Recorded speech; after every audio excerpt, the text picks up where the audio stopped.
Yeah, it's a low A. Yeah, play guitars. So, in rock they choose a little B, but in jazz they choose a low A. You heard of a guy named George Van Ness? He was a 7th Street jazz guitarist. He was the godfather of the 7th Street jazz guitar. He did it so low A. And my guitar teacher was one of the things early. 7th Street jazz guitar. That's what low A. When I started playing, I knew it was a low B. So we could play.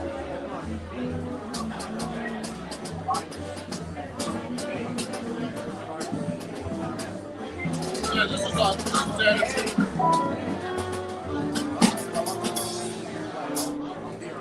Yeah, it's a little bit.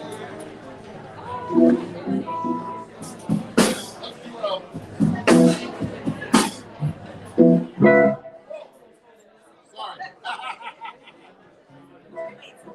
Turn this off. Get started. Hey everybody, how's everybody doing? Good? Yeah, we like rowdy crowds, and I'm always thinking this is kind of strange, but it's Mama Can. No, I don't know how they got the name, but I like it.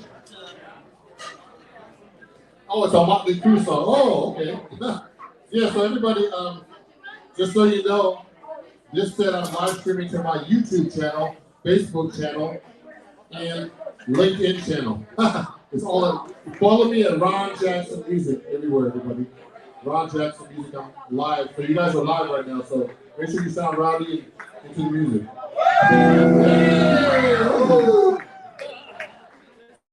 We're gonna do a song right now called "Lovey Dovey." Don't ask me what that means. We're gonna play that song.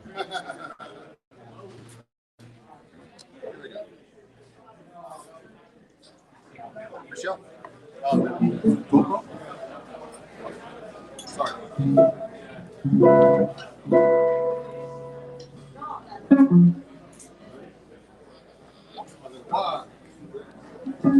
One, two, three, four.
Thank you. Thank you, Jose. Thank you.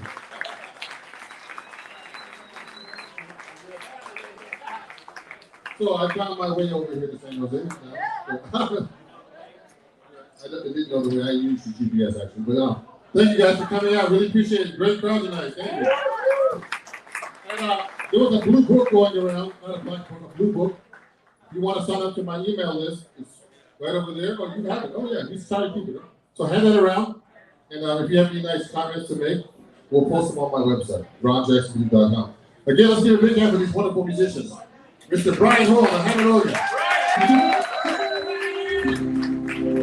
We're going to play Brian's song after this one. We have Miss Sylvia Cuenca on drums. All the way from San Jose. And her dad plays guitar, and he's one of my fans too. Thank you.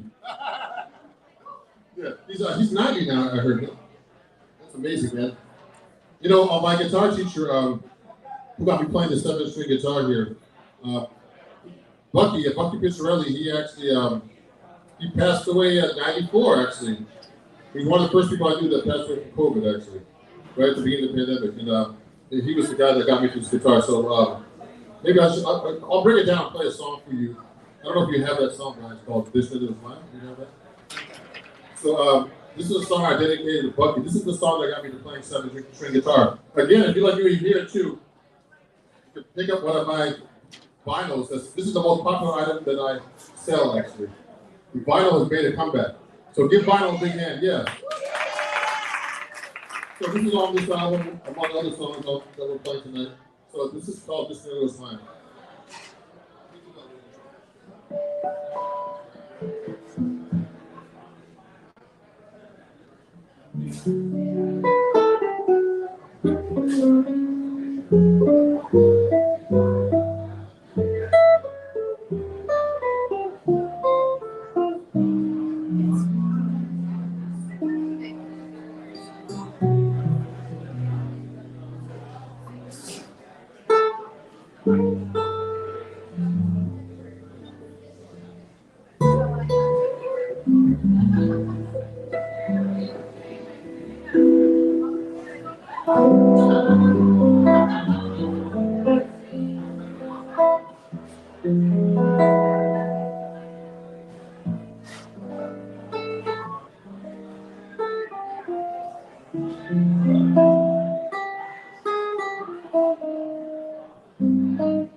Thank you, everybody. I'm going to bring it up a little bit to get a little funky for you.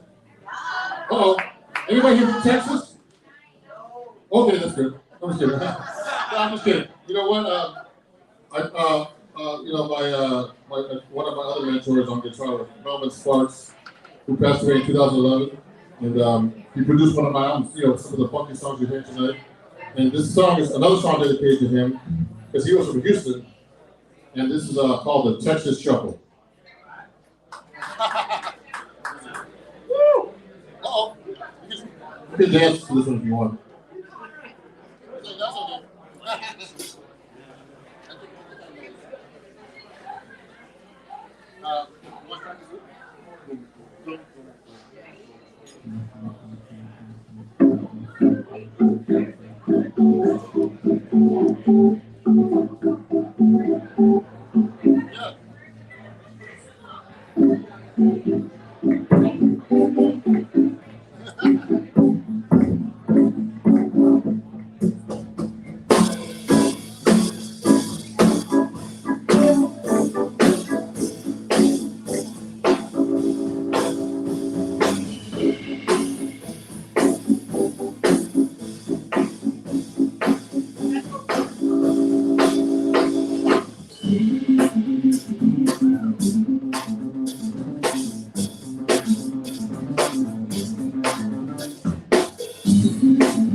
Thank you very much. Feel like pointing on the drums. Thank you. Brian Moore and Hammer Hill and Roger on the 7th String guitar. So that's a new tune. We're going to be recording a few tunes tomorrow in the studio for my new album with these wonderful musicians over here. I'm going to be recording my album in different parts of the United States. Featuring Hammond organ players. Yeah! So if you enjoy what you hear, definitely pick up one of my Jazz Guitar Heroes t-shirts here. Yeah. Can anybody guess all the names up there? The 6 and 7 string Jazz Guitar Hero shirts. Who can name the 7 string Jazz Guitar Heroes? Can anybody raise their hand? Oh, this guy, Okay. Who got the trapdoor? The 7 string Jazz Guitar Heroes. Bucky, Howard, George. Oh, no. The last names. Okay. Pizzarelli. Yes. Harrison? Who? Benson. No. 6 strings. I'm 7 string here. Guitar Hero. 7 string. Oh, wow. Not Benson? All right. No, wait, which one is the, so it starts with Bucky, doesn't it? Yeah. So. Pizzarelli. Yes. The great one they got. Who's the second guy? I Howard. Is it Howard? I can't see. Yeah, Howard. Howard Alden. All right. Who's the third guy? George. Van Epps. Wow, okay. George Van Epps, the godfather of 7 string guitar. The Alvin Jones. Okay, nobody else? Okay. Jimmy Bruno. Who's the next guy? John Pizzarelli. Lenny Bro, who's from the West Lanes. The last one. Ron S.J. from the West Coast. And Ron Jackson too. Yay! So I'll play another song of mine on this album, on my new album. And this song is dedicated to a friend of mine actually who had commissioned the song. He actually passed away from aphasia last year in April. And you know what aphasia is? Does anybody know what that is? You know Bruce Willis, this actor? He had to stop acting because he has a disease. I think it's related to Parkinson's. But anyway, this song is called Roundabout.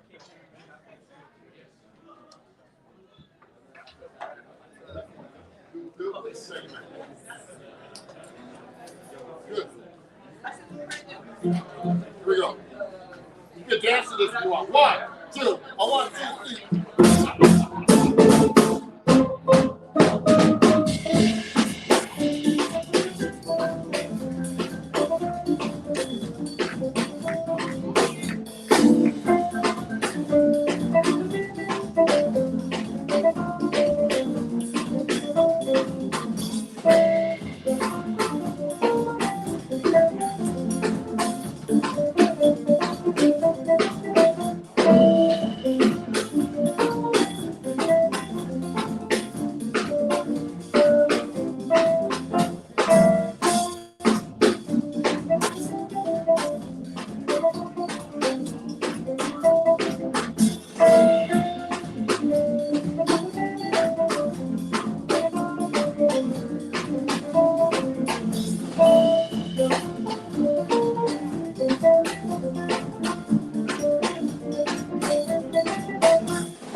Thank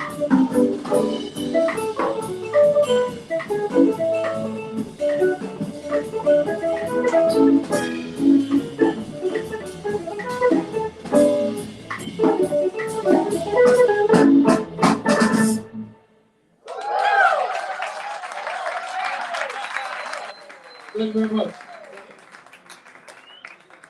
Thank you very much. Let's get a big hand for these wonderful musicians again.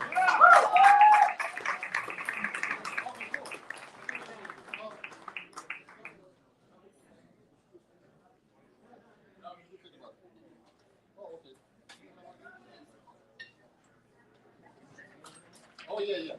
So we have a request, my friend, my great friend Malachi. Yay, give him a hand. He's a great guitar player. What do you live? Turlock, California. Turlock? Where the hell is that? Originally from San Jose. Okay. But he lost his way. Yeah. Yeah, so this is a great song. You're gonna have to guess what the song is, but this is off my new album too. You know, most of the songs tonight are on my new album, but this is a song that you might recognize. See if you can guess what it is, okay? Raise your hand after we hear it. Let me tune my guitar real quick. I have a lot of strings to tune here, so. Yep. We'll do a little bit faster. Like a record. Remember, we're band, but I'm crazy. Study this. 1, 2, 3, 4.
Anybody get the name of that song? Oh, it's Brandon. Well, if you drinking some Brandon tonight, you would know that song. That's like, I love that too. You know, it's really funny. I grew up. So this album, Standards is my song. This album right here. I grew up listening to a lot of these songs, and I made them into pop, jazz, the pop song. So after this, if you want to pick one up, I'll sign a copy for you. And again, let's give a big hand for this wonderful band. Mr. Brian Moore on the Hammond organ. Yeah, but one man, Brian is a discount artist. He said, I said to him, I love the Hammond organ. He said, discount organ. So, and we have Miss Sylvia Quentin on the drums. All the way from San Jose. And I'm all the way from Manila Bay. My name is Ron Jackson on the 7-string guitar. Thank you for coming out again. And this is going to be a jam session right after this. Yeah, so we'll do one more for you, and then we'll have the jam session come up. Maybe we'll have Malachi and Morrissey and Ellen come up and play. No, they're like, no! These are some of my students over here. My friends. Yeah, give them a hand. They drove 2.5 hours to see me play. I appreciate you guys. You guys drove a long ways to me? Oh, yeah. Okay. So let's do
Thank you, everybody. Thanks for coming out. I really appreciate you. And I'll be back here probably in about 6 months. But thank you for coming out to San Jose. And seeing you. So we're gonna be playing tomorrow night in San Francisco. If you want to come by. So come by and talk to us. And I'll be doing a workshop if you want to on jazz improv at the California Jazz Conservatory on Saturday in Berkeley. If you want to come by. I think these guys are coming, maybe. I hope, maybe. So have a great night. Thank you.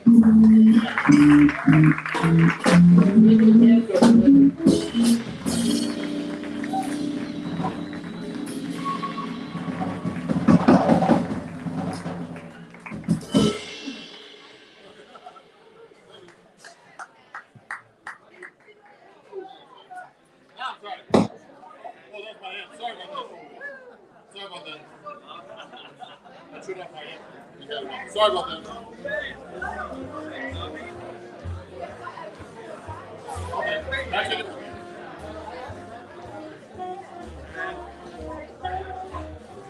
You're a guitar player, no? Yeah.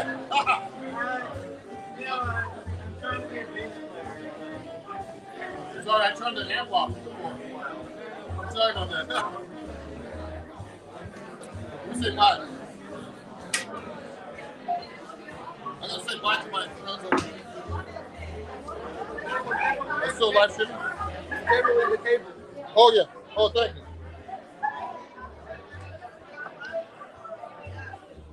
Oh yeah. Hey everybody, thanks for watching. So we'll see you guys very soon. Ron Jackson, and if you don't subscribe to me, please subscribe to me. I'll have a lot of live streams, and have a great night. Okay, goodbye.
Again, so sorry about that, guys.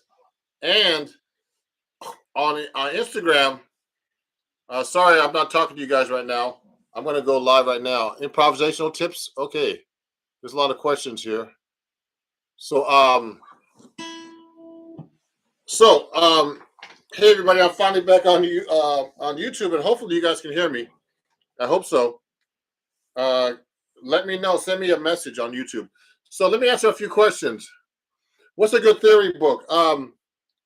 So a good theory book is the book by Mark Levine called the Jazz Theory Book. I've been using that book for a long time. I still use that book. Okay, so it's a very good book to use for jazz theory. So that was from Procchino. Okay, and let me see. Let me wait to some people here. And I'd like to thank you guys for especially Instagram and TikTok Thanks for the 25,000 followers. TikTok, I haven't posted in a couple of days because I've been burnt out from the social media stuff, just so you know. And it's a little crazy. So hopefully people on YouTube can see me now.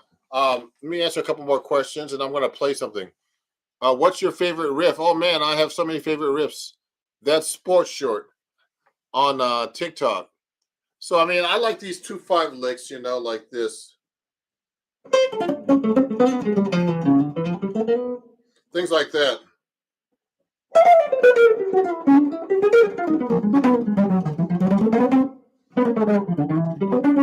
So what I'm doing is I'm basically doing bebop licks and jazz licks.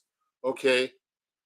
And what I'm doing is a 2/5. Someone question, can you circle the fifths and diminished chords and call it jazz? Sure. Someone who asked that question? Ethan, I think. Yeah. Yes, you can, I guess. Okay. That's a funny question. Yes, we can hear. Good, good. So, and YouTube they can hear. Now let me ask a question. So I like to use these licks. You know, I have all kinds of licks. I love diminished licks too. So I mean, I was actually practicing today for once because usually I don't practice because I'm always doing too many other things except practicing. So I'm glad to be showing you some licks today. So I like to use diminished licks. So I'm on my 7-string guitar, guys and girls. So let me see if I can move back a little bit so that people can see me better on these cameras that I'm using on YouTube and stuff, and on TikTok. So I'm going to go like this. Like a diminished lick I like to use is, let's say I play over, or, you know, let's say I play over a F7. I like to use diminished licks.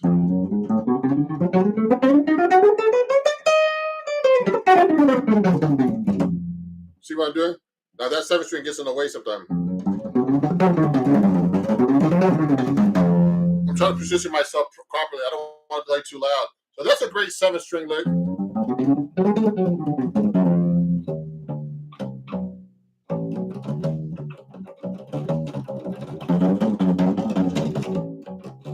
Okay, so I like using that lick.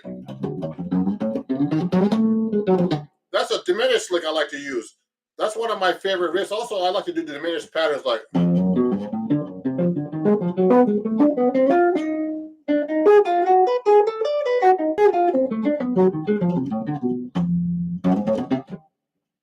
So it's like these are all symmetrical patterns like a.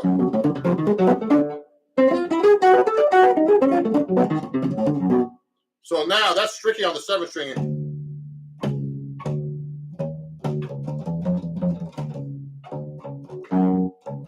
Today I have to do this stretch. See, I have to do these weird stretches on the 7-string because I have a low A. Okay, so those are actually cool things you can actually do on the 7-string for diminished licks. Just so you guys know, on Instagram, you can actually Instagram saying, tell my viewers about my badges. So a badge is actually, so you guys know they're watching. If you like what I'm doing, you can actually donate with badges. You know, 1 heart, it pays me 99 cents. 2 hearts pays $1.99, and 3 hearts pays $4.99. So so if you like what I'm doing, you know, please donate to my badges. It's a new thing on Instagram. And also, I have my Venmo, PayPal, Cash App up there at Ron Jackson Music. If you want to donate to that, so thank you. You know, if you want to donate to badges. So let me see. And I have a bunch of messages now on TikTok. So someone's asking me, what strings do I use? I use all kinds of strings, but on this guitar, I'm using these jazz tapes. Okay, look at this. These are 14 on top. Okay, people always freak out when I tell them that. So these are 14 to 79. 14 to 79. Okay, those are the jazz tapes I use. So that's a great question. So that's a good answer. I have a bunch of different strings. It depends on the guitar I'm playing. But on this guitar, I'm playing that. I'm going to answer a question now on YouTube. Rank all scales. Oh, that's a good question. I don't know. The major scale is an important one. First, you know, I mean, I love diminished. I love augmented because they're all symmetrical. What's this?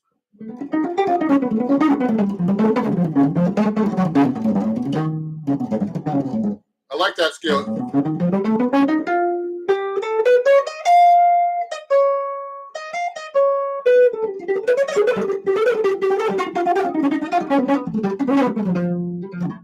See, I like using it. So that's an easy scale to play, actually, because it's symmetrical every 2 frets. You can do cool patterns like this.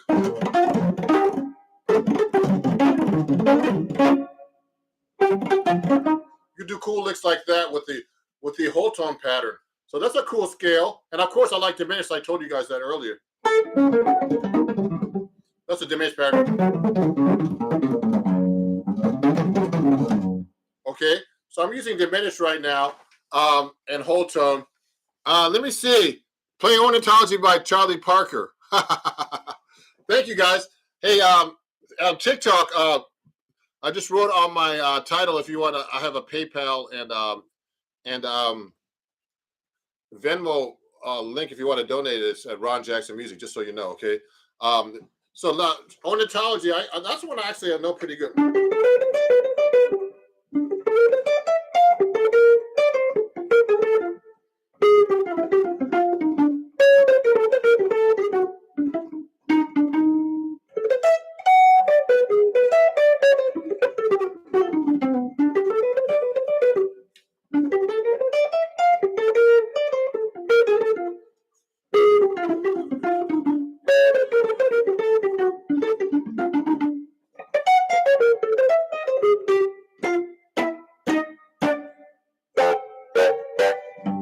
Okay, so that's Ornithology a little bit. I might play something for you guys like that. Let me see.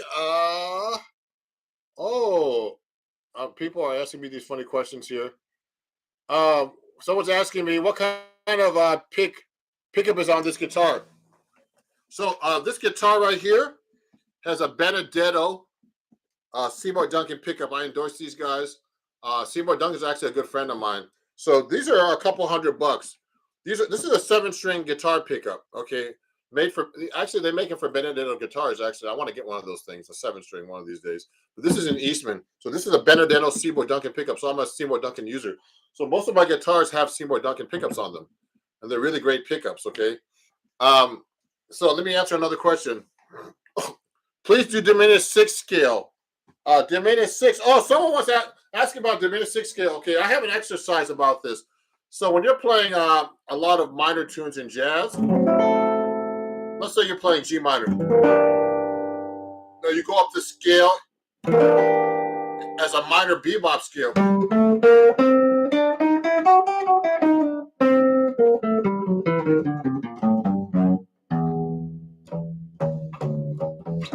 It's on the 7th string.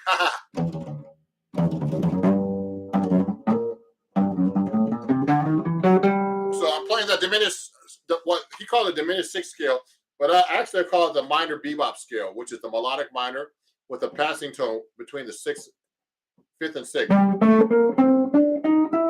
So here's a melodic minor in G. Okay, you put the passing tone between there. Now, if you play this in triads going up, you would actually go like this.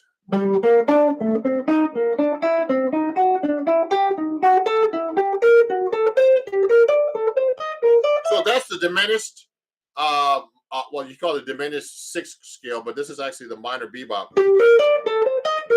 So you get these chords. You get a let's say you get a minor 6 diminished, minor 6 diminished, all inversions, minor 6 diminished. And one song I was working today was this song called Bebop by Dizzy Gillespie.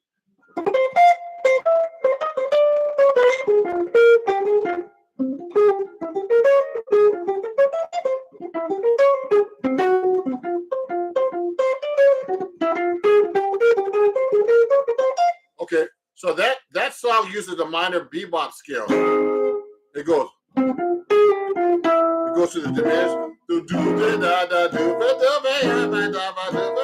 I mean, not all. Some parts it just goes to the B flat there.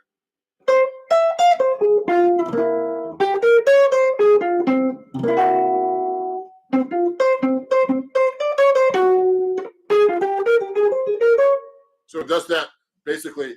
And so that's a minor bebop scale, the minor diminished, the diminished sixth scale he was calling. Okay, let me see. Let me ask a question now on TikTok.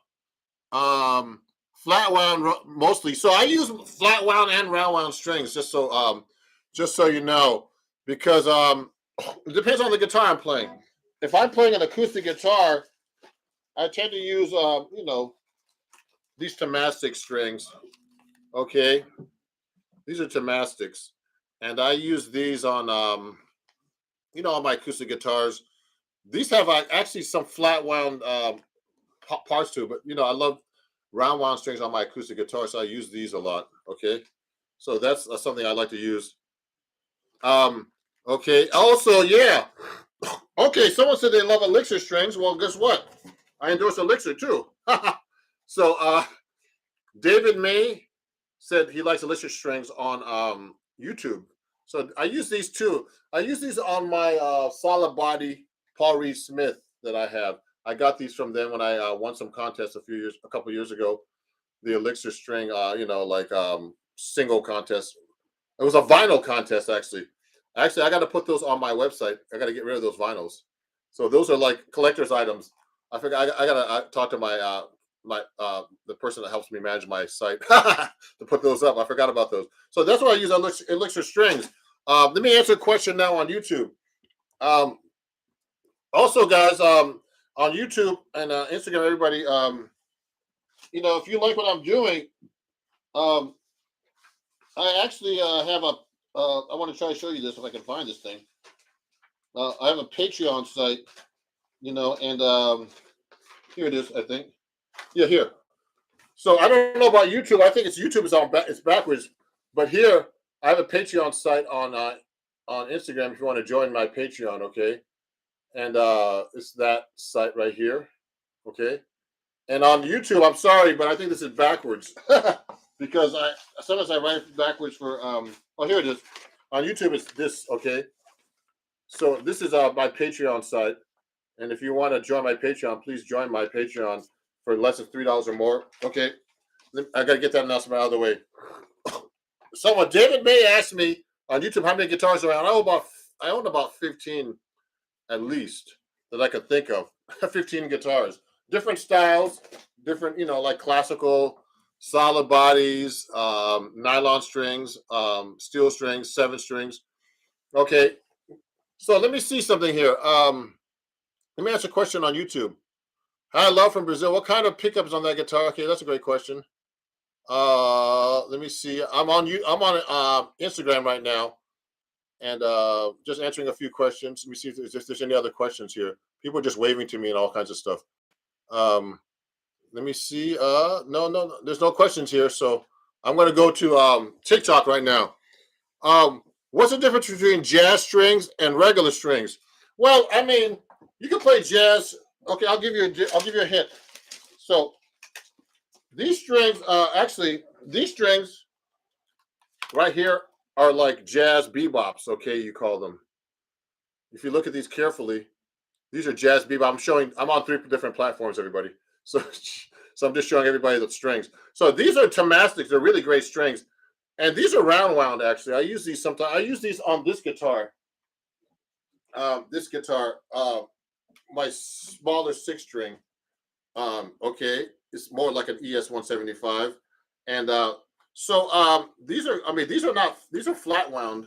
But the reason why we use flat wounds, the reason why I use flat wounds is because I'm using the George Benson. This is a George Benson string. Okay, and these are flat wounds, 14 on top. Okay, these are Tomastics. Okay, and when I use these strings, I pick at an angle like this. These are flat wounds too. Okay, so when I pick at an angle, if you have a round wound string, this string is round wound. My 7th string. So if you listen carefully, you hear the scraping. Now, if I hit straight, you don't hear that. So on this guitar, I have to adjust my picking when I get to the 7th string, not to go sideways. So flat wounds are ideal for not having a sound see here, you hear that scratchy sound there? It's because it's round wound. But that's a great sound. I think it sounds amazing on acoustic guitar. But if you play with a angle like this on acoustic guitar, you're gonna have scratchy sound, which you don't want. So you have to be able to adjust your picking accordingly. So I should do a video about it. So when I'm doing picking, tend to pick an angle like this.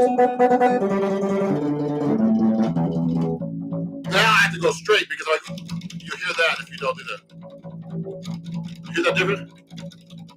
Okay, let me answer a question on YouTube. Have you worked with underground hip hop artists sampling and hip hop? Not really. I mean, I like to do more of that. Um, I've been hired for sessions and stuff like that, but I don't know if they've been particularly hip hop. I've met some people like that. So, any tips for improvisation? So, if someone was asking me if there's any tips for improvisation, learn tunes and transcribe and learn licks and, learn solos from people. That's how you learn the language and get a good teacher.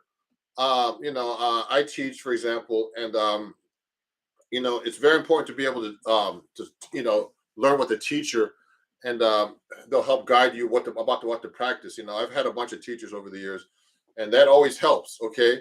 Let me see these questions. See, how do you get a sound of the whammy bar without having a whammy bar? Oh, there's an effect like that. But you know what? The only way you can do that is by detuning your strings, and then putting them back up. You can go, I don't want to do that. I don't want to do that as a guitar. You tune it. You have to tune your guitar back up. You can use your strings as a whammy. Okay, let me see. Have you played with any famous Canadian musicians? Not really. Canadian. I know a couple Canadian musicians, a bunch of them, but I don't know about famous ones. I'm looking for 7-string elixirs for my acoustic.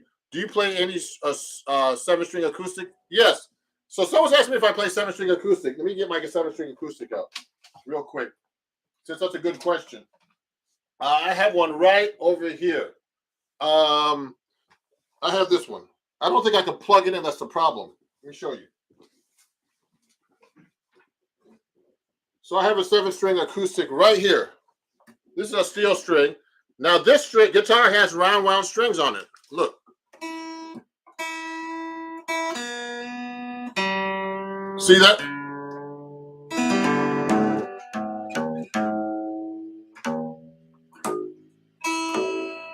So this is a 7-string. The funny thing is, I've never found strings for this thing. So it's a great guitar.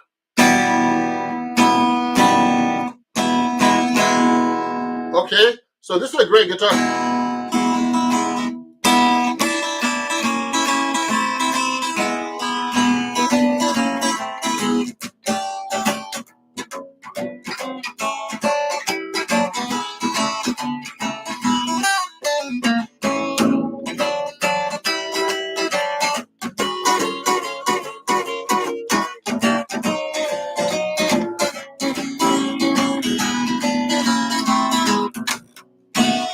So you get that low B note. I use actually a low A. So I tune my 7-string guitars to a low A note. So this guitar is weird. It's acting weird when I plug it in. So that's why I'm not plugging it in. So I'm using an acoustic right now to demo it for you guys.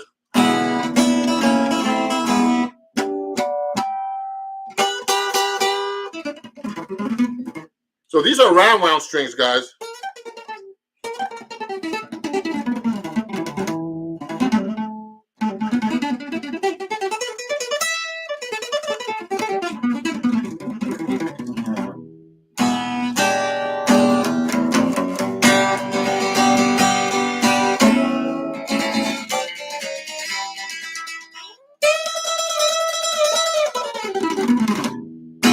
So that's a 7-string acoustic that I use, okay?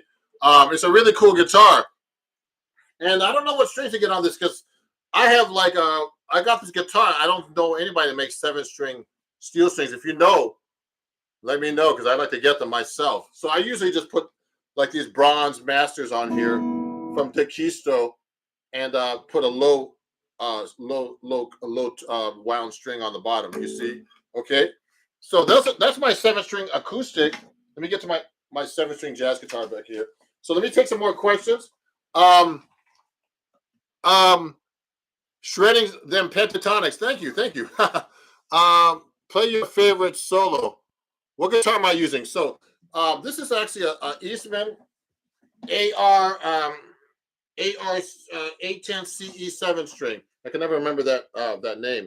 So this is a standard stock Eastman 7-string. Okay, and I changed the pickup to a Benedetto Seymour Duncan pickup. So let me play you guys something. Now,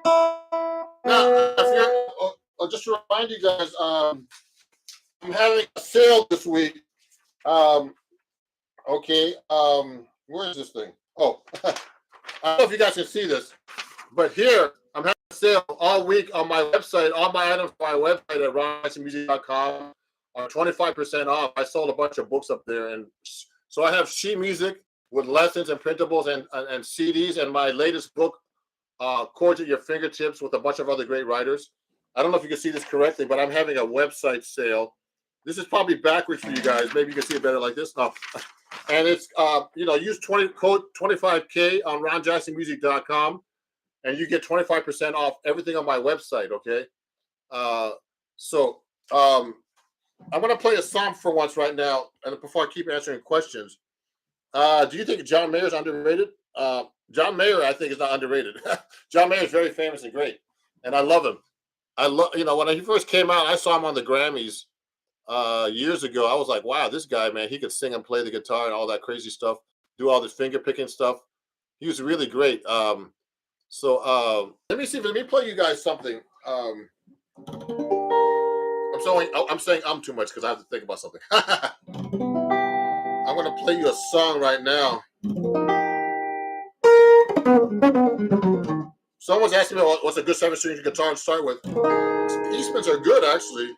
No, I mean, if you want to play jazz, it depends. If you want to play rock, there's a lot of them. I'm gonna do a little bit. I'm gonna play a song for you guys.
Okay.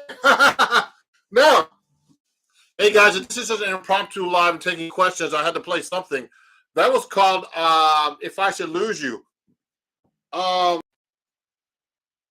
Yeah. Someone's asking me if the root of the chord is the lowest note of the chord. Yeah, that's the bottom note, the bass note. So I'm taking some questions. Let me see. That was from YouTube. Let me see what's on TikTok here. I have so many people up here. Where can I find a guitar course? I'm interested. So if you go to my website, www.ronjacksonmusic.com, I'm having a sale on a bunch of lessons for scales, bebop, all kinds of stuff. So just go there. And this week, since I just got 25,000 followers on Instagram, I'm celebrating 25% off on my website. Use code 25K, and you get 25% off anything. And I have a good book up there. It's sold out, and I'm getting there's a book about it's called Chords at Your Fingertips, and that's coming out. The shipment's coming out this weekend. So if you order that book, get 25% off. It's autographed. Okay. And of course, if you want to get Patreon lessons with me, you can go to my Patreon website, which is right here. We get that for you. And there you can study with me. And there's lessons up there for $3 a month. You can study with me. Well, actually, you get lessons and you get workshops for free about specific subjects once a month. Okay. And that's a great thing for you guys too. Okay.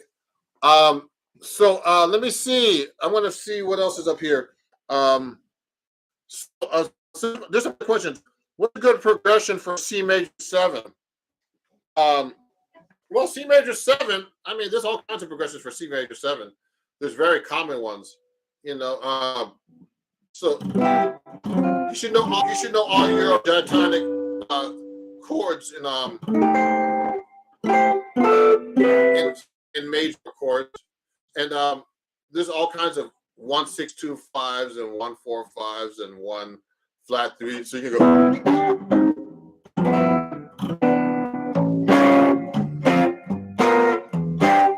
I'm just doing a bunch of turnarounds. So those are the different types of things you could use actually.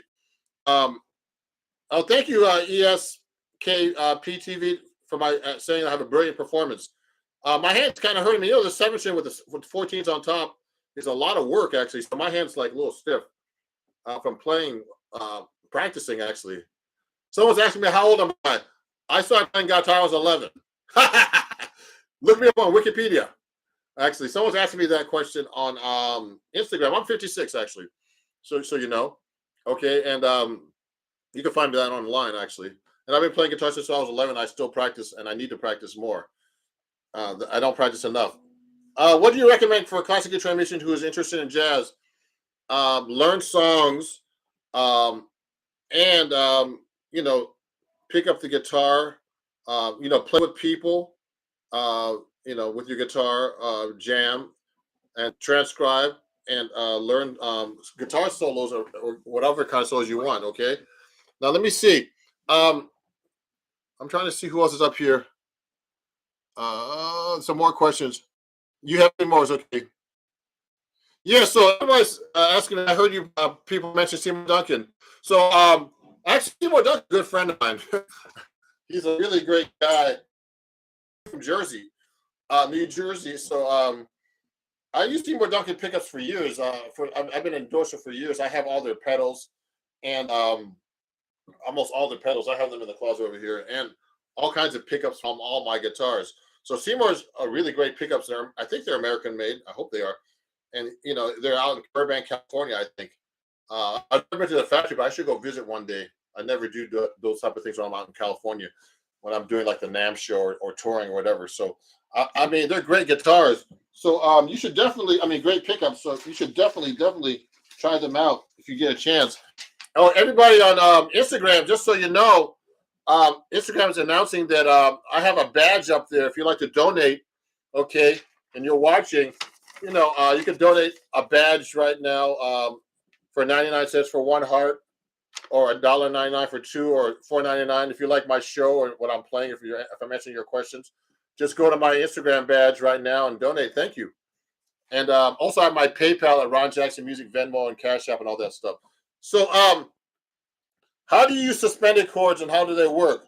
Thank you. Suspended chords are kind of substitutions for a dominant seventh. So I basically use them.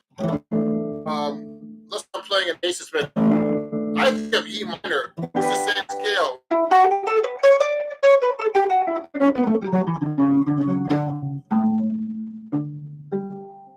So what I'm doing is right this. What I'm doing is, when you play a suspended chord, the most important thing is don't play that 3, because you're placing the 3rd of the 7th chord to a 4th, okay? But people do it. They play both notes sometimes. It has a cool sound, both. So you can do anything you want, but think of the, it's just the same. So an A suspended chord gets an A dominant scale.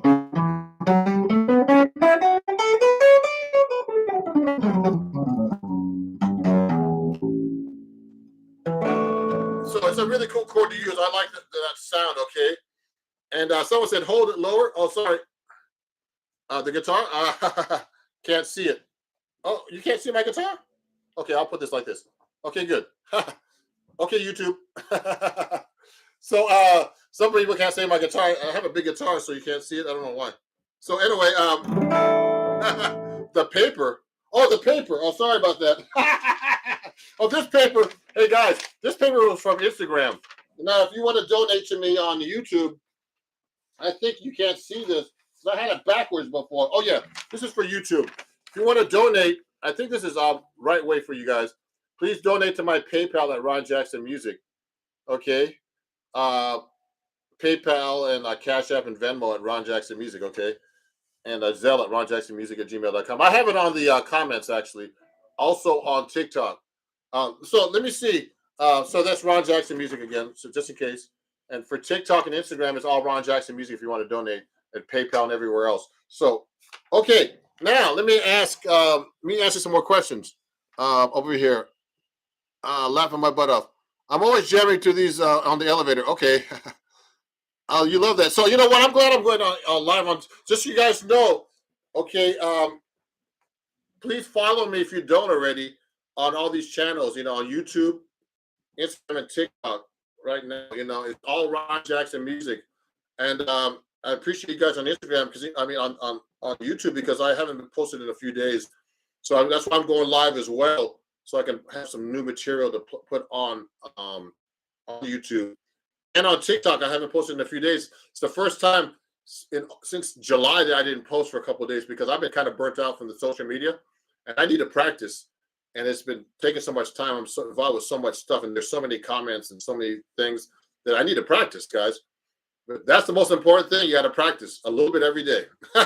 So let me see. Oh, can you play Breezing? That's funny.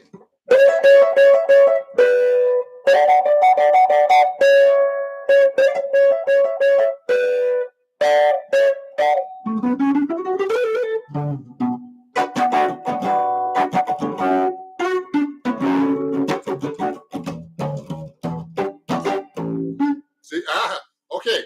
So that's a little bit of breezing. Yeah, okay, cool. Yeah, I played a little breezing for you. Let me see. I got to answer some more questions up here on Instagram now because I'm ignoring you guys. I'm sorry. Let me see the bottom. I got to go from the bottom up. Top down. I can't remember that. I can never figure out on Instagram where the comments come from the top or from the bottom. Oh, let me see. There's a question here. Can you? Oh yes, I already answered that question. What do you think of the constitutes a good jazz solo? To me, okay, so this is a great question, guys and girls, who's ever watching. A good, I know, I can tell when people can play jazz because of the language they use. So when I'm someone's taking a solo, let's say you're playing like in the key of B flat, and you're doing 1-6-2-5. So that's B flat, G minor, C minor, F7. So a good solo would be a bad solo. I don't want to call it bad, but a solo where I think that you're not really playing jazz is like this.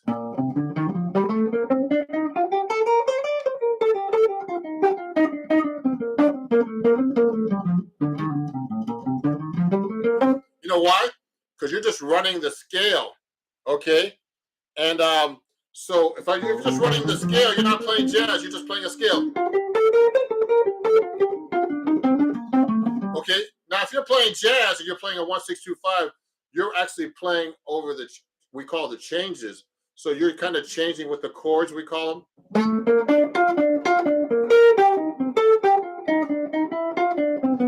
I'm using all kinds of different techniques like chromatic notes, passing tones, arpeggios, reharmonizations. So that's jazz language. So if you're just playing a scale, you're not playing jazz language. Like, so if you're just going,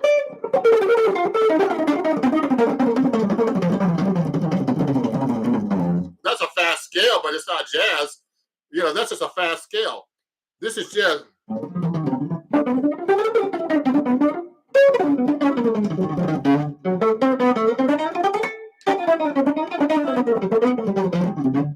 So I'm playing like jazz there, kind of. I'm just messing around, but I'm playing more jazz language.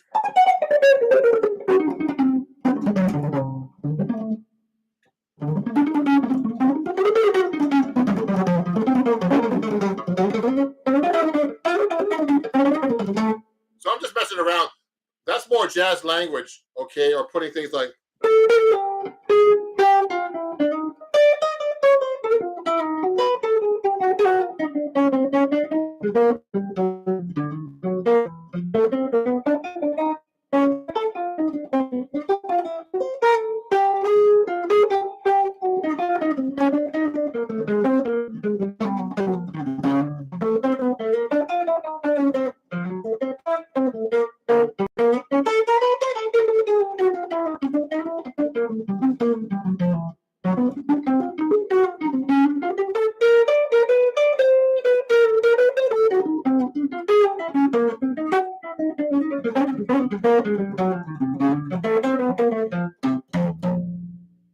I'm just messing around.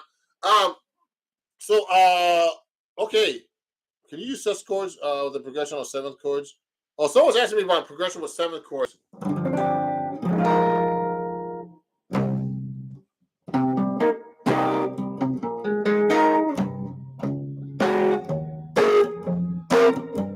I'm using sus chords, and that's from a song called, what was that song? That's a song by Freddie Hubbard. And sus chords can be used like in what we call in sequences like that, up in every two frets or every in the whole steps.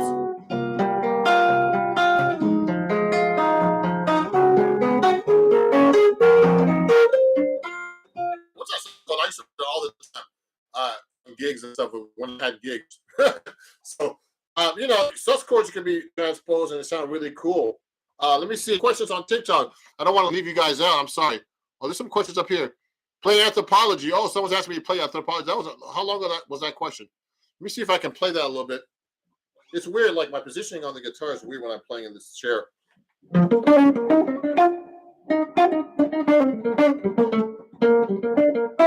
might put the backing track on. So let me see if I can do that. I have a backing track here, and I don't want to play it too fast. Let me see. Maybe you can hear the backing track. Oh, hold on. Can you hear this? Oh, okay, cool. I'll play with the backing track.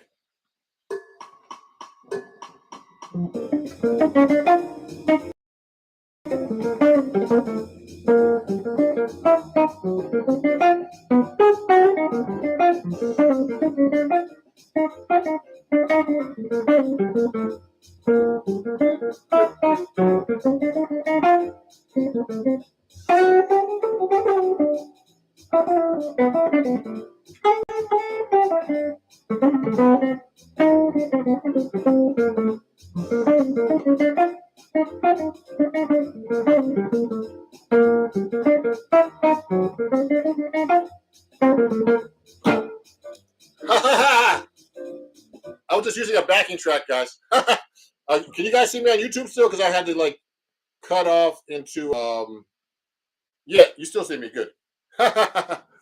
Yeah, so I was playing. So that was a request from TikTok. A question. Let me get some water here. I'm talking too much. So yeah, that was a request from TikTok. I'm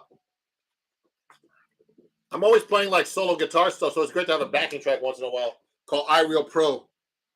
So if someone's asking me, "Hi, I'm a classical guitarist. I would like to learn the basics of jazz guitar." Oh, so I think I already answered this question. Basically, you just need to go into learning tunes, solos, and playing with people and getting a good teacher. Okay, I need a jazz school to go to learn jazz. Go to Berkeley. There's a lot of great jazz school. Juilliard, Manhattan School of Music. There's a lot of places. Oh, okay, cool. Let me see. Let me go to TikTok because I haven't answered a question there in a while. Let me see. I'm gonna go look on Instagram too. Oh, Red Clay. That was called. Yeah, thank you, Red Clay. Thanks for the answer. That was a song I played before with the sus chords.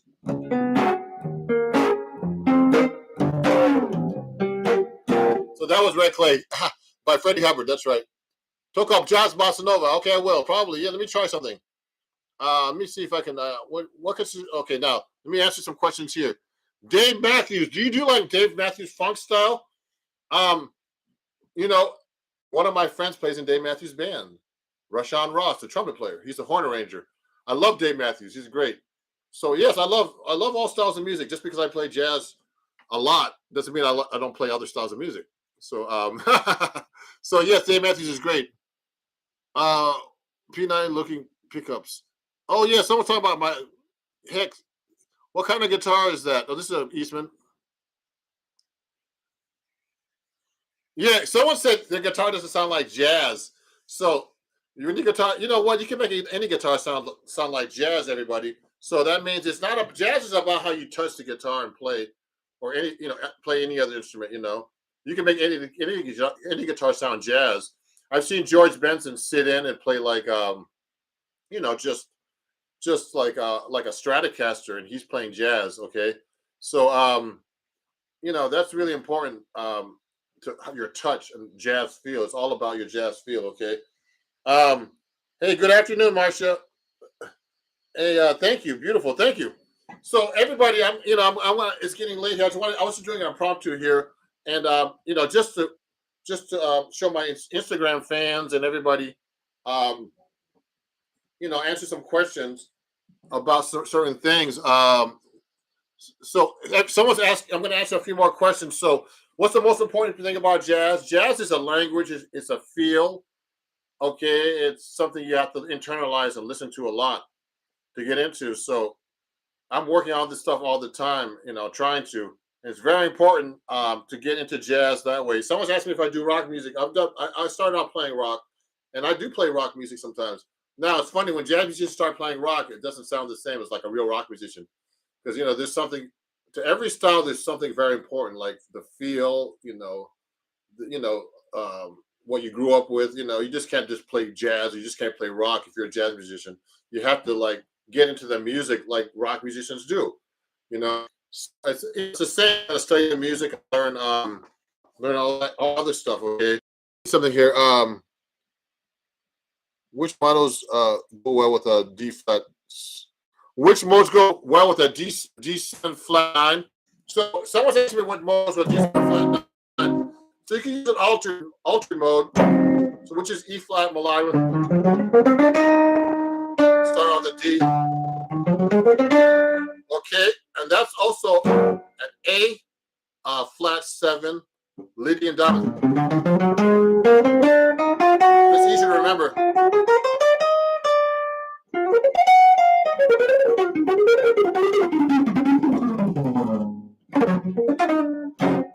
So you can use that scale. You can use diminished. There's all kinds of scales you can use. You can use harmonic minor sometimes on the G minor. On the G minor, on the D7 flat 9. Okay, so those are some of the scales you can actually use on the D7 flat 9. That's a great question. From someone's in Jersey. Someone's mentioned that. So yeah, I mean, some of these questions I probably got too late. If you're still on here, yeah, someone's gonna book a guitar lesson with me soon. So guys, if you enjoyed this, thank you very much. Please follow me, and I have all these signs up here. That's just crazy. I have a Patreon account for everybody on Instagram and on TikTok. Okay, if you want to join them, I need to find the other way. Yeah, this one here is on for YouTube. Okay, so if you want to join my Patreon for $3 or more a month, that's great. Also for Instagram, I forgot, where's that thing? This is a new thing, but if you enjoy what you saw, I'm getting ready to go now. You could send me a badge. You could buy a badge from the show, and it costs like 99 cents, $1.99, $4.99. I'm not showing you these guys because this is only for Instagram. Okay, so that's a new thing Instagram offers. So if you like my show, please send me a badge, and that'll be really nice of you guys. Okay, I'm getting ready to go, and also for TikTok and YouTube, if you like my show, please donate $1 or more if you can to Ron Jackson Music at PayPal, Venmo, and Cash App. Okay, it's already on the comments, and also here on YouTube. Okay, thank you very much for watching. I'm going to be posting this video everywhere, and watch the playback on TikTok. You can, but I can download the video now. Okay, so guys, I'm going to go. I'm going to get lunch. I got to practice some more, and I got to do some more posting tonight on YouTube, TikTok, and Instagram. Thank you, everybody. Thank you, YouTube for almost 13,000 followers now. TikTok for 12,000. For 25,000, and Instagram for 25,000. Again, I forgot to mention too, I'm having a sale on my website for all my lessons and sheet music, like printable lessons. So I'm 25K on my website, ronjacksonmusic.com. You get 25% off my website. Okay. Sorry, on YouTube it's 25K at Ron Jackson Music. This is probably backwards. Okay. Everything on my website is 25% off this week. And people are my book is sold out. That I have about chords. It's called Chords at Your Fingertips with a bunch of great writers, and but I'm going to have the book back in stock, and I have printable lessons that you could download, and all my albums. Like this is my latest album right here. It was a top hit record. You can pick that up. You get an autographed copy if you get a copy on my website. Okay, everything's 25% off. Okay. And I appreciate you guys. You can watch the playback, and I'll see you guys soon, okay? Ron Jackson, over and out. It was a great time, and I'll see you guys soon. Okay, bye-bye. I'm going to end the stream now on YouTube. Bye-bye. And bye-bye on Instagram. 7-string guitar. I like it. Nice. I'm going to get started in a minute. I'm going to start right now, soon, yeah. What about you, sir? You play guitar? Not too much. Oh, nice. I like. I do writing. Oh, also, yeah, I do everything. And, Yeah, I have records. These are my albums. Yeah, all my albums. Yeah, these are all my albums. Oh, I see this in YouTube. No? Yeah. In YouTube? I'm on YouTube. Yeah, I'm on YouTube. Yeah, I'm on YouTube right now, actually. Yes, so I appreciate you being a fan. Excuse me. Yeah, you can take a look. Yeah, I sell those. I take credit cards too if you want.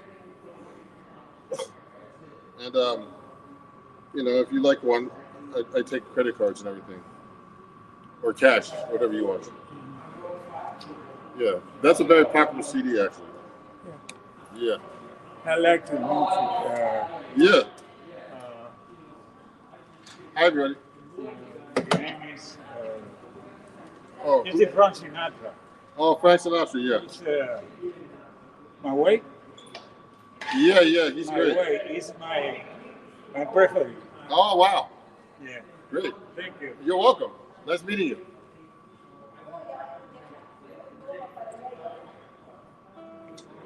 Hey, everybody. It's Ron Jackson here. And I'm live. I was just talking to somebody in the audience over here. So let me push this back a little bit so you can see me good. That's blocking the camera a little bit. So we'll move this over here. So I'm doing solo 7-string guitar. And it should be kind of fun. And appreciate you guys. Let me put this out of the background. I'm going to get started. I just got here. I'm playing at Inglewood Hospital. That's why I have to wear a mask. See if you have any questions or comments, please let me know.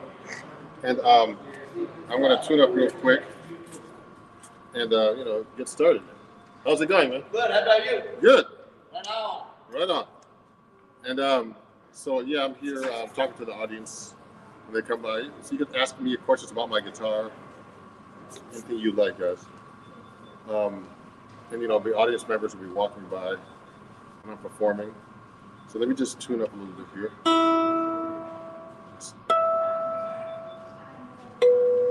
Get started, you know. I'm using my Peterson tuner right here. It's a really great tuner. See that? And the reason why I wear a mask is I'm in the hospital, so I have to. So let me see. And someone said, someone said to me, "Why are you wearing a mask?" And I was like, "Well, because I have to." In the hospital, you know, I don't think you can take your chances in the hospital. Too many sick people. And you know, that's where everything happens in the hospital. So I'm tuning my 7-string guitar here.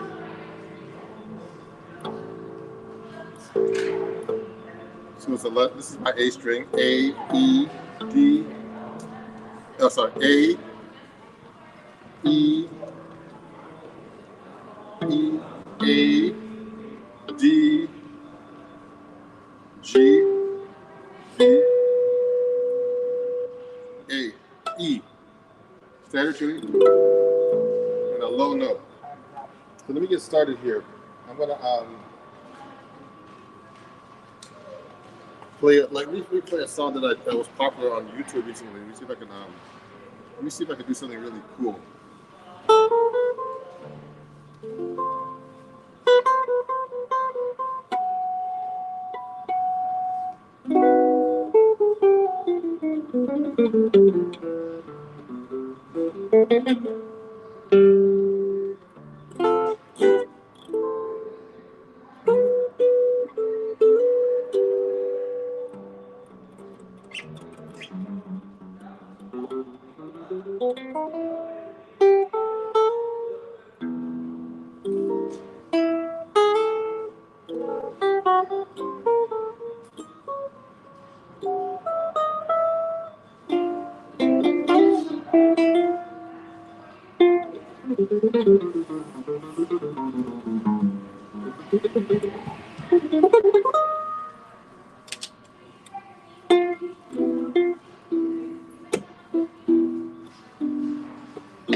Okay, everybody, great seeing you. Let me put these banners up for you. Okay, banners. I'm going to put this banner up right now. And let me see what happens. Yeah, so thank you for watching, everybody. If you're enjoying what you're hearing, I have, you can send me a chat. Let me see, let me say hi to everybody on my chat here on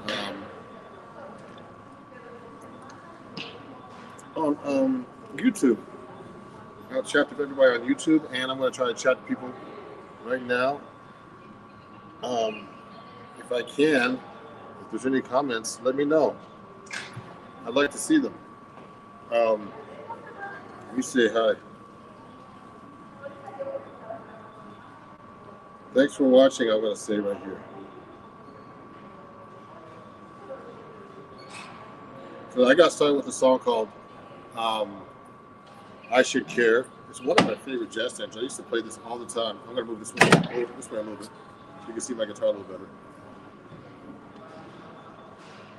I'm saying hey, hi to everybody on YouTube right now that's watching. And let me go over here now and play you another song. Let me put this a little bit lower so you can see my guitar better.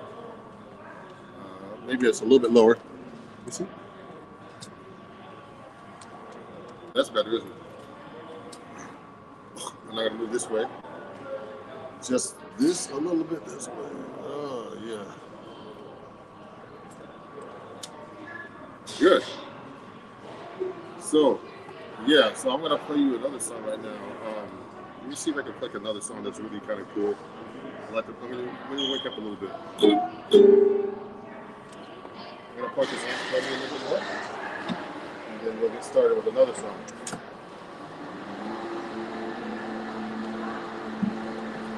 Cool.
So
how's everybody doing?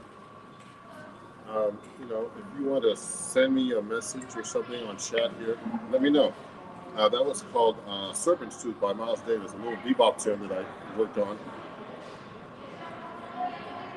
There's a lot of stuff I work on when I'm playing by myself, solo guitar.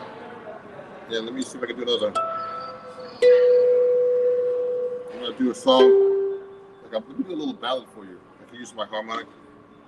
What I like about this Benedetto 7 string, if you have any questions, hey, you do an example of playing chord changes 6-2-5-1. Oh, interesting, huh? 6-2-5-1.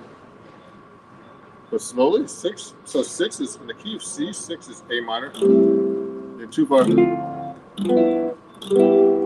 That's all. So A minor, D minor 7, G7 to C major. So I mean, I don't know what you mean by that, Peter, but what I'm trying to do is really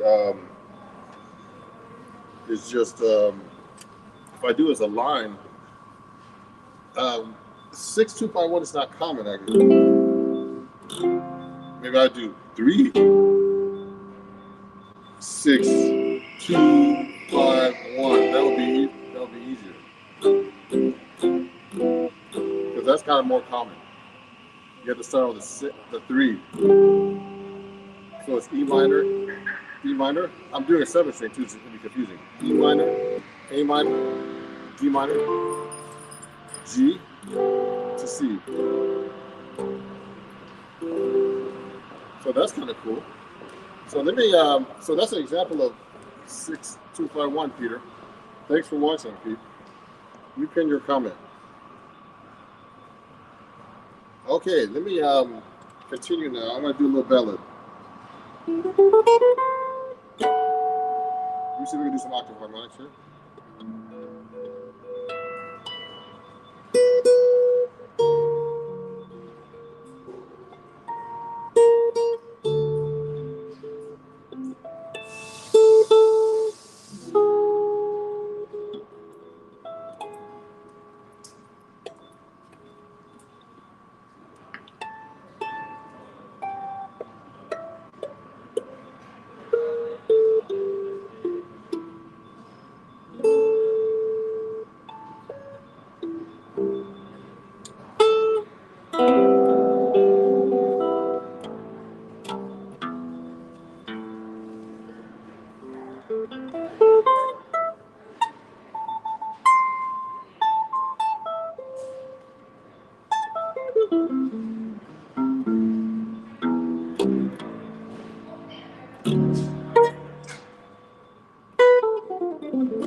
Wendy, I volunteer on Friday. We always have wonderful music. When do you do this?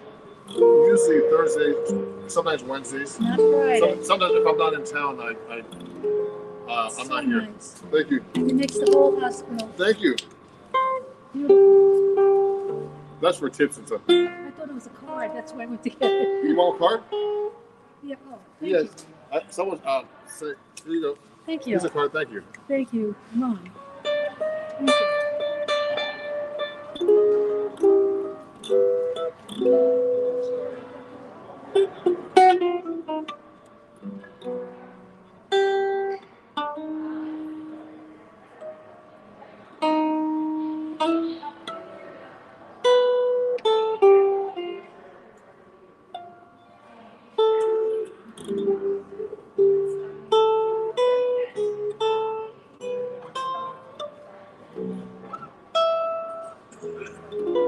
Thank you for listening.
All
right. Thank you for watching, everybody.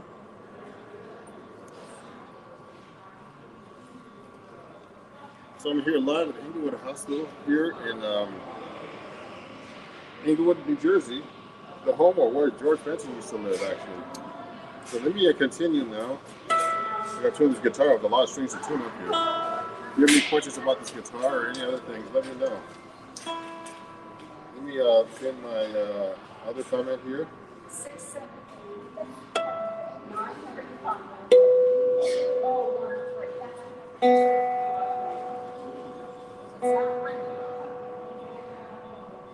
Hope everybody's doing good.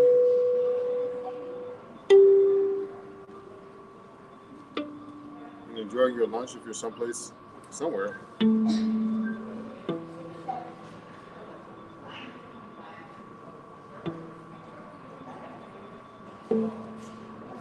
Okay, let me bring it up a little bit. Let me look at my song list here. I have a song list, everybody, and I'd like to see what I'm playing here because I can't quite remember all the songs I know. So let me see. Let me go to recents, and here's my song list.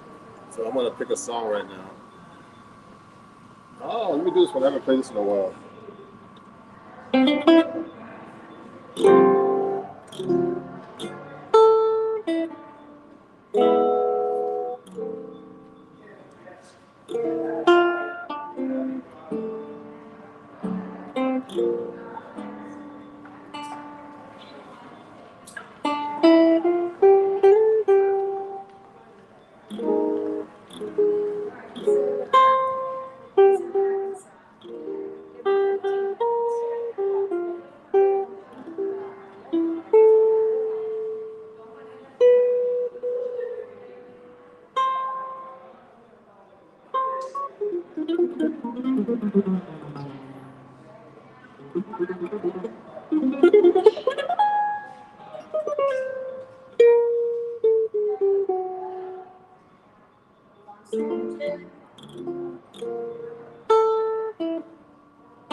Thank you. Thanks for watching, everybody. Thank you, Raymond. Raymond, I appreciate you. Let me pin this comment on YouTube. Thank you for watching, everybody. And if you're enjoying what you hear, I'm taking donations down there at Zelle and everything else, and also PayPal and also Super Chat. I appreciate you guys. Let me see. Let me see all these chats here. Let me go back here. Let me look here. Uh-oh. Uh-oh. Let me see what's going on here. So I'm going to say hi to everybody here. I don't know what's going on here. So I'm looking at my phone right now. Let me go home. And I want to say hi to all my fans over here. See what's going on. Let me try that again.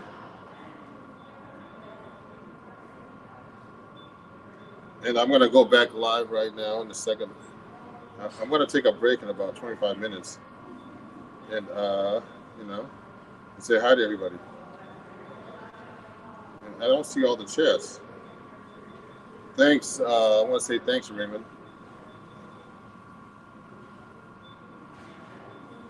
I appreciate you guys,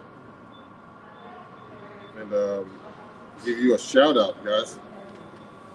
And it's really great to see everybody here, watch me and watching me. And let me see. Let me put this chat on right now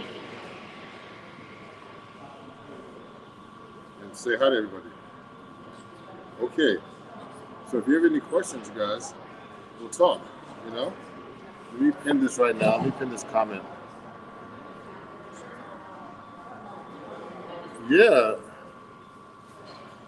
I appreciate you guys, huh?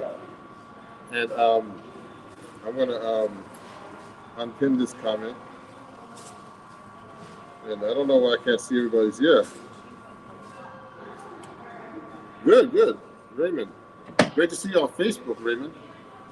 And also, if you're on YouTube, I've taken super chats too. If you'd like to donate anything today, and I appreciate you guys, huh? So let me continue now. I'm gonna do a Latin song of some sort. Let me look at my song list, everybody. I want to do something a little different today. If I can find a cool Latin song, let me see. Let me look at my Latin kind of bossa nova stuff like that. Let me look for that right now. We did something a little fast, so let me see. There's so many songs I could do. Oh, let me do this one. I haven't done it in a long time. Let me see if I can play it.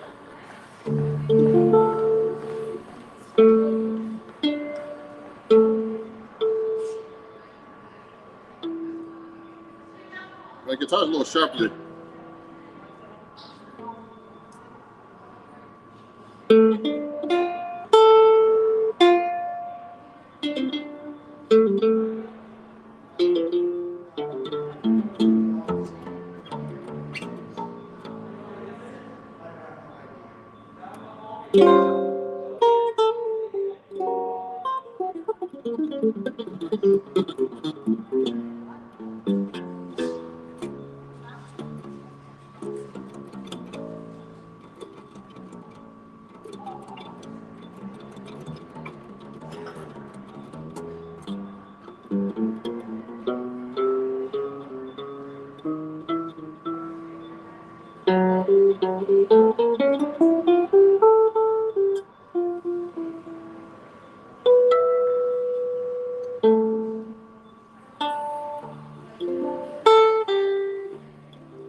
So that was called The Look of Love.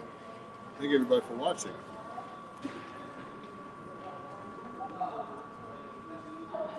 And, let me see if I can reply to Raymond here. I don't know how you can pin that comment on this particular app, but I appreciate everybody watching today. And if you have any questions or anything like that, please let me know. I'm gonna look at my phone here and see who's making some comments. Um, you know, um, you could say support me. Yeah, I'm gonna put something here right now. Support me on Super Chat.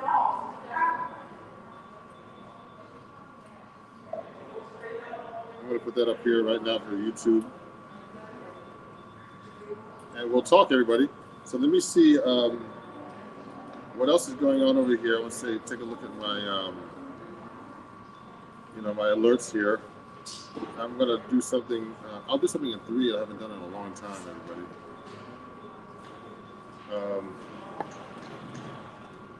Let me see. I'm gonna put this up here right now. I'm gonna do something that's very beautiful. I haven't done it in a while. More kind of ballad since I'm by myself today. And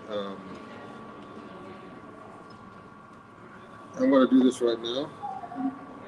I'm gonna pin this. I'm gonna play a cool tune right now that I really like. I haven't done it in a while.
Oh, Moon River, yeah.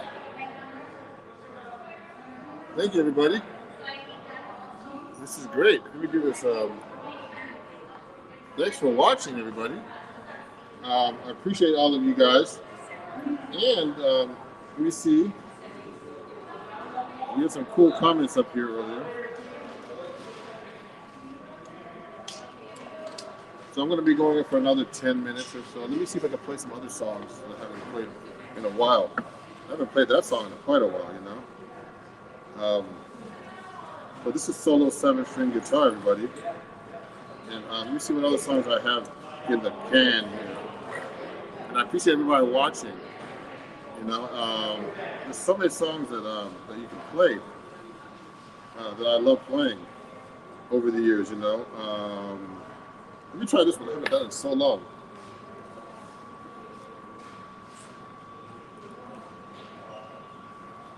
It's like one of my favorite tunes. There's so many songs that are great, everybody.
We're back. We're back. I just don't know what happened. We went off for a second, but I'm glad we're back. Let me see if I'm back here. We lost contact for a minute, everybody. So I had to stop for a second. And thank you for watching. I don't know what happened, but I was jamming, and then next thing you know, we were offline, and we're back for a second. So thanks for watching. I'm going to be stopping now and having some lunch, taking a break. So this is my live broadcast today. I'm going to do some questions and answers on Saturday with you guys. So I appreciate all of you watching, and thanks again. And I'm Ron Jackson. Got some solo 7-string guitar. And if you appreciate what I'm doing, please support all my channels. Follow me everywhere that you can. Ron Jackson Music. And if you want to, if you'd like to donate to help support my, help support my content and everything, you can just go to PayPal here or everywhere at Ron Jackson Music. And if you're on YouTube, you can do Super Chat as well. PayPal, Venmo, Cash App, all that Zelle. It's Ron Jackson Music, or Ron at RonJacksonMusic.com. I appreciate you guys watching. And I'll be doing some more solo 7-string guitar every week for you, at least once a week. Plus many more lives when I perform online. But people can't make it to see me play. I appreciate you guys, and I have a lot of content I'm going to be putting up all the time. Not just also some education materials as well. And if you help support me as well, you can go to Patreon, and it's at RonJacksonMusic.com. And I have a lot of my lessons up there, and on my website if you want to work on 7-string guitar. I'm going to be doing like an ebook, so about just some basics about 7-string guitar, too, with the low A string, okay, jazz style. So thank you, everybody. Have a great day, and I'll see you soon. Sorry for the blackout for a second there. Listen, I'm using Wi-Fi in a hospital, and that can happen sometimes. Have a great day, okay? Thank you, everybody, and I appreciate you guys. Bye-bye. Georgia.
That was some. Everybody likes the bluesy. Woo! We're gonna continue now with a standard called Time After Time. I'll do a little intro. Let's see.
Thank you.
Ron Jackson.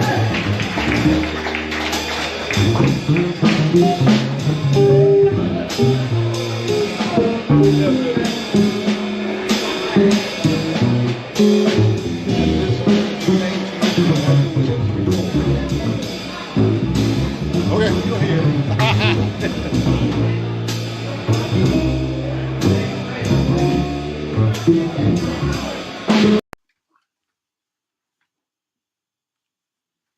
Hey everybody, it's Ron Jackson.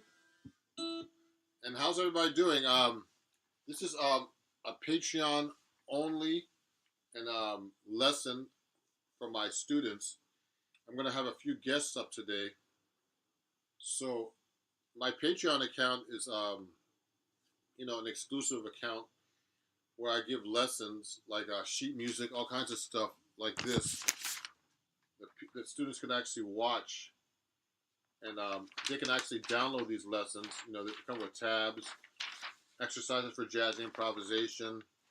And the cool thing now is I usually just, like I'll do a live lesson every month, just broadcasting my lesson just to Patreon. But now I use StreamYard. So today I'm going to be inviting some people that are on my Patreon. If they show up, I know a couple people are going to show up at about 2:30. And if they want to go live with me, I sent you guys the link already. My patrons and my students, you should have got the email last night. And then you could actually just go hit that link and you can go live with me. So please do that if you can. So I'm just going to be basically teaching about jazz improvisation today. So what I do is I do very basic lessons that are very important for your fundamental skills in jazz improvisation. And all these lessons in my Patreon account are all about that. Like this lesson right here is about playing over a blues. Okay? Now, a jazz blues. So in the key of C, the chords in the jazz blues are basically like a C7 chord. Okay, C dominant 7 for 1 bar, 2, 3. These are the chords I'm playing for you. Now this is a jazz blues, so the chords are a little different.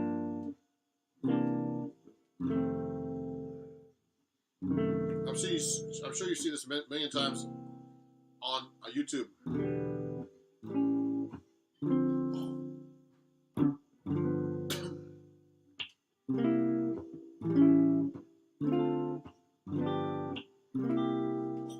So today, I'm only going to be taking questions and comments from my patrons themselves, because this workshop is usually just my patrons, and once a month, or my students, or special guests I invite that they've won a contest to be able to become to come on my live lesson. So any patrons that got my link by email, you can actually join me now. Hit the StreamYard link, and you'll go live with me, and everybody can watch you on YouTube as well. So today is public, okay?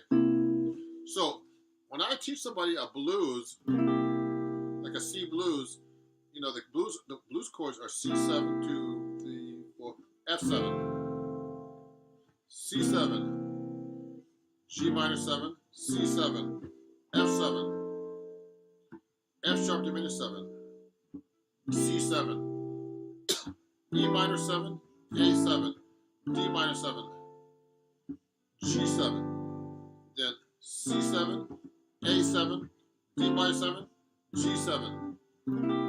So that's how you actually play a jazz blues. The jazz blues actually is just the history. You know, uh, back in the old days when the blues started, it's just an evolution of the very, very first blueses that came out. I heard that the first blues was just one chord. I got the blues, yeah. I got the blues all day long. Whatever. And then when they get to the F chord, they never changed. I got the blues, yeah. And someone said, man, you gotta throw an F chord in there. I got the blues, yeah. And then, when you get to the 5 chord, I'm not just shortening it, I'm just making it shorter. I got the blues. But before all that, they actually just played the same chord, I heard, until they started making it more complicated. Then they made the traditional blues, which is the 1-4-5 blues, which most guitar players know.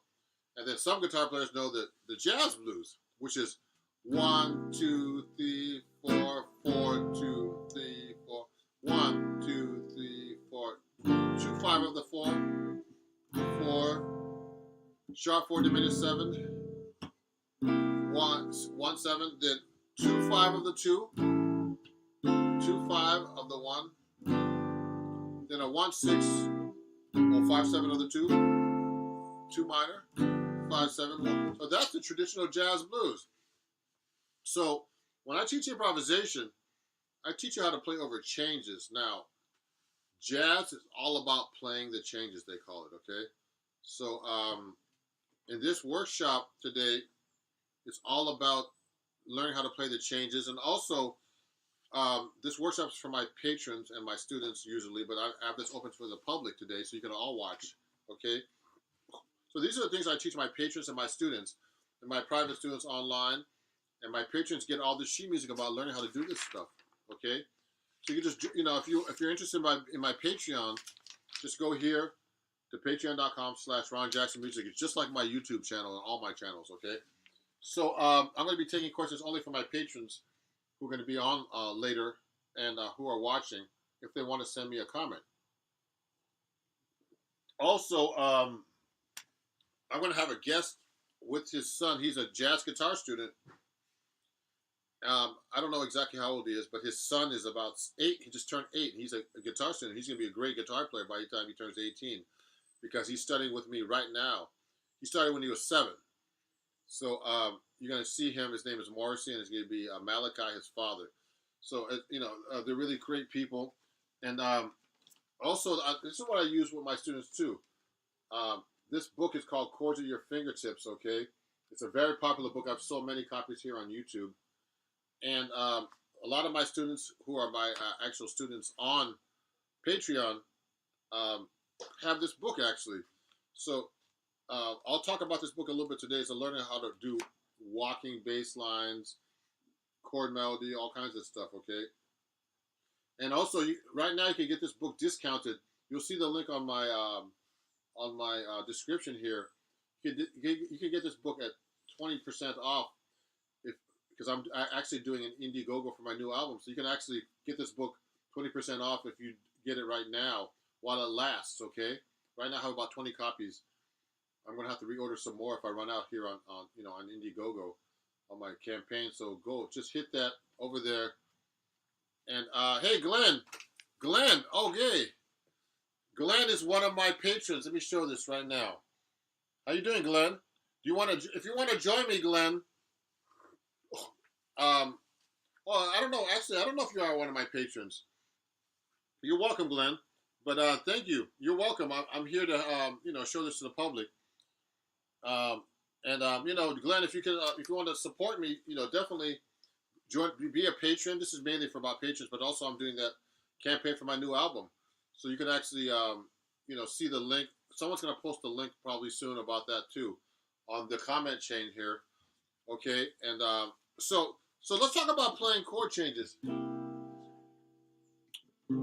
Yeah. So for example, if I'm playing changes over a blues, you have to be able to play the scale through it. So one of the exercises I like to use that I teach all my students is just playing eighth notes to scale on each chord like this: 1 and 2 and 3 and 4 and, or 1 and 2 and 3 and 4 and end on 4 and going up the scale. So this is on a C7 chord. It's a C dominant scale, or mixolydian we call it. Some scales have two names, okay, or more. Sometimes some scales have more than two names. So on a C7, I play a C dominant scale. So it's very important, everybody. When you play the guitar, you just don't play up and down the scale like this in the same octave. You got to be able to play this all the way across the neck, up and down the neck. Watch it.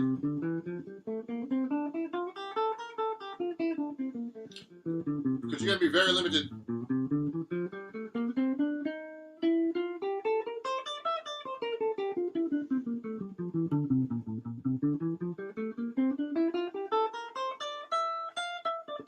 See what I'm doing?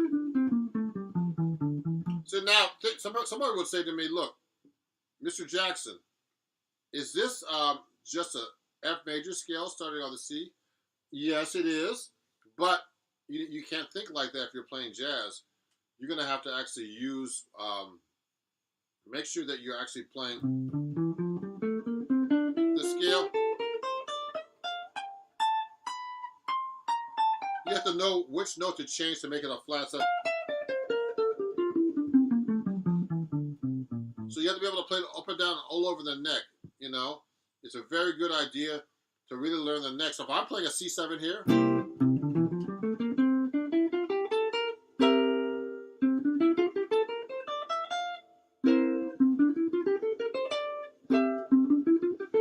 I'm playing all these different C7s.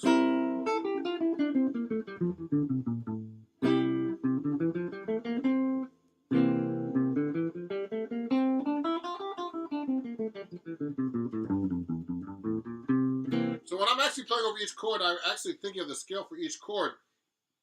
That's what jazz musicians call playing over the changes. So it's very important to learn how to play over the changes and know what scale you're playing. Okay. So I'm only taking comments and questions from my patrons today. I'm doing this open to the public. So look at this. So when I get to the F7 chord, I'll play the F dominant scale. See, I'm playing it everywhere.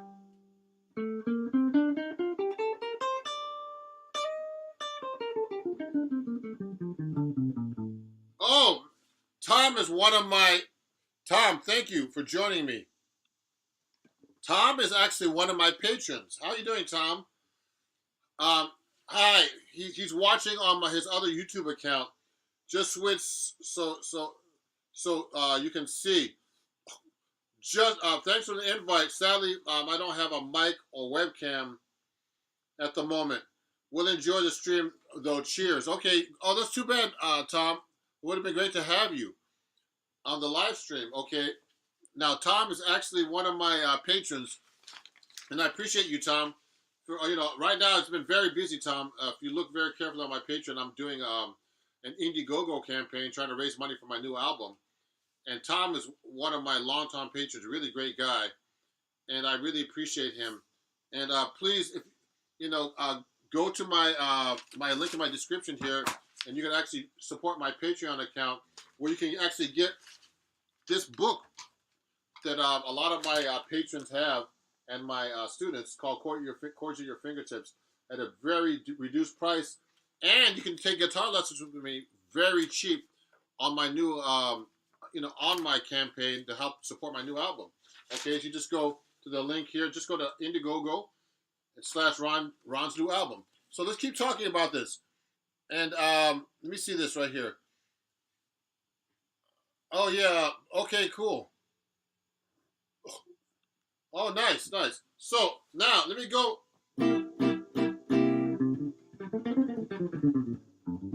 So when I'm playing chord changes through a blues, I'll go like this. So if I'm playing a C7, 1, 2, 3, 4 to F7, then I'm doing the C7, then I'm doing the G minor 7 to C7, going to the 4 chord. So I'll play the scales for each one. Watch this.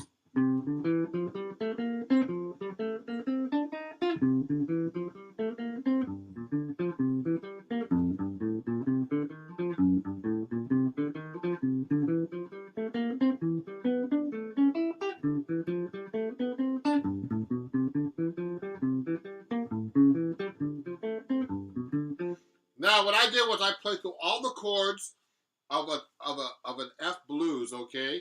And what I did was, I'm going to move over here a little bit so you can see my neck better. What I did was I played through all the chords, all the scales, and that's a really great exercise to learn how to improvise, everybody. So, but you have to be able to you can't just play it in one area, and you can't just start on the root. You have to be able to go like this. What I did was I played the same exact thing, but I did it in a different position.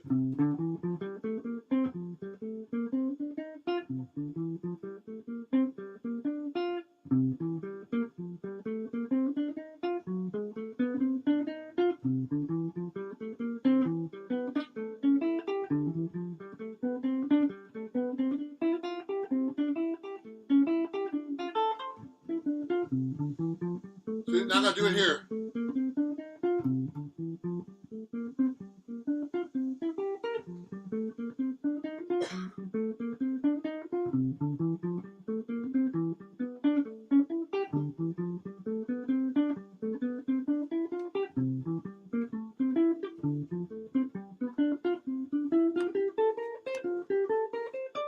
See, what I did was I tried to figure out every possible position to be able to play the same scale, okay? And so, it's a really great exercise to do, to be able to execute when you're trying to play changes, okay? So that's what you would do through a blues. So, but you can't just play like just the same scale starting on the root. You could go like this.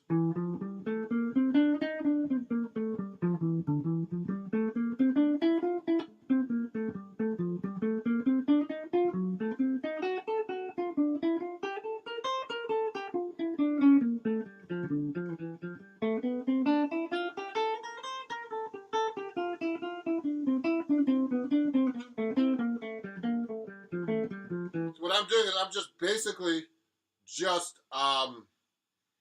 playing through the scale. Huh? So in a way, watch this. We're gonna clean the camera for a second, everybody. So so it looks better. I don't think it's gonna do anything. So that's actually how you actually play through changes. Now what happened was I was actually playing the scale for each chord in time and in eighth notes. That's how you really play changes, okay? And I'm playing in eighth notes. That's a Barry Harris method I teach, okay?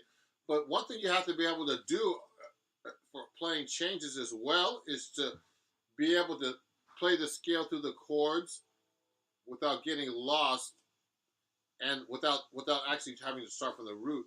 So let me try to show you this. It might sound kind of weird on my. I'm going to try to play it through my computer, But if I play through a blues in C or F or any key, I should be able to play. I'll show you. I'm going to show you right now. Let's say I play now. So if I play a blues in F, like a Charlie Parker one,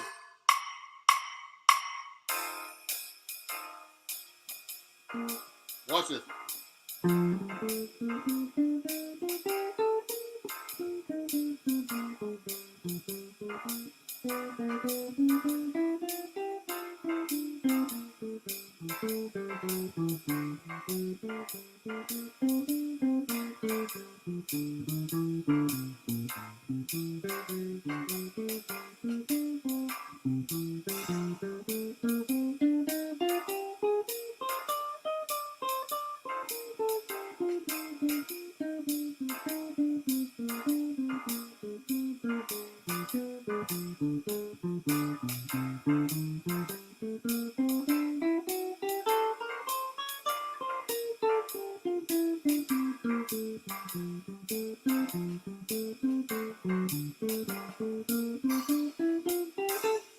See what I did, everybody? I actually just basically just played through the chord changes of a blues, but I just basically played the scales all the way through it. Sometimes I put passing tones because sometimes it's hard for me just to play just a scale. But you got to be able to play through the chord changes without getting lost in your scales and be able to move through the chords, not making it sound like an exercise. Like when I start doing things like this, if I start playing it sounds like an exercise. But if I go like this,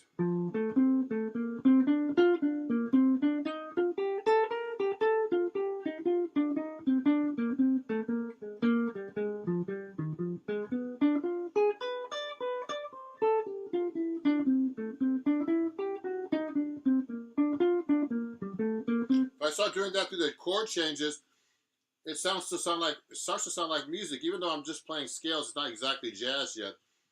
So your goal is to be able to play through the chord changes of a blues or anything just like that, using, just not just playing really basic stuff, but being able to use your knowledge and just not starting on the root all the time. A lot of guitar players, when I start teaching them jazz, they can only start from like the low note because they don't know the notes on, the higher strings or higher up in the neck. So they'll tend to play. They'll tend to go like this. They'll do an arpeggio like this. I mean, the thing is, when you play in that register, everybody, what happens is you're playing in the bass register, basically. That's what the bass player is playing. It's too low. And the guitar is a low-pitched instrument. It sounds an octave lower than the piano if they're playing the same note written on the staff. Okay? So you got to play higher. Like, you got to go. You never see, like real, like you never see, like the master guitar players, like George Benson. They never play down here that low. They play up here.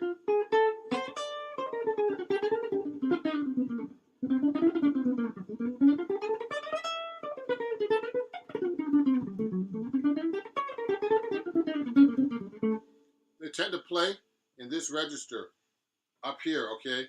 Oh, I forgot to tell you guys, usually I play my D'Angelico, but it's funny, I have this set up because one of the perks of my Indiegogo, I'm raising money for my new album, and you'll see it on the link here, where you can actually get a discount on this book as well, 20% off.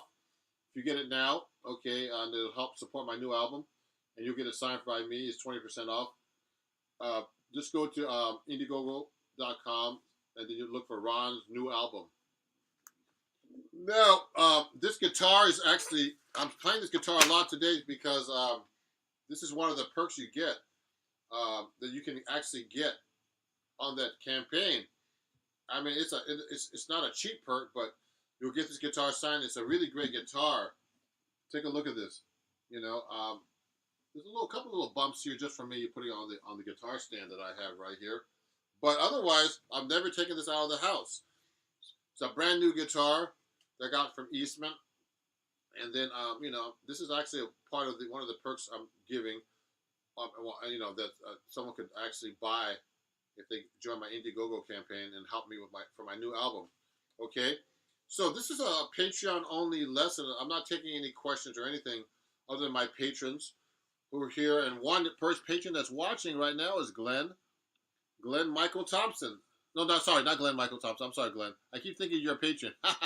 It's Tom Rogers. Sorry, Tom. Now, Tom said he's watching from his other YouTube channel, switched so he could see. And he, I invited him and some of my patrons. So some of them are probably watching and don't want to want me to invite them. But I'm going to have a student of mine too that's coming up in about 5 minutes, and he's going to be joining me to play show me some jazz guitar that I'm showing him. He's going to be live in the studio here. It's going to be like a little studio. And his son, who's 8. Watch out, guys. This kid's going to be great in about 2 or 3 years. So all you adults, and he's taking, the reason why he's doing so good, because he's taking lessons with me. So I always tell everybody watching me on YouTube, are you studying with a guitar teacher? If you're not, this is the time to get your lessons with me on my Indiegogo, because my lessons are really much cheaper. Actually, they're going to be buying some lessons from me, my guests, because they're so much cheaper than what I usually charge. Okay, so just go on my on the link on my bio. It's everywhere, and check it out. Okay, so let me go right now and show you my book a little bit. So anyway, so for my patrons, there's a lot of patrons who have this book. It's a really great book if you want to learn how to do walking bass lines. So I have a lesson in here called Pass It On. Okay? Now, remember, you can get this book on my website, but particularly on this Indiegogo site. So look at this. There's a picture of Freddie Green. It's actually one of my, popular articles that was written, too, on Acoustic Guitar Magazine. It's a really great book. And so I do a thing about walking bass lines here. So it's in the key of G blues, just a jazz blues. Like I've been doing a jazz blues the whole day today. I did jazz blues in C, then jazz blues in F. And so this is really cool. So take a look at this. So what I do is, in this book, for my patrons, they actually have a lesson kind of like this already. And so what happens is, if you're playing a blues like in the key of G, so this lesson in the book,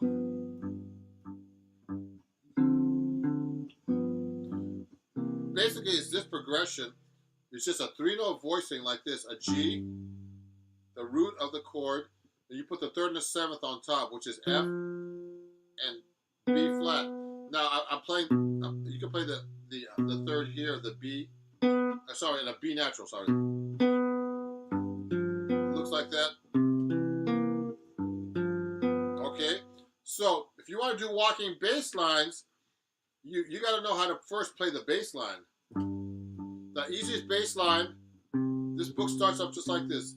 It's just quarter notes on the roots, etc.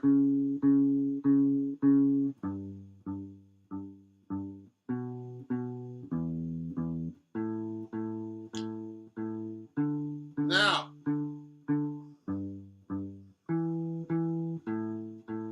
so those are the bass lines for our blues in the key of G. Now you put these 2 notes on top. Okay?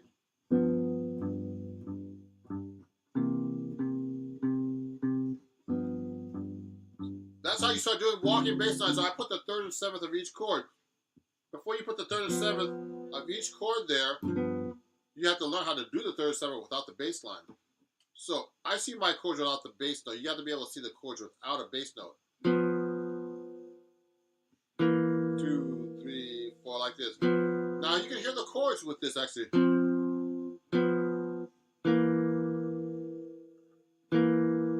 See that?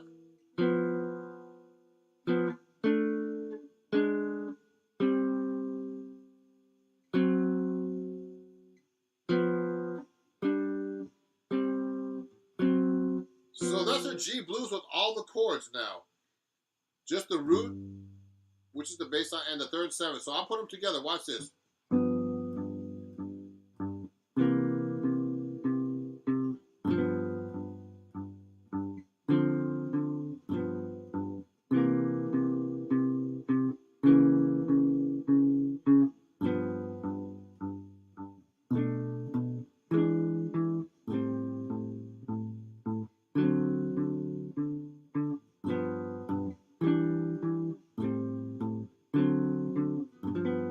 So that's actually how you do a walking bass line with chords in a blues, a jazz blues in the key of G. Now the thing is, that's just roots. So the next step up, and I show you this in this book, right here, Chords at Your Fingertips. Okay, this lesson right here that I'm going over right now, it does that progressively through this book. The next thing you do, you'll do root and fifth, for example. You can go like this.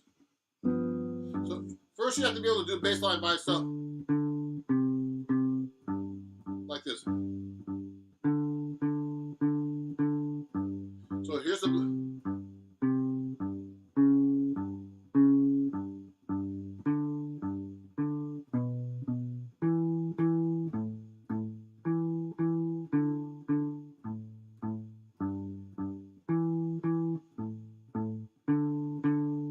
Like that, you see that? So the next thing I would do is put that together. Like that.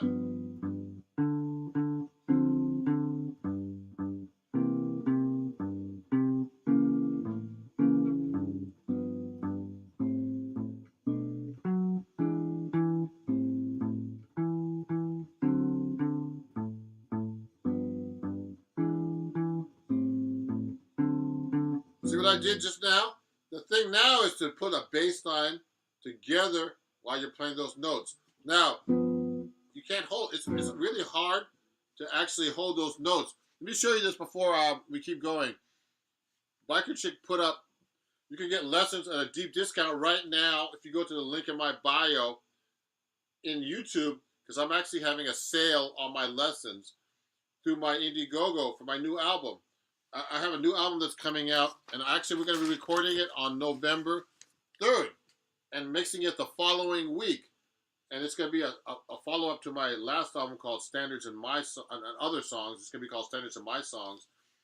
And so you can actually pick up the book, and you can also be like, you can actually come to the studio if you're in New York and see us record or mix. And you could be an art director to help design this. You could be a producer, arranger, a producer, and name a song.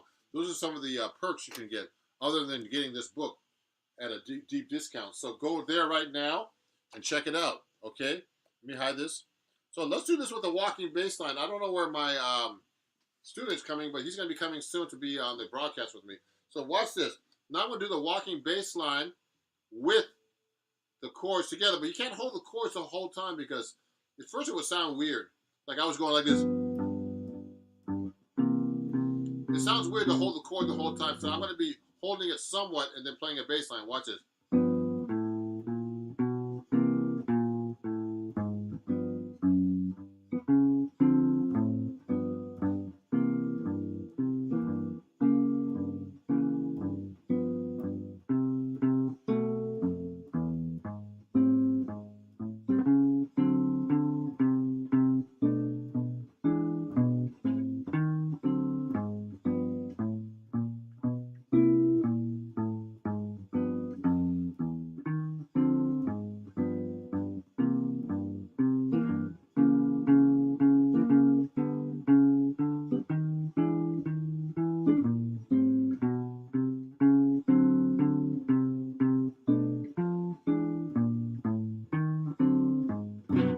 So that's what I did, okay, is that I actually played the walking bass line completely. So that's actually one of the cool things you can learn from this book, okay, is to play the walking bass line and the chord melody.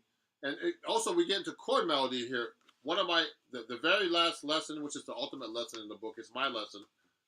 There's a bunch of teachers in this book, actually, that wrote material for this book, too. Adam Levy, Sean McGowan, Jane Miller, and Jeffrey Pepper Rogers. Jeffrey Pepper Rogers was one of the editors of the magazine a long time ago when it started. Acoustic Guitar Magazine, who I write for actually. So I'm one of the writers. I'm actually writing an article for them right now, and I'm gonna have to work on it later on tonight. Okay. So look at this. One of the songs I do is like we do Billy Boy, and I actually do like a chord melody thing with it. So before my guests come on, which I hope they're coming on soon, let me see. Let me see if they're contacting me, and if they're having a problem getting on. Let me see. Hopefully they'll be coming on very soon with me, and to join my broadcast here. So look at this. I do this chord melody thing right here. Look at this, everybody. Okay. Thank you, everybody, who's watching. There's a lot of people watching today. I know it's a Saturday, it's September 11th, and I'm sorry for what happened. I was actually here during September 11th, and I didn't know anybody who passed away there, but it really affected everybody here in New York City when that happened. I saw the buildings, the towers actually. I could smell the towers in Brooklyn where I was at actually. Living at the time in Brooklyn, I could see all the fires and everything from over there. So let me do something. I'm gonna fix the light a little bit better. So watch this.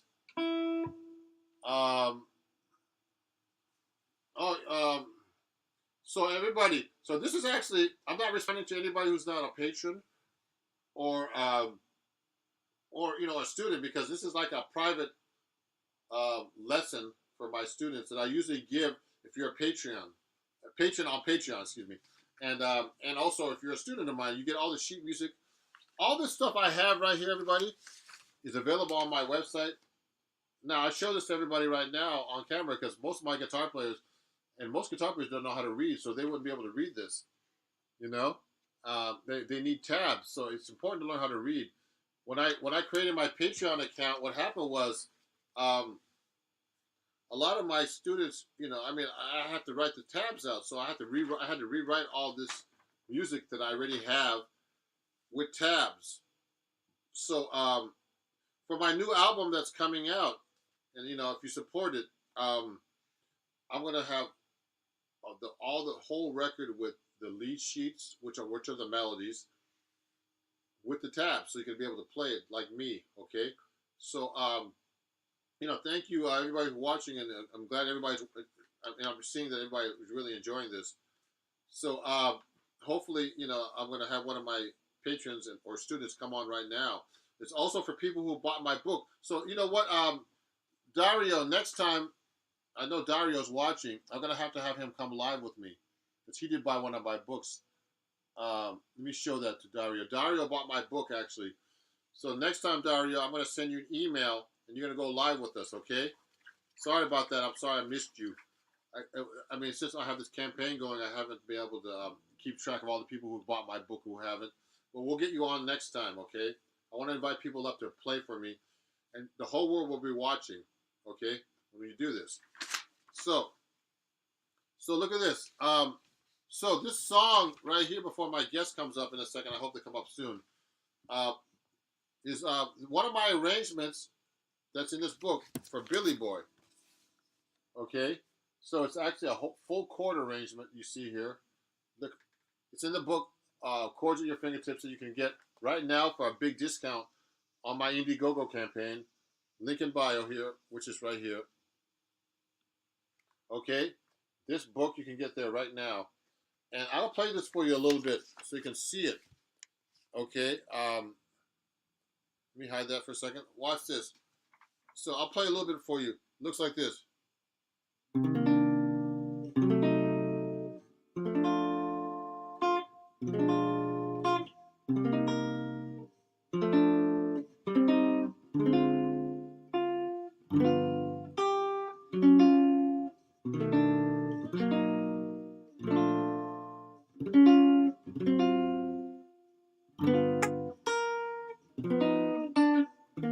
Oh!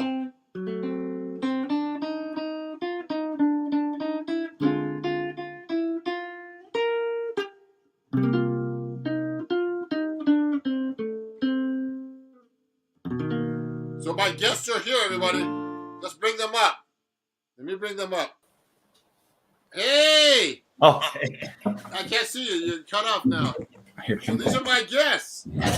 So welcome everybody. These are my two students from California. First, Malachi and Morrissey. So Malachi is actually my jazz guitar student, and his son is Morrissey. Malachi, how old are you? I'm 40. Oh wow! And his son is 7.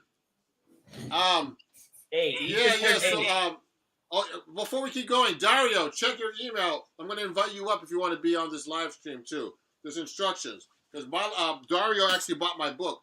So this live stream is actually exclusive to my students and my patrons. And so Morrissey just been studying with me for just about a month. No.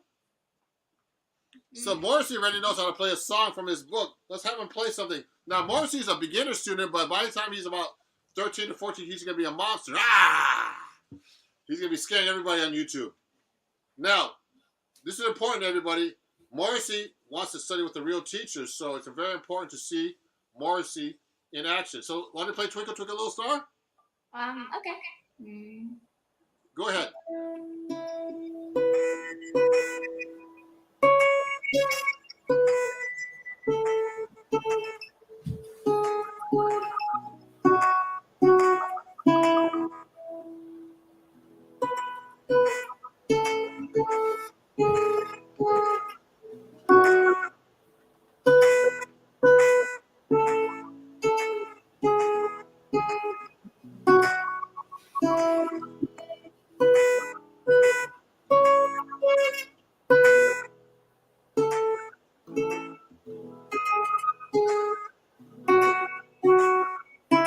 Yay!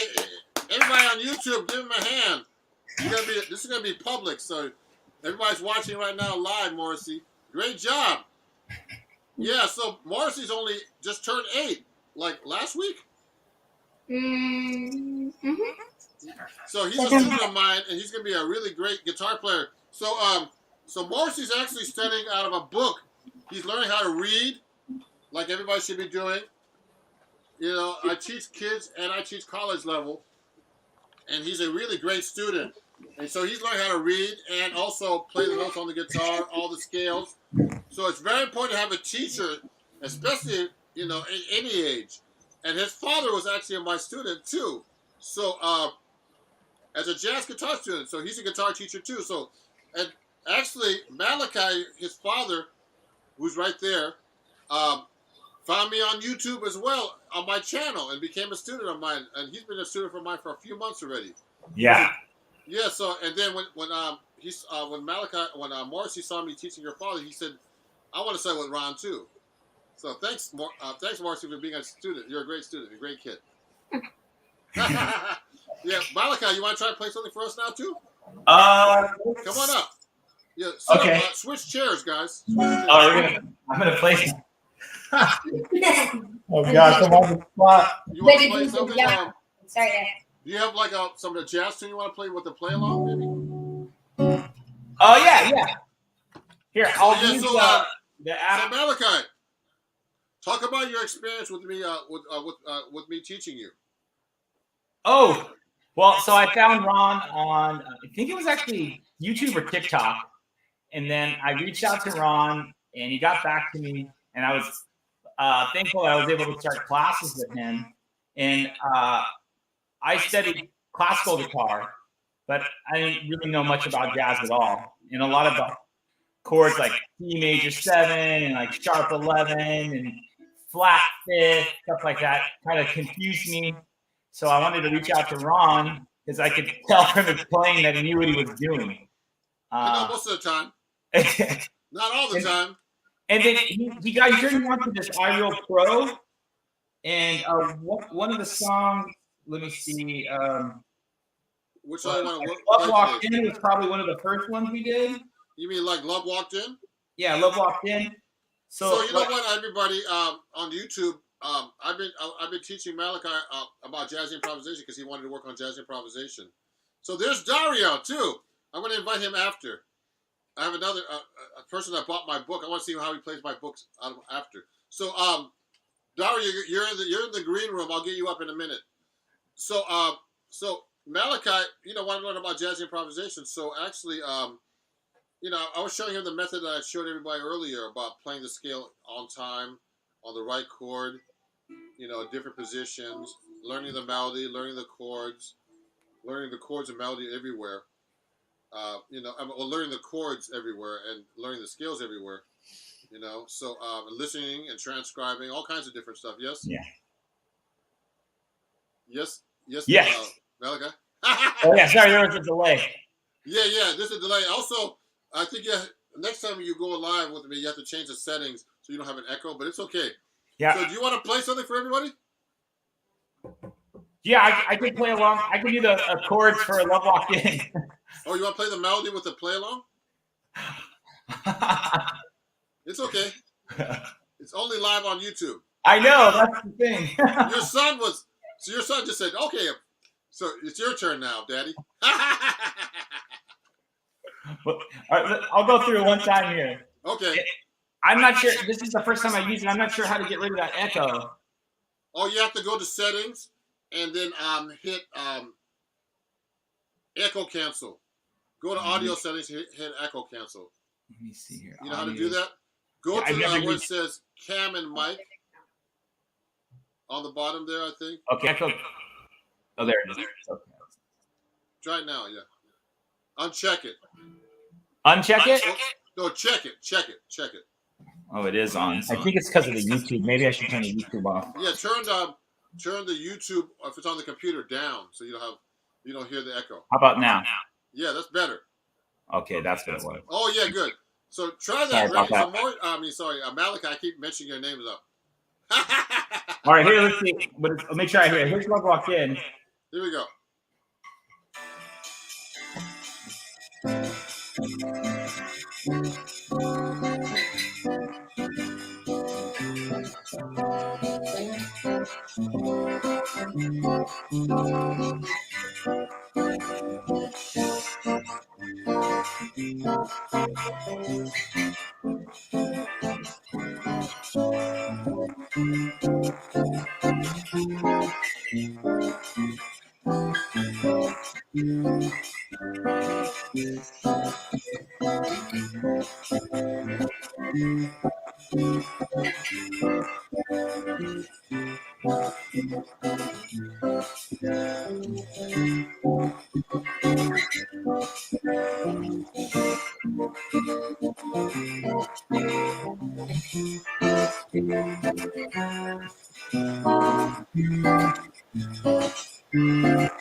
Yeah. Like father, like son.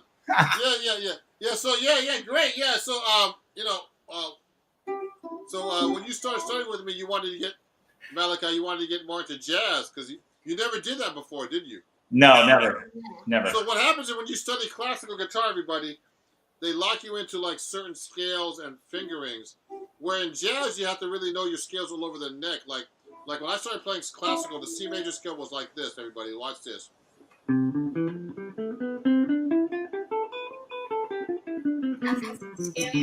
That's the typical C major scale in classical, isn't that Malachi? Oh yeah. And the G major scale is like this.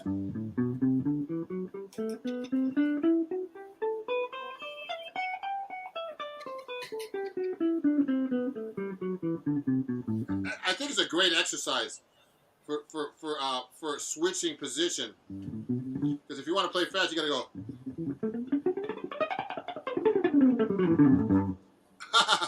You know what I mean? Like, it's a really good exercise for pivoting your fingers. Some of these things. So I think both methods are good for what they are. But for jazz, you really have to know your skills a little bit next. So that's what we've been working on with you. And Yeah. it's really great to have you as a student, and that you're learning jazz, improvisation. And so that's how you play, if you're playing through chords like this, everybody, Malachi was basically going.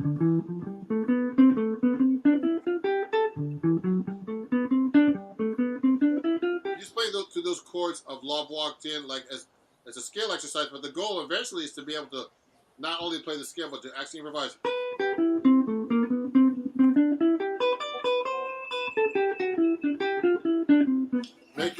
Try to make your solos sound more like, not like scales, but from the roots, but like musical exercises, and then eventually learning solos and improvisation over that. So, yeah, this is great, guys. So, thanks for coming on the show. All right, thanks for having us, Ron. And Malachi actually has this book. You've been working on this book? Oh yeah, we got that one right. Jackson. Yeah, so just so you know, everybody, I'm doing an Indiegogo campaign, and actually Malachi is one of my big contributors. And he owns this book, and he's going to pick up some lessons for his son at a discount right on my at my Indiegogo. So everybody, if you want to get lessons with me, now's the time. We got autographs by Ron Jackson. Oh yes, thanks. Oh yeah, that's me. yeah. So you can get a book right now on YouTube. Just go to the link in my description, and it's at a discount. And also he's going to be picking up a bunch of lessons from Morrissey and himself at a really even cheaper price than I'm charging him now. Yeah, great price. Yeah, so thanks for coming on the show, and also Malachi, you have your own YouTube channel too, don't you know that? Oh yeah, Mr. M's Music. What's it called? You can also find me at MalachiHernandezMusic.com. Yeah, so MalachiHernandezMusic.com. What's your Instagram? What's your YouTube again? Mr. M's Music. Mr. N. Oh, that's your company? Well, Malachi Hernandez Music, but my YouTube, you can find me at Mr. M. Or if you just put in my name, Malachi Hernandez, you can find me. Yeah, so Malachi does lessons too, so I want to help him out with that too. Thanks, Ron. Yeah, so thanks for coming on the show, guys. You guys are stars now on YouTube. All right, have a good one. Thanks, Ron. Morrissey went up there and said, I'm not scared. Okay, see you guys. See ya. Bye-bye. Okay, so everybody, thanks for those them coming on. Where's Dario? Dario, you gonna come on? Because I'm gonna be going off soon. Because I'm getting tired. I need to eat lunch. Dario? There he is. I think Dario is coming on soon. So anyway, so this is what I do on Patreon every month, everybody. I have guests coming on now. We play together. I can hear them in person. So this is something everybody should be able to do now on YouTube. Oh, if you want to become a Patreon or take a lesson with me, you can actually learn all these cool things. Go live with me, like I just did. Invite people up to play. I have students of all ages. So let me add Dario to the stream right now. Dario, how's it going? Hey, good man. So where are you located? I'm in Grand Prairie, Texas. Oh, it's really funny. What? I had a patron from that area recently. Really? Yeah. He was a patron, and he took a couple of guitar lessons from me. Yeah, so you want to play a song for us real quick? I can't see your guitar, though. You got to show your guitar. Yeah. You got to move back. You got to move back, actually. Move back, like that way. Yeah, because that's... Cause I'm like about 4 feet away from the camera. Yep, I'm a pro at this. I get you. Yeah, great. Play us something real quick. Nice.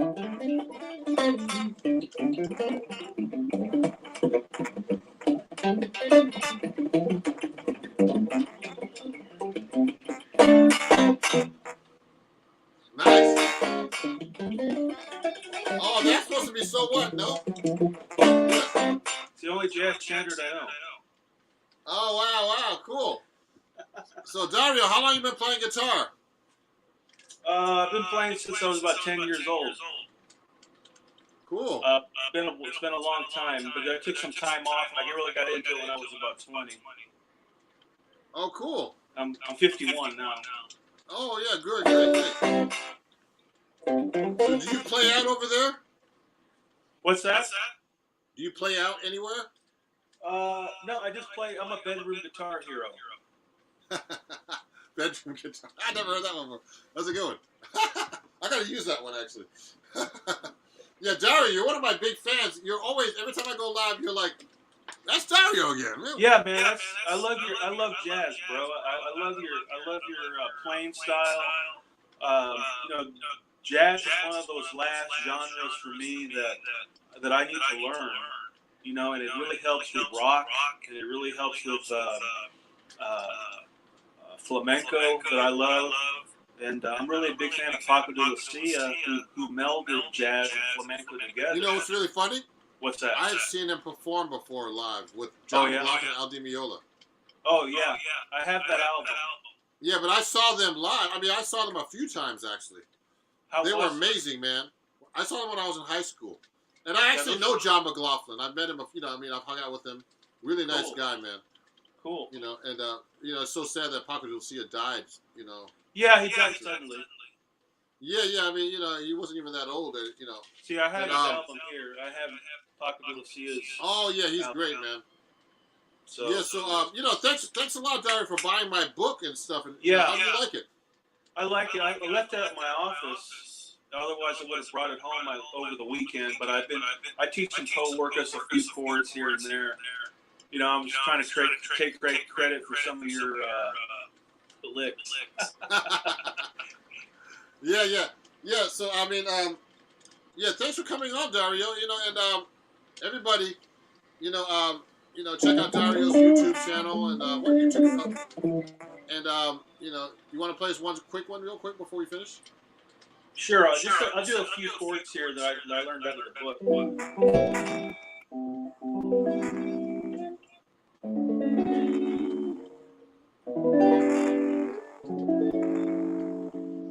Good.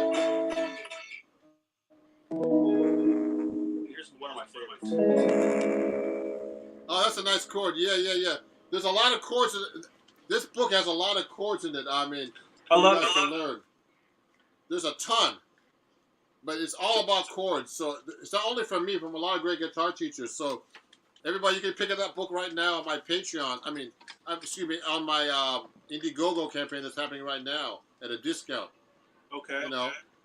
And hopefully one day, Dario, you can take some lessons with me. I'm gonna take lessons from. That's the plan. Yeah, right now I'm telling you, I'm having a sale right now on my Indiegogo. It's actually like about 40% off my lessons. So go check it out. Sounds good, bro. Yeah. So thanks for coming on the show, everybody, and I'll see you soon. Okay. Okay, my man. Okay. Thanks, Dario. Okay, buddy. Have a good day. So that was Dario, one of my students. Not one of my students, but one of the people that follow me here on YouTube. And he bought my book. I really appreciate him. And he got my book. I think he got it actually on a sale price too. But right now I'm having a sale. Go to my Indiegogo. Right now, I think here it is. I'll show you. It's right here. I'm offering lessons, all kinds of stuff there at a deep discount. My new album that's coming out. And this was actually a public showing for my private students, people who bought my book and my patrons. This is public. I put this public so you can see how I teach people online, and and I encourage them to play. So please follow me if you don't. Share my page. Support my new album on Indiegogo, which is on the link here, and and join my Patreon if you'd like at patreon.com/RonJacksonMusic. It was fun going live for you guys and doing this live stream for my for everybody. So we'll keep in touch. And thanks again, everybody. Have a great day, and I'll see you guys very soon. Okay? It's Ron Jackson. Follow me everywhere at Ron Jackson Music as well. Share my page to everybody. So it's really fun, and it's really hard to go live and talk and play and all kinds of stuff. So I give myself a lot of credit for that too. I'm just kidding. So have a great day, everybody, and thanks for watching. And I'll see you guys soon on everywhere. Okay, have a great day. Bye bye.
We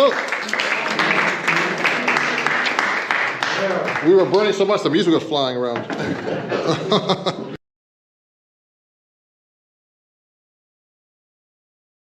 Thank you, everybody, for watching my video. And if you enjoyed it, please subscribe and also turn on notifications. And if you really love my video, please support me by joining my Patreon and become a patron. That way you can get some cool lessons, some live lessons as well, cool perks, and you're going to have a great time in watching my videos as well. So please support me there, and I hope to see you on Patreon. Hey, everybody. Okay, I'm actually live now, and I'm just going to fix a couple of things here because I had a problem. This is actually going to be public now. I had to change it because of some settings I had. So I'm going to actually fix my stand here. It's Ron Jackson. Send me anything, you know, like a video chat. Let me know that you can actually see me properly. Okay? If there's a problem seeing me, let me know. I'm going to actually have to put this camera down a little bit. And probably move this back a little bit. So I'm going to start a little bit late because I had an issue with my camera and my settings, so which was kind of stupid, but anyway. Technology. Let me see if I can fix this thing to make it look better. I might have to lower this a little bit. I'm going to have to get my guitar out here. I have to lower this a little bit so you can see me. Oh, see? A little high. That's a problem with YouTube. I can't figure this out. I have to load this. Let me do this now. I'm setting up, everybody, so don't worry. We'll be good in a second. Send me a video chat in the stream here. Good. Patrick, how are you, man? And Devonite. Oh, cool. I finally caught you. Good. I'm going to fix this computer up a little bit here. I'm going to put a different thing on the floor here. So, guys, I had to actually, make this a public video because I've never done it before for my early access stuff. You know, if you have a problem getting on, just go to my YouTube. I'm live now. And I had to resend an email with all this, and hopefully people will get it because I couldn't use the other link. So you can see me okay, I guess, huh? Let me fix this camera a little bit.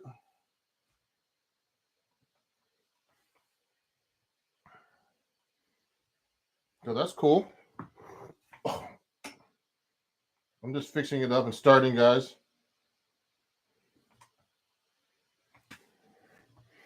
It's supposed to be my background, and I'm gonna actually start in a minute. I'm waiting for some more people to show up here, but I had to resend an email and get, so it can get this live. But I'm actually live, and I've never done a public live on YouTube, but I had to change it today. Might as well do it once in a while. Hey, good. Hi, Brittany. Hello. I'm a new subscriber. Appreciate your videos. I'm self-taught for 10 years. Okay, good. Thank you. Everybody, this was supposed to be a private live link, but I had to change it because YouTube is really hard to set up, with the camera and stuff. So I'm going to pull my guitar out. You can see that okay, yes? I'll move back a little bit. I'll put this back a little bit. And, we're going to be talking about chord melody today. So I'm just setting up right now. And if you have any questions, please send me a message. I'll start with my 7-string guitar today. We're going to talk about chord melody and how to do that. So please send me questions here through the live chat, okay? Let me just change this a little bit. I'm going to pull my 7-string out right now.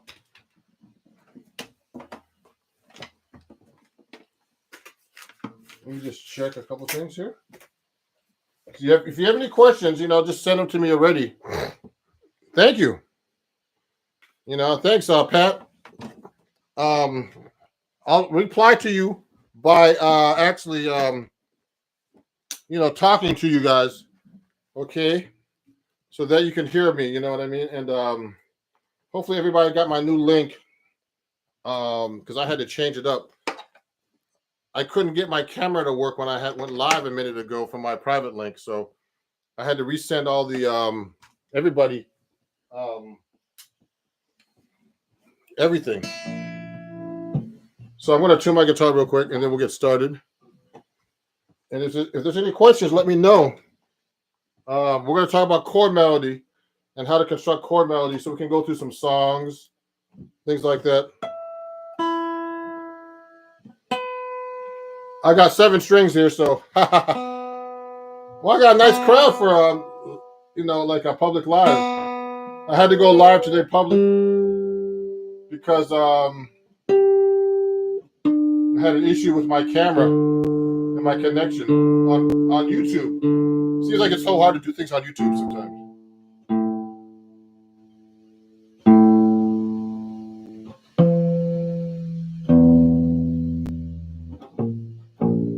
So I have 7 strings here. Oh, True 5-1. So Emir is my student. He's going to be coming over later. Great guy.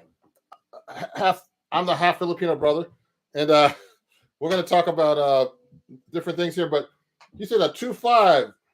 So if you do a D minor, well, I mean, I have my 7 string, so it might confuse everybody. But if I do 2-5, let's say regular 2-5. So if you do try using tritone substitution, you just go. Okay, I'm just putting a D minor 7 to a D dominant 7 to a C major 7. So that's just a tritone substitution is actually when you get to the G7. Okay, the G7 is a G note right here, and it's a flat 5 away.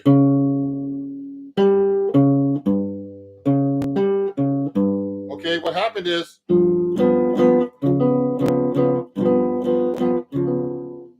the tritones right here, the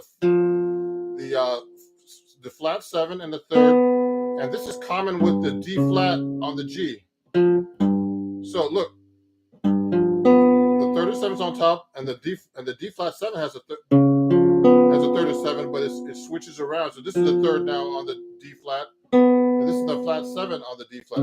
So they interchange. So that's how you make a tritone substitution. So instead of going C minor, D minor to G7, I can go D minor, D flat 7 to the C major 7. Okay. So that's a very common, substitution. And we can really get into this some more. But the thing is, that's cool about this. This helps you learn how to play stuff that's in altered. It makes you think about something different. And let me see who else is there. Liam. Hey, good morning, Liam. Oh, what toner brand do you use? Okay, Joe. So Joe, someone's asking me about changing my link for today, but I'm live now. So look, this is my Peterson tuner. Look at this. Let me show you on the camera here. It's a strobe tuner, but they don't make these anymore. I endorse Peterson, and they make great tuners. Okay, but these Peterson tuners are strobe. They're the most accurate tuner you could buy. The military uses these things. Through the Peterson, they make these huge tuners that are like $3,000 that you can actually get. I would never need that. I just use the clip-ons, but they have a better version that I have that I use when I go do gigs. I leave this at home. This is kind of fragile, but this is very accurate for a clip-on. Now, you should know how to tune your guitar without a tuner too. I was doing a thing like that on TikTok. I have a bunch of fans on TikTok, and I've been doing that. So this is actually a live lesson that's actually live for the public today. Usually I release these later.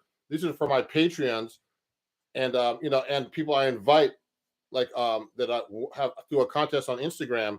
And today, it's all public because I had an issue with with with my Instagram. Oh, well, actually with YouTube, I'm trying to get on. So hopefully people will be there.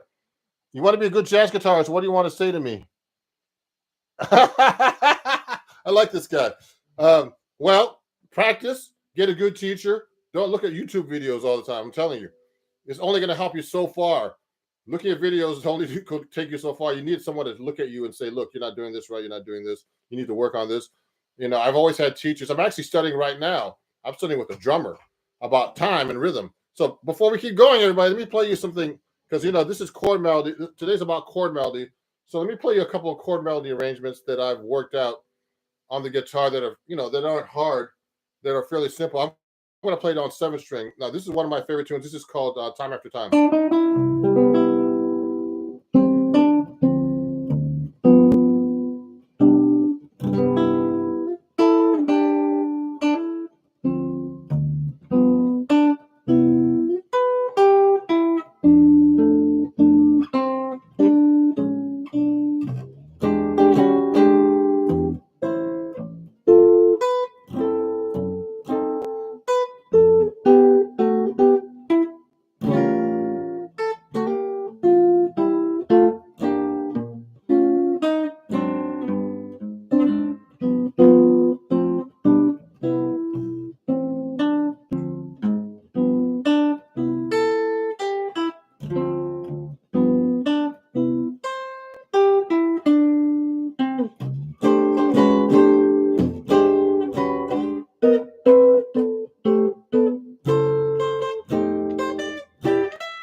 Everybody, how you doing?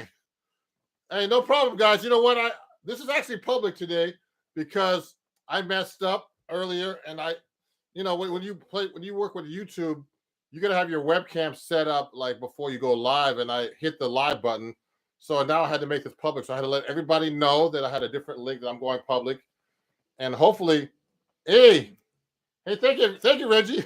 So let me respond to some of these comments. I'm gonna respond out loud, so you could actually text me here, okay, and then I'll respond out loud to whoever's responding.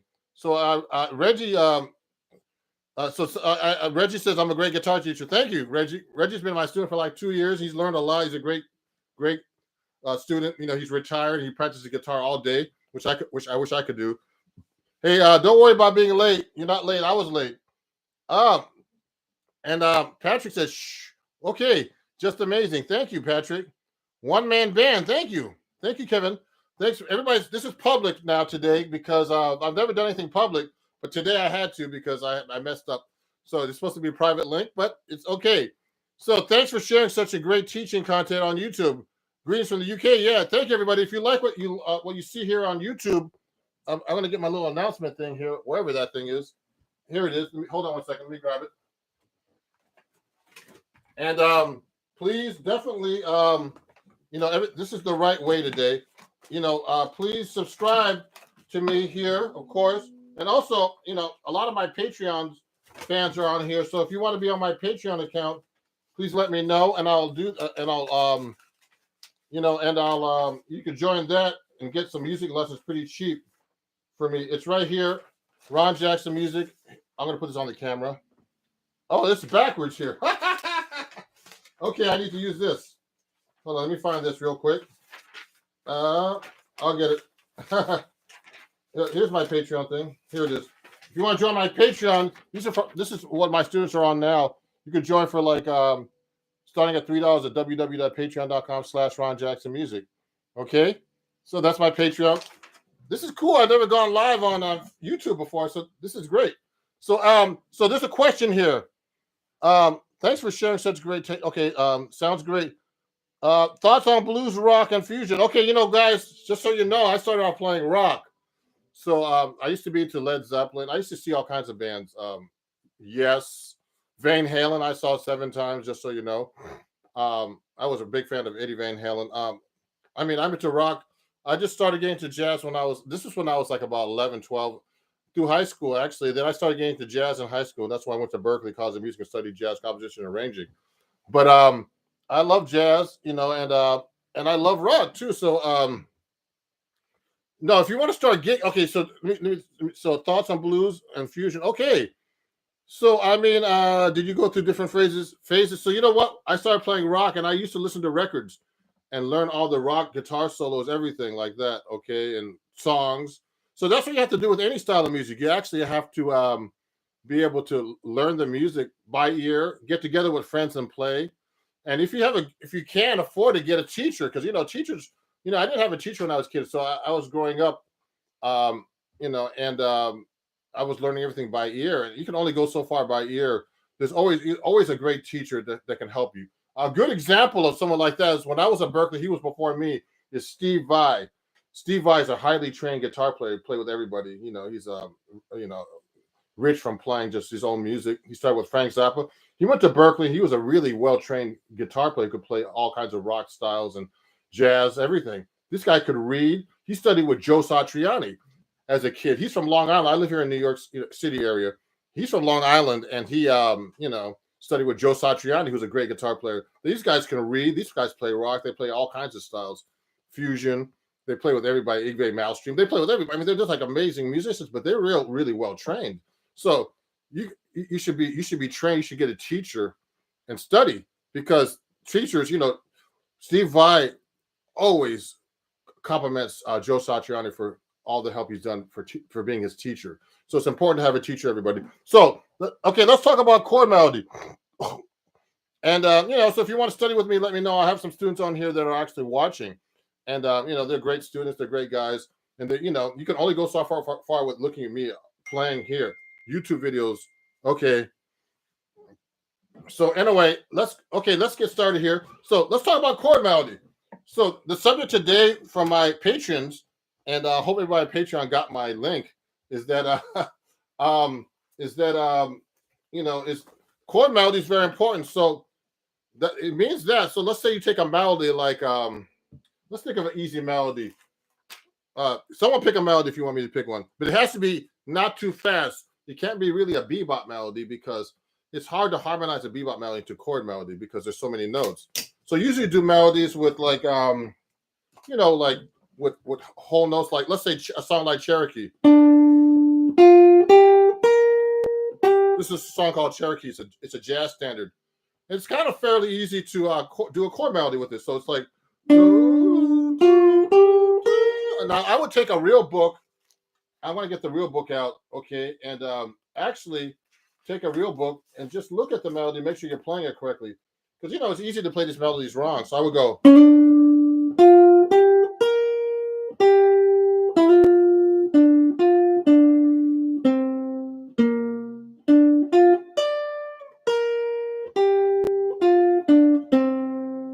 So that's the melody to Cherokee.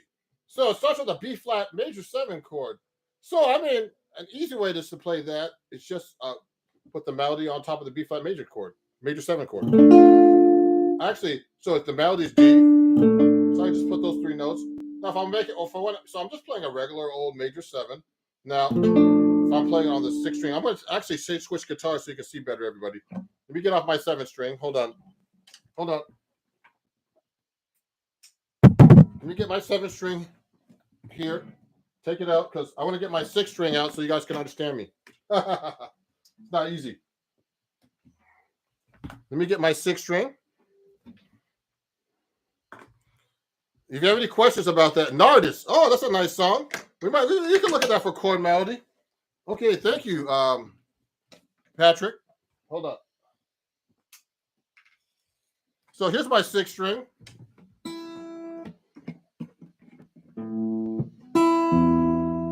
So let me tune this up real quick, and then we're gonna actually we're gonna work on Cherokee right now, just as a melody. We can look at Nardis too. Actually, Pat, that's a great idea. I love that song. I've done that chord melody too. I'll tune it up real quick. The guitar's a little sharp today. In my room, I've had the humidifier going. Maybe change it with the cold. It's been cold here. So look. So here's Cherokee. So I can play the chord like that with the melody D there. So I can do inversions. What I did was I did a major 7. Then I did the inversion, first inversion. Then there's a 6th note on there. Actually, it says play F7 sharp 5. I can go like this. It says in the music good. I did that. So there's F7 with the sharp 5. Oh, actually, I would have to do that way to put the flat 7 in there. I would do that. Okay, so the beginning of Cherokee is like this. So I'll go like this. 4, 7. So then I went to major. Now this is F minor 7. It has an 11 on top. So you have to know the chord scale relationship to the the melody according to the chord. So that's a B flat against a F minor chord. So that's an 11. So I would do this. Or I could do it this way. Or this, so many ways. This. So that's go. So this is the melody so far. Now you can see this after it's a replay, everybody. I can go.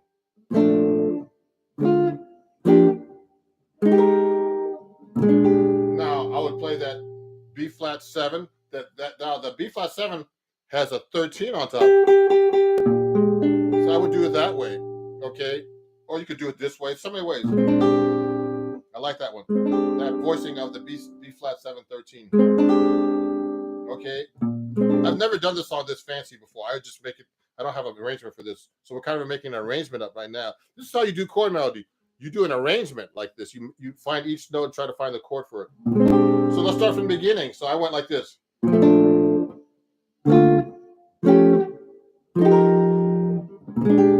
So I just chord melody that whole thing. Now I'm using block chords basically.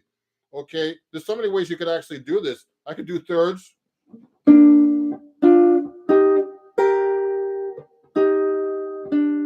I just did 2 notes at a time. You have to know your chord scales, guys. And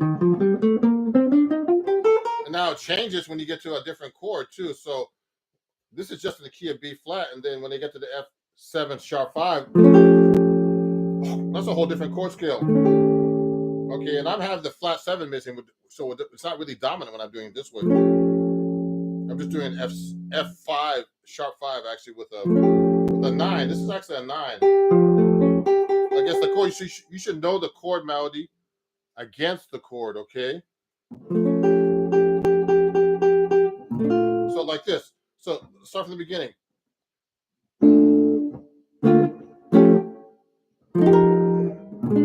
Okay, now this melody has a lot of tensions on top. So when I get to the next part, it has an F on the top. So that's an F on top, which is a major 9 against an E flat major 7 chord. This is an F. Now it goes to the 7th. I can just go just thirds. Then it goes to a D over an A flat 9. So this is actually a sharp 11. So you could play the chord like this actually to add the 9. Okay. So let's start from the beginning one more time. So here's chord melody, Cherokee. You have to memorize it.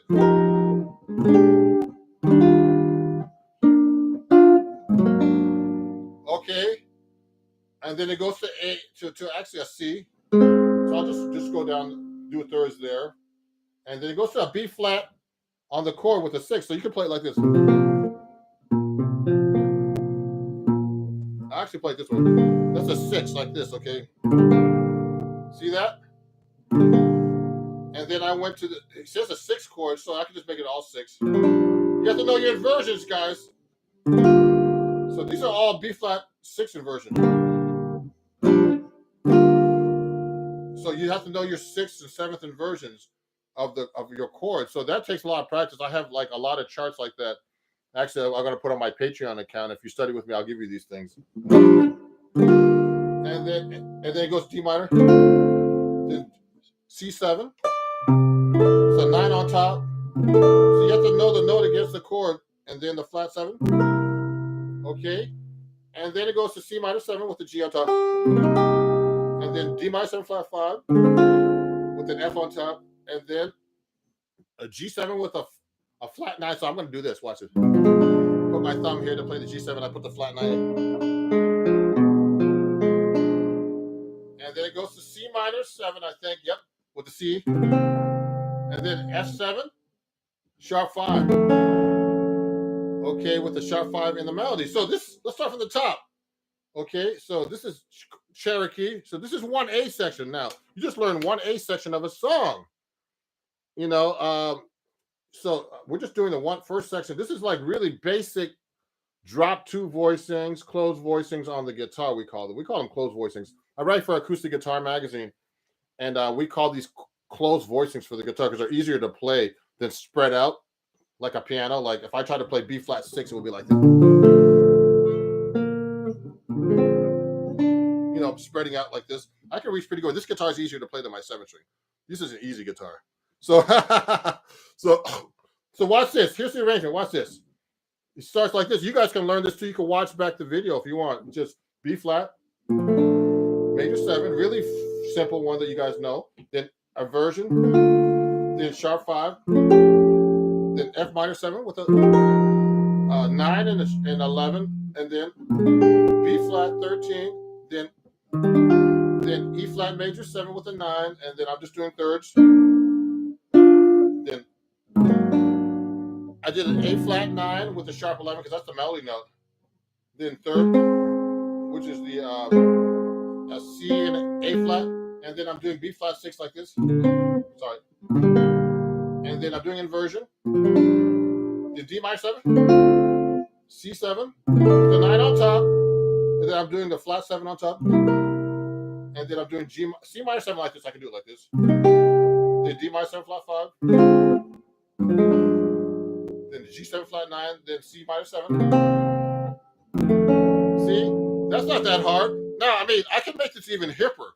You know, let me see some of the questions here before I keep going. Thoughts on the blues? Okay, so Patrick, any advice for someone who's wanting to start gigging? Oh, Patrick, so I want to answer these questions before I keep going. So, Patrick, to get gigs, you know, the best way actually is to know as many people as you can.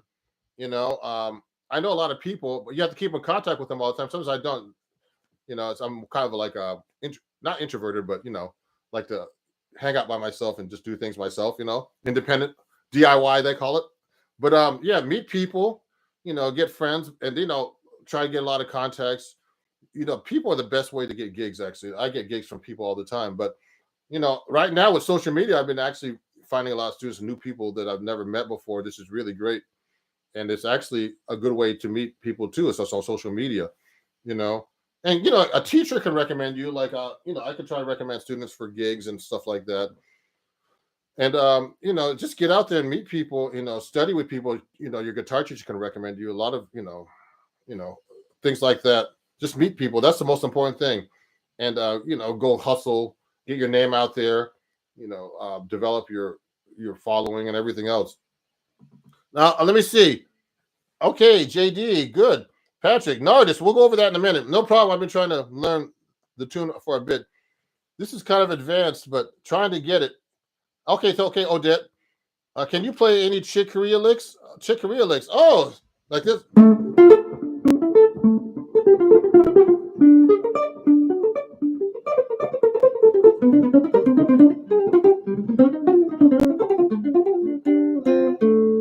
Okay, that's about. I gotta practice that one still. So anyway, that was "Got a Match" by Chick Corea. I mean, I worked on his stuff for years, so.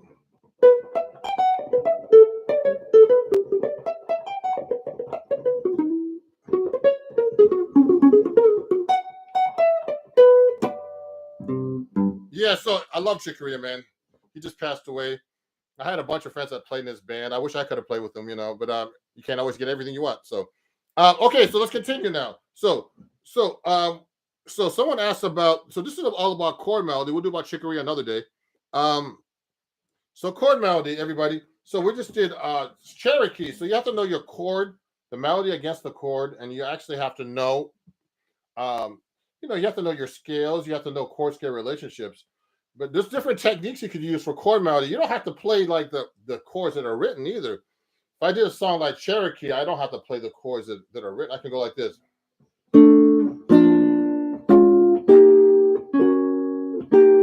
I just play the same chord. All I did was just one chord.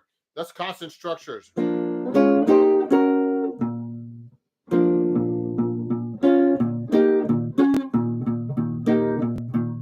See what I just did? I just played the same chord with using under the melody, and that sounds hip too. You know what I mean?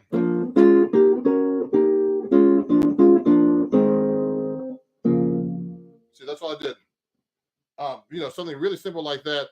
Also, I could do seconds. I mean, I like to do all kinds of stuff. You should be able to voice your chords in different ways, like fourths, thirds. I mean, the easiest way on the guitar is thirds. I can go.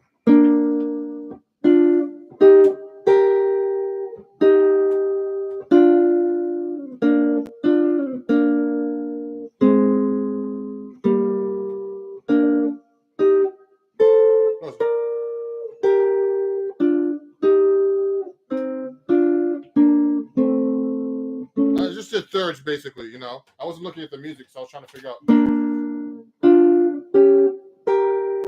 Thirds. Now you could do fourths. Fourths.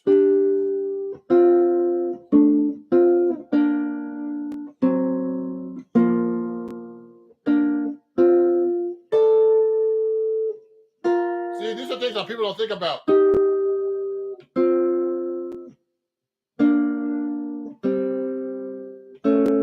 I just did fourths, okay? I just, you know, so these are basic things you could do that people don't think about when they're doing chord melody. I'm only doing 2 notes. remember, a chord is what? What is the definition of a chord? The definition of a chord is two or melody notes played at the same time, or two or more notes played at the same time. So a chord can be just two notes. It doesn't have to be like some fancy chord like let me see, like, or no crazy chord like that, or like this, with a sharp 5 and major 7. You don't have to do a fancy chord to make a chord melody. You can just do a regular chord melody. I just did fourths. You could do fifths too. I mean, it's kind of weird. You can go. Let me see.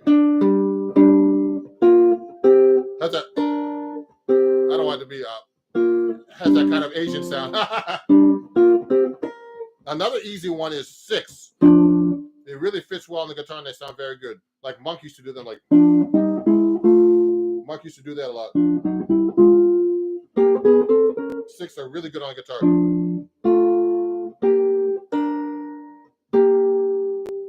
See, I did it.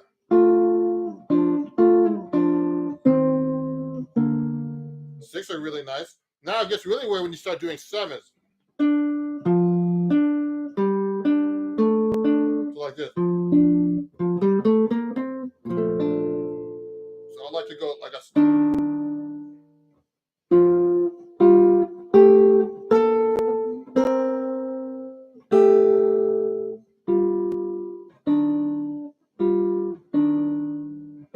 I mean, it doesn't always work with the 7s. Okay, octaves.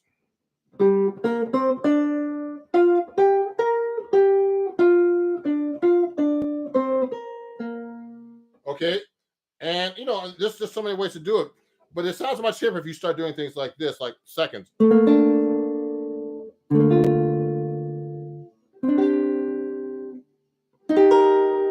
use reharmonizations. I did a tritone substitution on the B flat now.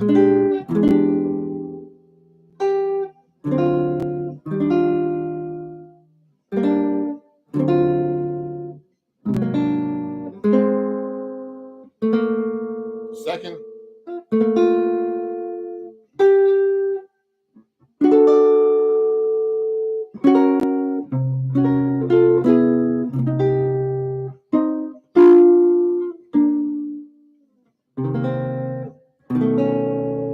See, I did a tritone substitution there instead of the tritone substitution. Ymir mentioned that before. Yeah. So Odette said they understand. He or she, I think Odette. I don't know who you are, but Odette said, I like the third. You understand that better with less notes. Yeah.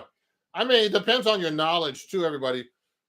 Some people are like, want to do really fancy, like crazy harmonies on this stuff, but you can make it simple. It sounds good too. Let me see if there's any questions here. Hello, Nathaniel. Alucard Tapes, can you play a tune to tell us what's through your mind as you play this? Yeah. Hey, thank you, Amir. I'll see you, Amir, later. He's coming to take a lesson soon. So, can you play a tune and tell us what's passing through your mind? Like, you know what? When I'm playing, guys, there's all kinds of things I'm thinking about. I'm thinking about getting some lunch. No, I'm just kidding. There's all kinds of things I'm thinking about. But the most important thing. Oh, let me see. Oh, someone's asking me if they have any written material about this. So look, guys, and girls and everybody else who's watching. If there's some books. So here's a book I want to recommend to you. Please go to Amazon right now or Hal Leonard or wherever you buy your books. And I actually have a book that's out called Chords at Your Fingertips. If you can see that, that's actually backwards. Okay. I'm going to write it down on the thing, but it's Chords at Your Fingertips. And there's a bunch of lessons I have here about harmonizing. Okay.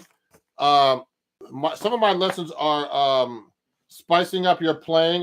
Jazz reharmonization is in this book. Okay. That I wrote.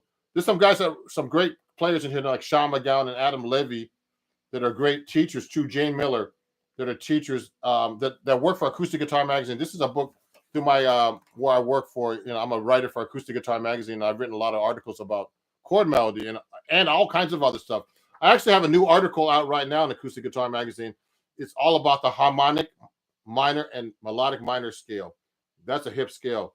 It's all about the chord voicings. Okay, so you should know your chord voicings not only in major but in a melodic minor and harmonic minor. And I've been working on that too. I still work. I still practice. I still need to learn new things. I still study. So this book has a lot of things about Chet Atkins style of playing, reharmonization. I do in this book. So definitely pick this up if you're interested in doing that. Also how to do chord melodies in this book too, actually. So things we're working on today. So pick up this book. Oh yeah, this doesn't look backwards. Oh, sorry. Okay, maybe I'm seeing it backward. Okay, so that's the book. Okay, everybody. Okay, actually, guys, I teach online. If you want to study with me, you can reach me by email. I'm going to put my email here. So that book is, I'm going to write it down right now. It's called Chords at Your Fingertips. And then I'm going to keep playing here in a second. That's the book. And then my email, I'm going to put it here, ronjacksonmusic@gmail.com. And you could actually study with me there. You could actually email me and, take a lesson. I have tons of students I'm getting from YouTube and Instagram and everything else. So let's continue with the subject of chord melody. So someone asked about doing Nardis. Oh yeah. So when I'm playing, there's all kinds of things going on my mind. This about the changes, the timing, the chords, the melody I'm going to be using. But it's hard when I'm playing. I'm just playing. You can't think too much when you're playing. Okay, you got to be practice. You got to practice so much so you're not thinking when you're playing, that you're just playing. Okay, unless it's something like you're reading and you don't know what's going on. Okay, so look at this, Lewis Carter. Okay, sounds great. Thank you, Lewis. So let me go to Nardis. Someone was asking about that. He won a seat to this live lesson. So let me get out Nardis. And now Nardis is tricky. So we just did Cherokee. So we did a partial arrangement. The bridge is easy on Cherokee actually, and we'll go back to that in a minute. Let me just go back. Let me answer this question. I'm going to get Nardis out in my book just so I can look at the melody. So Nardis is like this. It's a Miles Davis tune. You should know the melody separate also, everybody, if you're doing chord melody. To the song. So look at this. So I like this song. It goes. Okay, it does this. There's a counterman. Okay, and then it goes.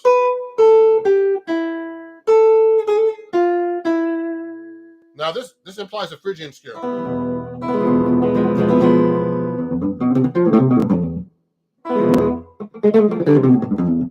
I love that scale. Okay. So that's the third mode of the major scale. Okay. Now, so it starts with an E minor chord. It's really easy on the guitar. It's like, and then goes up to F major 7. And then you can go. The melody's written down an octave lower. So I suggest guitar players always play the melody up an octave higher than it's written in most cases. Okay. Go look at the range. So I would go like this. I would play the harmonic. I love harmonics.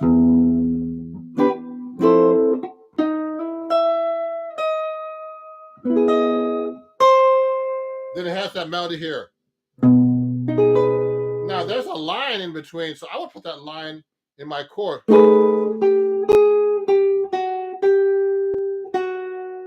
okay, while that melody's going.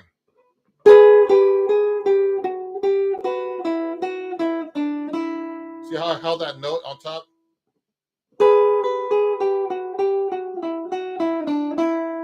Okay, and then this is for Patrick. Okay, this is an A minor 7 with a 9 on top.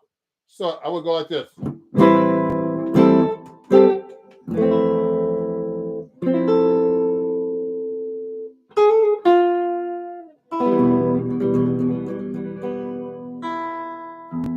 Okay, and so I'm gonna keep going here, and then so that repeats. Okay, so that's the cool thing about jazz. you could actually repeat over and over this. You know, it's AABA. So this form is AABA. So the same melody again. So let's go over that one more time.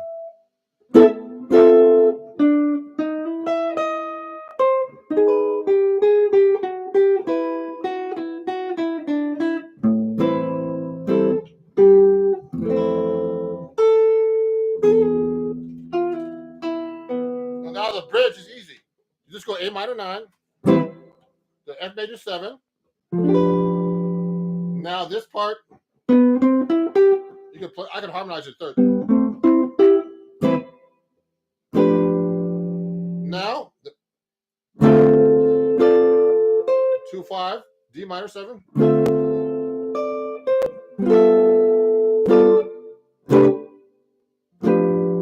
This is not too hard to harmonize.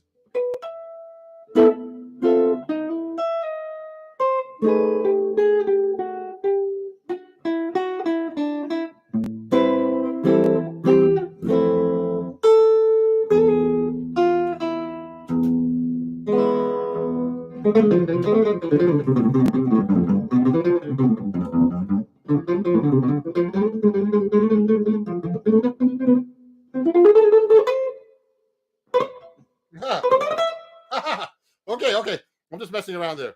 So look at this. Nathaniel Nelson, how many hours do you practice every day? Well, yesterday I couldn't practice at all because I was too busy.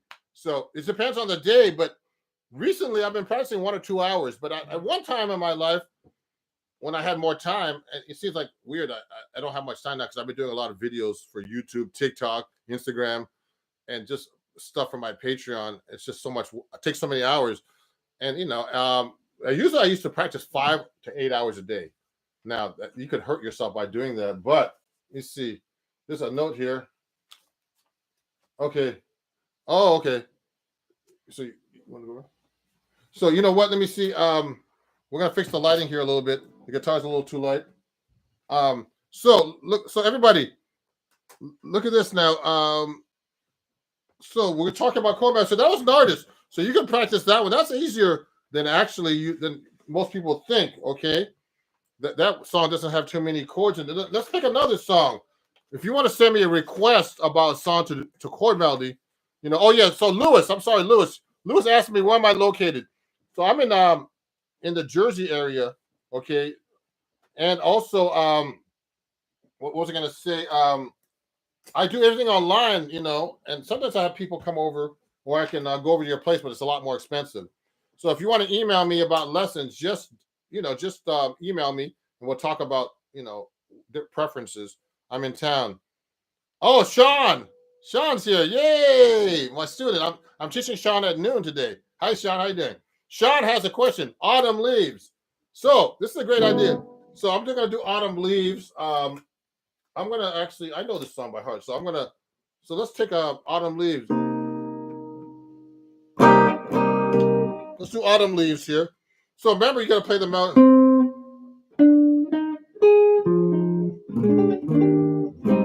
So this is C minor. I'm gonna do it in G minor. So I would go like this. I'll do it like this. Now it's a little easier to do this one. There's a lot of melody notes in the beginning.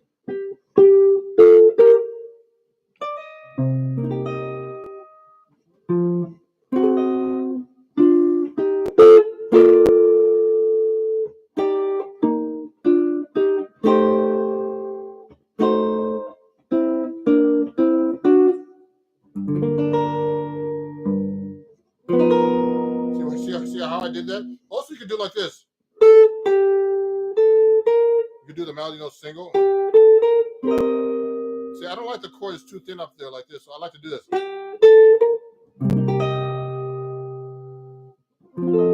I don't like this corny.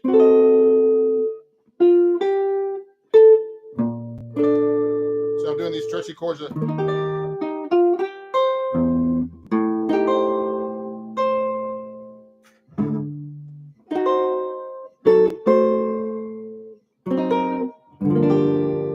So what I did basically, you could do either just a single line for the pickup note, and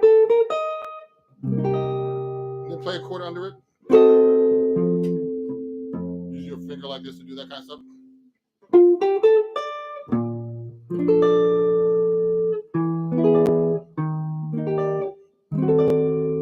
reharmonization, major 7, D over E flat, major 7, sharp 5, flat 5, flat 9, sharp 9 actually.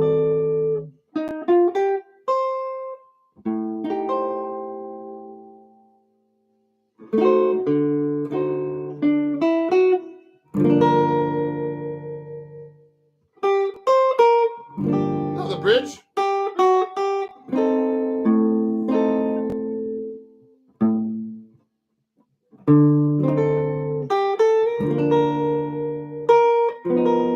Reharmonization.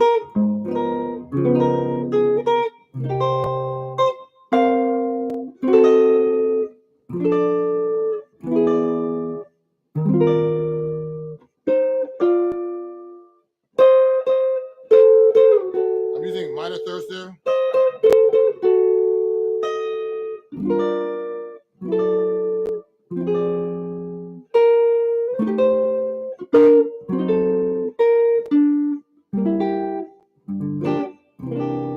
So I'm using really basic. Wow, someone says, wow, that song is making me quiver in my boots. I like that. So, you know what? So that's Autumn Leaves. So that's a really common song, but with more melody notes like that, you have to be able to be more creative. So I can do all kinds of things like that. So I'm using thirds there to use single lines to do the pickup note. A pickup note is the note before the melody comes in. So it's like 1, 2, 3, 4, 1. That's the pickup note. So I'm going. So that song is a nice song to do chord melody with. Okay, that's a really basic one, but you can make it fancier and hipper.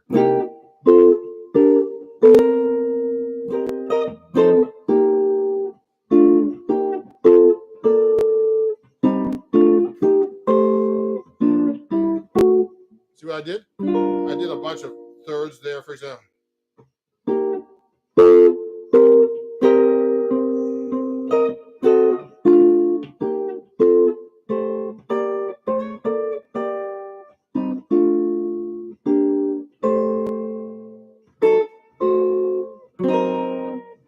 Now, you don't have to play the roots all the time in the chords.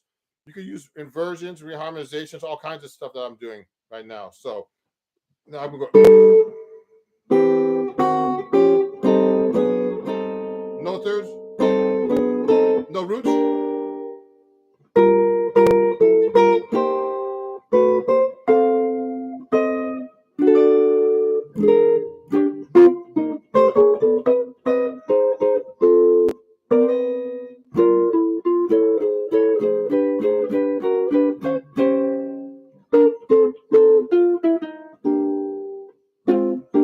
Okay, so that's another song. Oh, cool. That sounds like a church song. Okay, what church song? Do I have perfect pitch? No.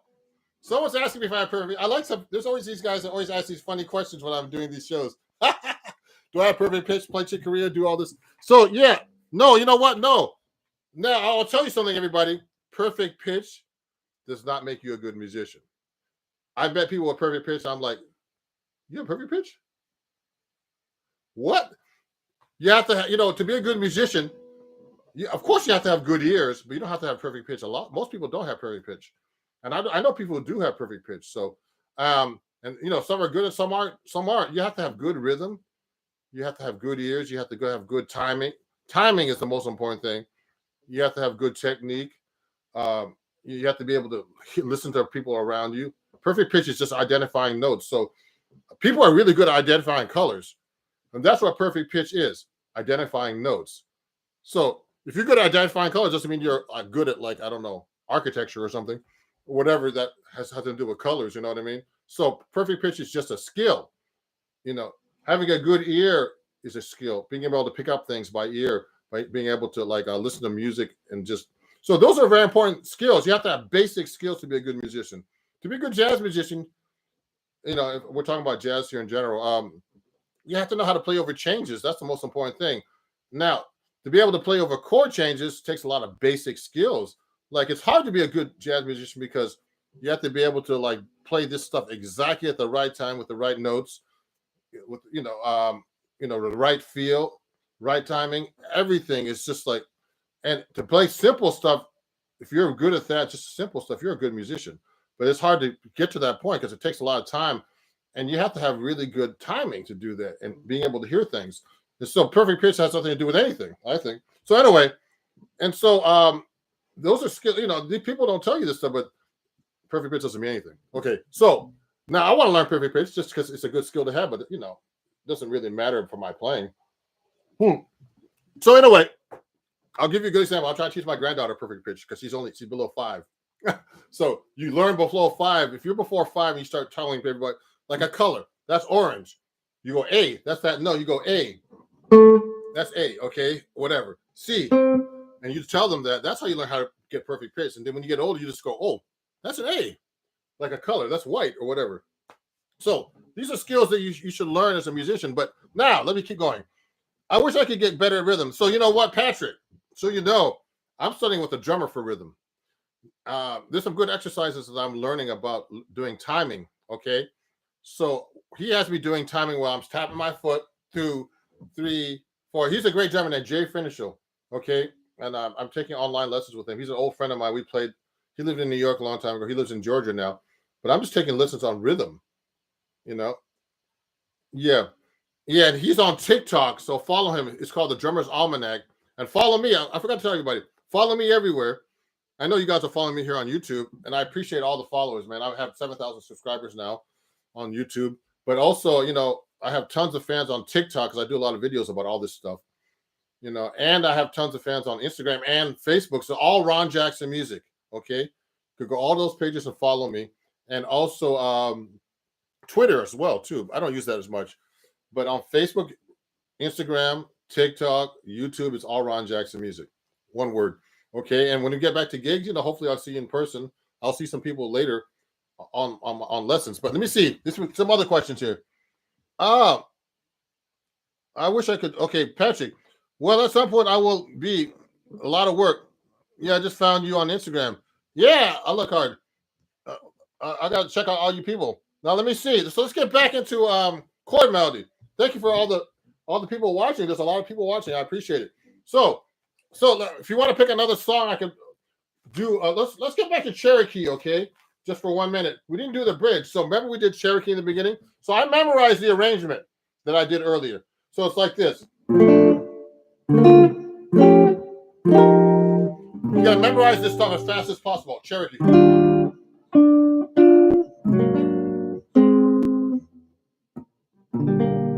Okay. Then.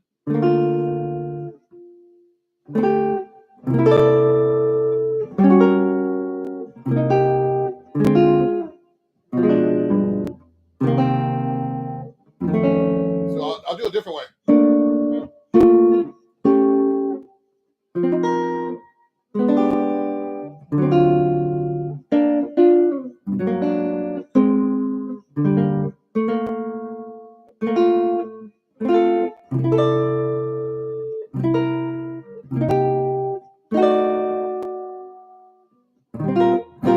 Now the bridge is interesting. Okay, the bridge goes like this. So I'm looking at this melody. So just so you guys know, I read notation. So guitarists should learn how to read notes. This is hard to do. Okay, and not use tabs. And now I know, of course, I know how to use tabs, but I only do that just to help people learn how I'm playing the guitar. Okay, but learn how to read notation. So I'm doing this all by looking at the melody and knowing what my relationship of the melody is to the chord. So that's called chord scale relationships. Okay, in chord melody they're very important. So I'm playing on the bridge of Cherokee. It's C sharp minor 9. You should look this up on your real books or wherever you have. And the top note is a 9. It's a D sharp. So that's a 9. So I would play a chord like that. Then change to the F7. Now it goes to the 9 and to the B major 7, okay? And then it goes to the 11 to the 5th. I mean to the 7 to the 5th. So it goes like this. And then it goes to the 9 of the B minor 7.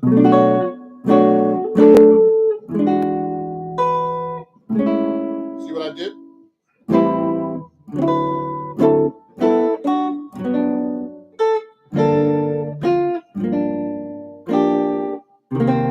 what I did?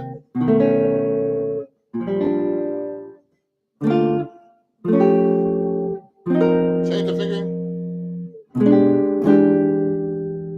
Seconds. Oh, sorry.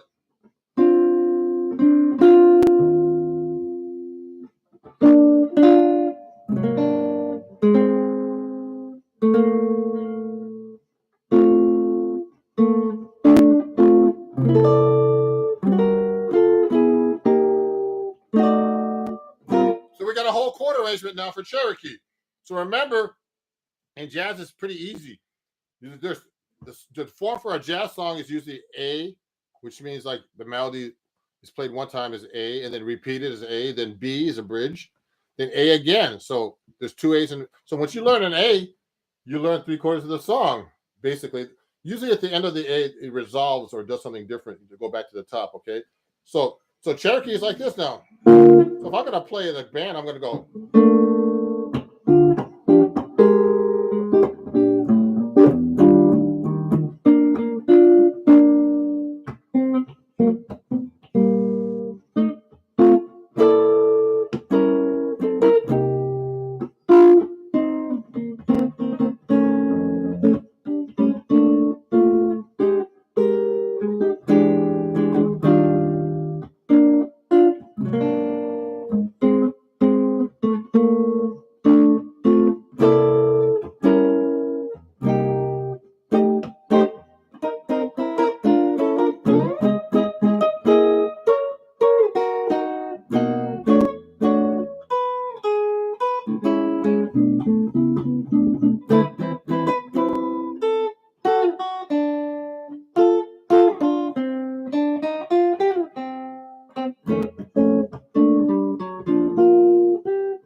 Okay, so I'm just messing around, but so when you do these arrangements, you don't have to play exactly the way it's written.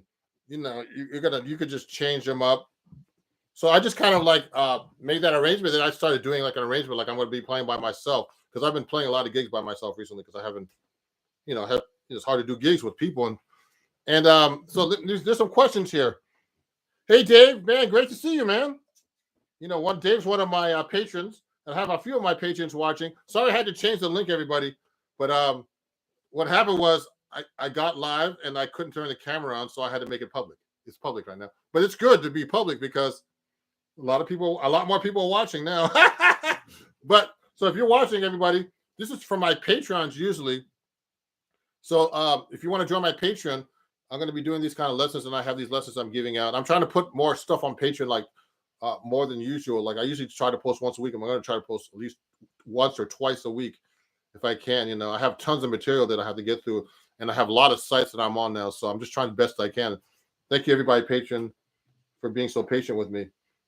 Some people have said that I haven't posted enough on there. I'm trying to post more. Don't worry. I have a lot of stuff, so it's coming. It's coming. So thank you, Dave, for being a Patreon. So, and also for Reggie and a bunch of other people on here. Someone said, I look and say, wow, you are jazz. Thank you. So Patrick, so nice to watch and listen to someone who knows exactly what to do, and I can make it sound and make it sound beautiful. You're an inspiration. Thank you, Patrick.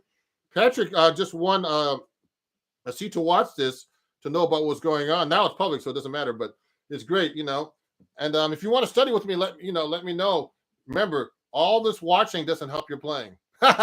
It's someone who helps you. That's how I got better. I had a bunch of great teachers. I studied with Pat Martino, Bucky Pizzarelli got me to 7th string, Ted Dunbar, who taught a lot of great guitar players, like man, he taught Bobby Broom. Ted Dunbar was a great teacher. Peter Bernstein. He taught Kevin Eubanks from The Tonight Show. He taught, man, so many great people. Ted Dunbar was a great teacher, man. And he was one of the best. Pat Martino is a great teacher, too, man. I learned a lot of my stuff from him. Who else? Melvin Sparks is another great guy. He was one of my mentors, you know. And I mentor a couple of people, too, to be guitar players and jazz guitar players. So, you know, you have to pass it down. And, you know, usually your mentors were your teachers. So, so my mentors were like Bucky and all these other guys. But anyway, so let me see who else is up here. Come on to Atlanta so you can get a lesson in person. Yeah, I do online, so don't worry. Yeah, also, guys, next week I'll be in Minneapolis. I don't know if anybody's near there. If you want a lesson, I'll be there just for a few days this week until Friday. So if you're watching, let me know. Okay. What was I going to say? I do online lessons, so if you can't, it's easier for everybody if you're like living in the country. I have students all over the country actually, and I've had students in Europe and in Australia and stuff too. So Asia. So if you want to take a lesson in person, do online too. It works really well today, and I have some even famous people studying with me. I can't mention. So anyway, so let me see who else is up here. Yeah, I was Nathaniel. I was in Atlanta a few years ago playing at this place called. I played in Atlanta a few times at the Atlanta Arts Festival, and there's also this club called the Velvet Note in Alfreda. I played there a few years ago with this great singer from England. So I play different places. So now, does anybody have any more questions about chord melody? Because I'm going to be finishing actually in about 5 minutes because I have a student. One of my students that's watching is going to be taking an online lesson with me in a minute. So I need a break before, but please, everybody.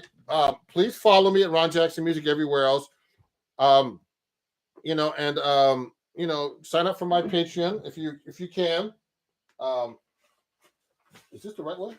Okay, this is the right way now. See, look, everything was backwards when I looked at the camera. So that's my Patreon. If you want to join, yeah, because let me see. Oh, it's backwards. That's weird. Oh, so it's like this then. Okay. Sorry, guys. That's weird. Yeah, that's my Patreon. If you want to join it, you can watch the playback of this too. Okay. You can watch the playback. If you want to watch this video, I didn't really play much today. I talked a lot about chord melody and answer your questions, which is just as important. Oh, someone's from Guinea. Sorry. Oh, let me see. I'm just looking through the comments here. Yeah. So everybody, so today this is recap about what we did. So I did chord melody. So remember, you can put a melody. You can put any chord under a melody anyway. You can put any chord actually. It's just your imagination. But basic skills are just like harmonizing in the key you're in, knowing the melody note, what the melody note is against the chord. If it's a third, a 9, a sharp 11, whatever it is, flat 13, against the bass note or the chord you're playing, and it's chord scale relationship. These are basic skills I learned in college, which is through arranging. So, if you have any questions, please send me an email at ronjacksonmusic@gmail.com. And, you can send it, in this live feed today, if you want, it's a comment. And I'll be putting up more. Actually, I have some more workshop lessons I'm going to be putting up on YouTube in general, because they don't like short videos on YouTube. They like long form videos, and you don't get any credit for that, for your hours, for watch hours on YouTube for the short videos, only of the long videos. So I'm going to be putting more long videos, performance and lesson videos. So I have a lot of things to talk about, tons of stuff, but I don't have all the time in the world to do all these videos. So the editing takes longer. That's why I don't practice as much, because I'm doing these videos so much. So, and I'm trying to help everybody else, and so I have a lot of stuff to talk about in my playing that could help you, and hopefully, this workshop helped you today. And I'd like to thank everybody for watching, and I'll see you guys soon. I'm Ron Jackson, and appreciate you watching, and have a great day. My website is www.ronjacksonmusic.com. That's ronjacksonmusic.com, and I'll talk to you guys very soon. Thank you. Bye-bye.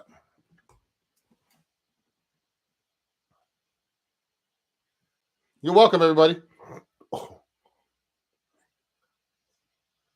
I'm just looking at the comments. You're welcome, Reggie. Thank you. Thank you, everybody. You can make a comment after too, okay? Write in comments after if you have any questions. Thank you. See you soon, Sean. Thank you. Thank you, everybody.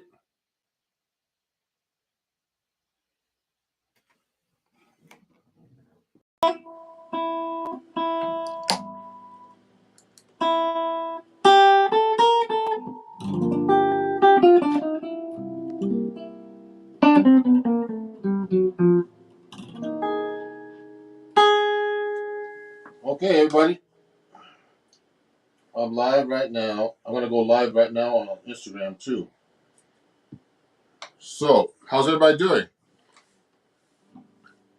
Oh, okay. I see one person watching. And I'm going to go live for a little bit, taking some questions. And if there's anything you need to ask me, let me know. Oh, I see some people coming on right now. So I'm going to play a little bit.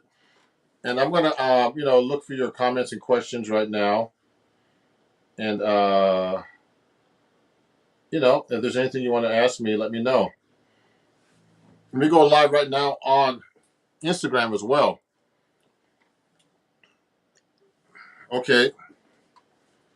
And let me play you a song before we start.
All right.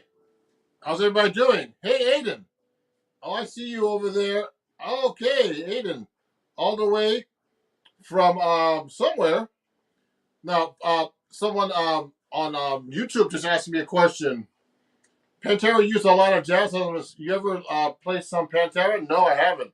They're a great band. I've listened to them a little bit. Hey, let me see. Someone's asking me a question. Let me show that question. What tune is that, Ron? Nice greetings from Maryland. Oh, that's called I Should Care. Just in case you guys are watching, and you were wondering what that tune was called. And I'm just warming up. I was doing a lot of business the last couple of days, so I'm actually just getting back to playing again. And so I have a lot of announcements to make. For example, next month I'm actually going to start my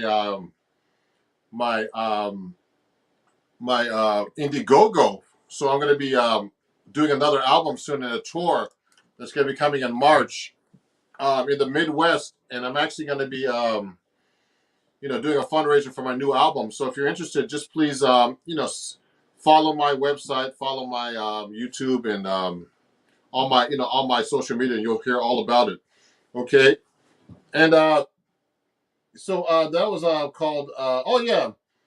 That was called I Should Care. And someone from Belgium is saying hi. Hi, Francesco. And just putting his name up there. And Christopher, Jazz Guitar Quest. Great to hear from you guys. And let me see who's watching me on Instagram here.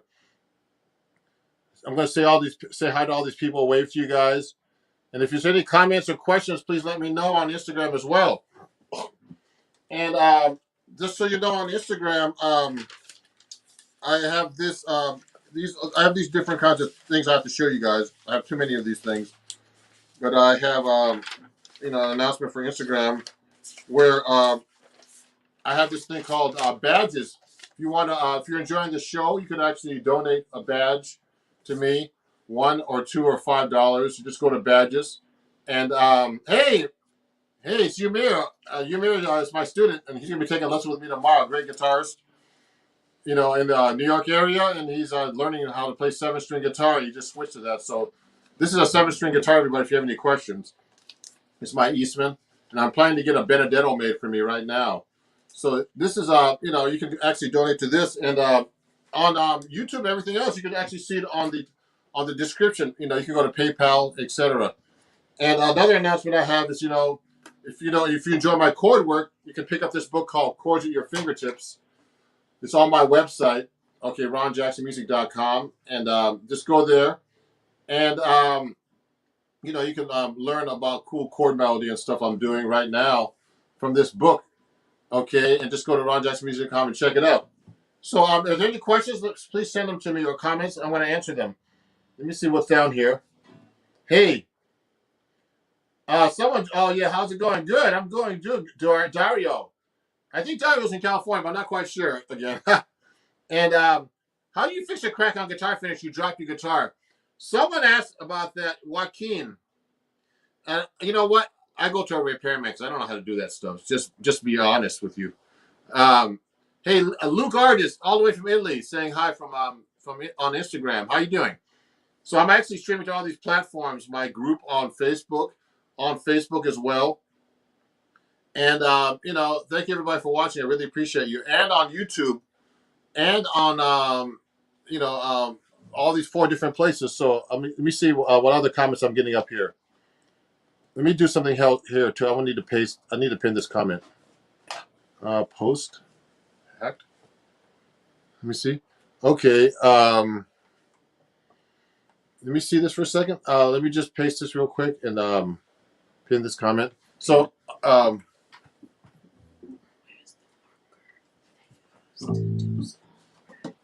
yeah, I know. I asked. Oh yeah, let me show you. Oh yeah, let me show you.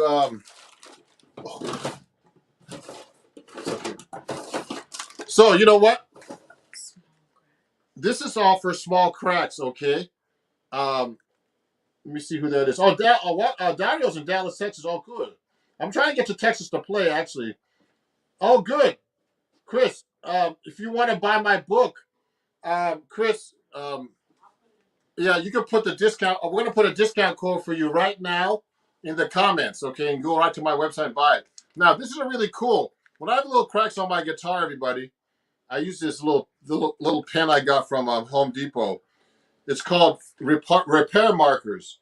But if it's a big crack, well, I can't really help you. You have to go definitely to a music store. But I use this for small little scratches on my guitar. If you look at my guitar, I'm always, you know, putting this stuff down. Like, you see these little marks here on my guitar at the bottom, if you can see them. I actually see that little crack right here. Little ting. You know, I use these markers actually to fill them in. You know, I look for the right color, like this color maybe, and then I just take my pen and just, you know, just go like this. You see that? You know, those little type of things. If you're using guitar all the time, you know, you're gonna get little chings and things like that on your guitar. And you know, I'm not a big stickler about that, but you know, yeah, thank you. So we're gonna put a little code up there for you guys to save. I think it's a permanent code right now called, I think it's RJ10. If you want to save 10% on my book, and I have sales sometimes, you know, but you know, so it depends on usually holidays. The next one's probably going to be Labor Day. Okay, so you can pick up this book right here. You know, right now on my website, I've sold a lot of books. I just actually got a brand new box. Someone's going to show you the new box I'm gonna that I got. They're going to hand it to me in a second and show it that right there. Yeah, so I just got a brand new box of books, everybody. So you can learn chord melody. Let me show you. Let me see. So look at this. I just got a whole brand new box. I got like, I was selling somebody books that I had to pick up like a bunch of them. Like I have like tons of them. So get them one before they run out again, everybody. So yeah, so that's my book, Chords at Your Fingertips. It's presented by this magazine called Acoustic Guitar Magazine that I write for. I have 2 articles that came out this year about sweep picking. If you're into picking, like I use sweep picking, and about the harmonic minor and the melodic minor scales. So great. Well, would leaving the exposed wood after the crack be fine, or will there be a long-term effects? I mean, the best way to get that fixed is actually just go to a repairman. Okay. Lines on a simple progression. Oh yeah. Okay. So let me show this before we do that. Someone's asking me, could you please provide some solo guitar? Is asking about, could you provide access insight to playing C major, D minor to G7? So the best way to do that is actually do this. Watch this. So if you're playing a C major 7, you play the major scale, the Ionian scale.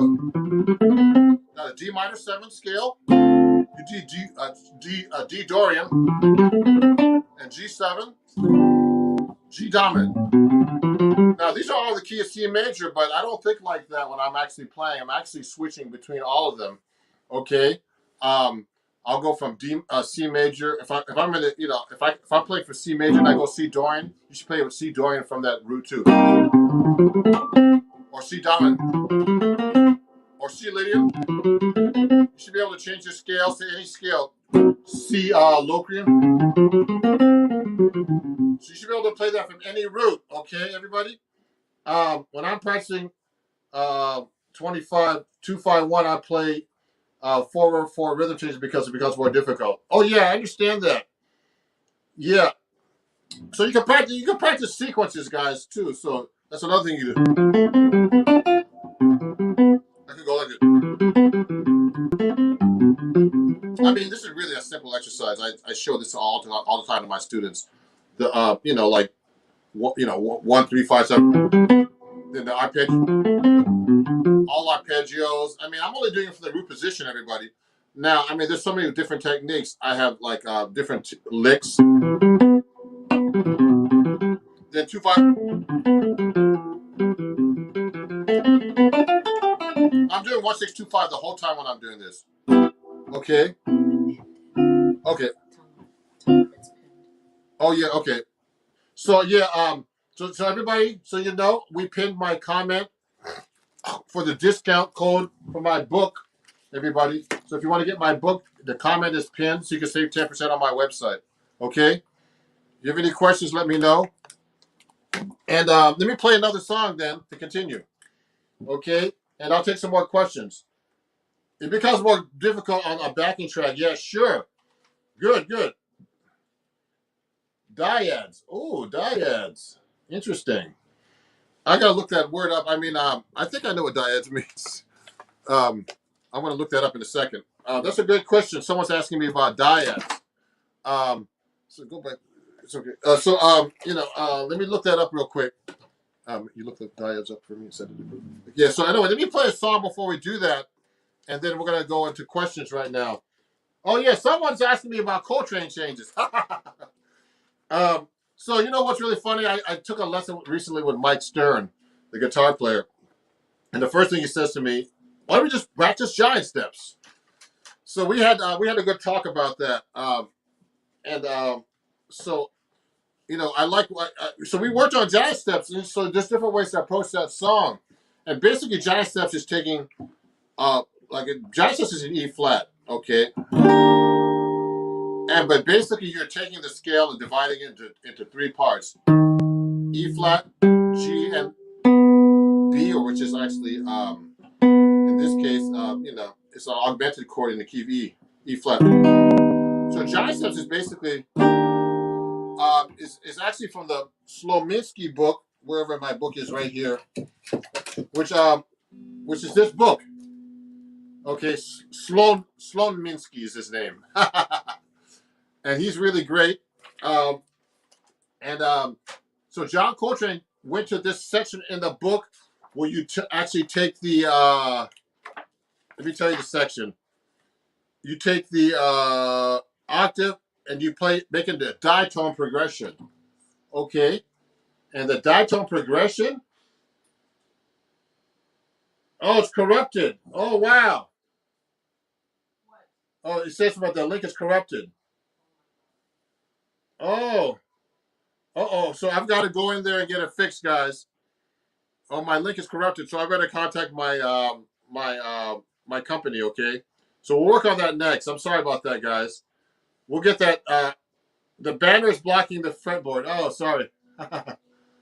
Oh, sorry about that. I'm going to move that up. I'll move that banner. Let me move that banner. So let me remove that banner.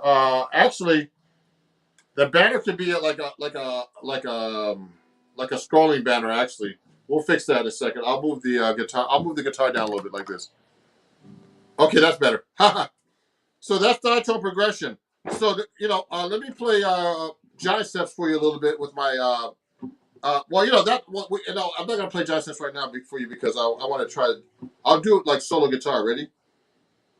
Here we go.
Okay. So let me see. Just do it here. Okay. So hey everybody. So that was Johnny Steps.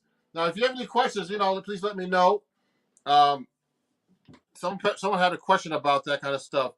Let me see some of the comments here that people are making here. Does the Pitbull Platinum shave as close? Yes, it does actually, Eric. I just actually picked up a couple of them right now from Skull Shaver, and I just took a shave. I'm actually going to take a shave today, but everything it works great. So you know that, everybody. So you know what I need to do. I'm going to answer a couple more questions because I'm going to have to see what's going on with my website. Tell them. Yep. The link I posted in the comment that is pinned is okay, but do not go to shop. Do it exactly as. Click on that, not anything that's previously saved in their browsers. Oh, okay. Yeah, that's probably what happened because that one works, but the shop one is not. Okay, so everybody, the link in the comment, send me the exact link, please. Okay, that's it. Okay. Okay, so hey, everybody, so I'm going to put this in the comments right now.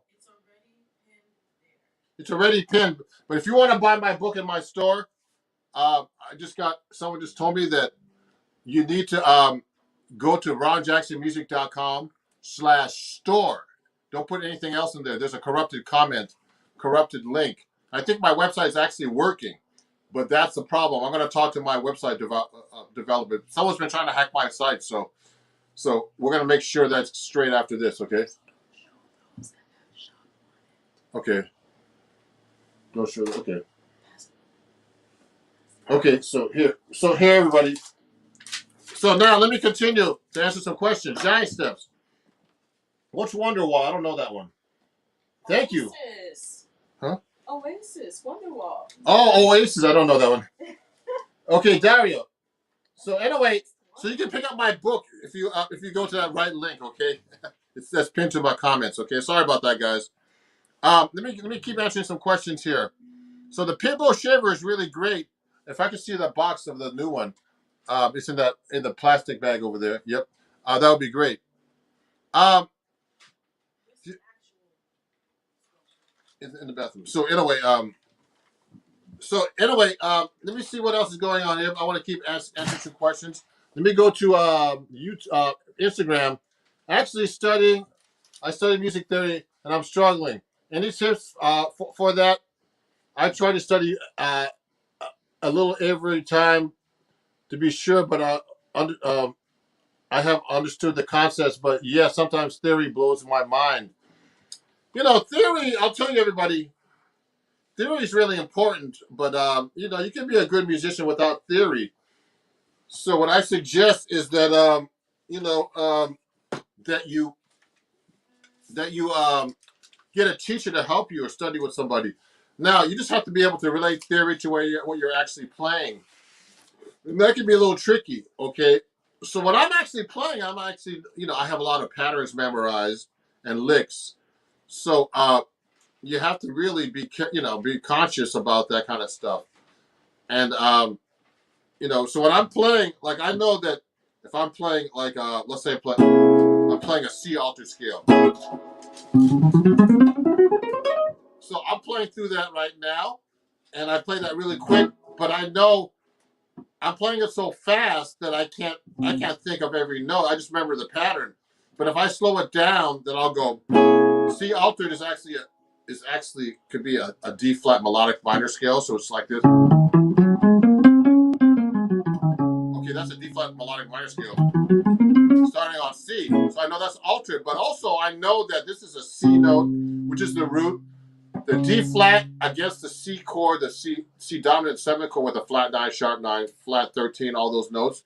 This is actually a flat 9, sharp 9, a third, a sharp 11, a flat 13, a flat 7, and back to 1. But that's hard to remember all that stuff. So you have to practice it over and over. And to play it is a whole different story. So you have to know where to start on that note, etc. So that's really tricky to play, melodic minor and use it for altered, and then use it for different sequences. So you just have to practice over and over and just study as much as you can. Remember, everything's about repetition. So that's a great question. That's from Luke Artist, one of my friends on Instagram. Thank you for watching. Let me see what other questions there are in the comments. Let me see. Someone's asking, how do you improvise? Fly Me to the Moon. Okay. I'll play Fly Me to the Moon from Timmy Art. Let me play that. It's one of my favorite songs.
everybody. Thank you for everybody for watching. Hey, Stevie Ray Vaughan is watching. Oh my God. Stevie Ray Vaughan is watching on YouTube, man. I thought you were. He's probably coming from a different world. Thank you, Stevie. So that was Fly Me to the Moon, a little request. Do you ever use pedals? That's a great question, John. Yes, I do. Actually, I have a bunch of pedals right over here that I can't quite reach. Let me see if I can grab them real quick. Yes, I use pedals. And look at this. These are kind of heavy, but look at this. I have a whole pedal board right here. Let me put my guitar down for a second. So, so everybody, just so you know, just be on the lookout. I'm going to be doing my Indiegogo soon for my new album. And I'm going to be coming on tour near you soon. In the Midwest, particularly on the West Coast. And I'm working a bunch of dates. And so look at these pedals I have here, everybody. Watch this. Someone's asking about pedals. Look at this. Oh, I don't know if Instagram can see this. But these are some pedals I use. I used this on a session recently. Take a look. These are a ton of pedals, guys.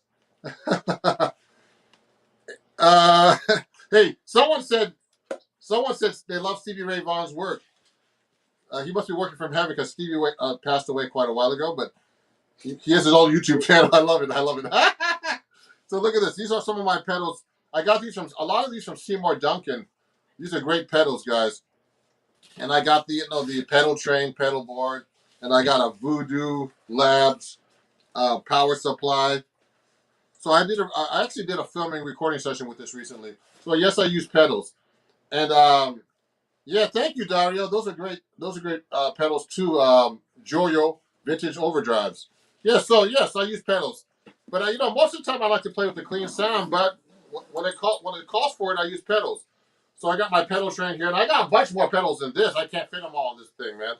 And some guys, one of my friends, Alex Skolnick, he's a great guitar player. Mike Stern always uses like some kind of delay. I was taking a lesson with him recently, and they have like tons of pedals, man. I don't know how they loop all that stuff. And I don't know, man. It's like a whole art. I don't know if I have a hard time enough playing the guitar than all these pedals. But so anyway, everybody, I just wanted to go live. And yeah, I have an octave pedal in there. Yeah, I have all kinds of pedals. Let me show you real quick what I have on here, everybody. You want me to do that? So let me show you real quick what I have in here. So it's my pedal train. Watch this. So I have, sorry, Instagram, it might be hard to show you this.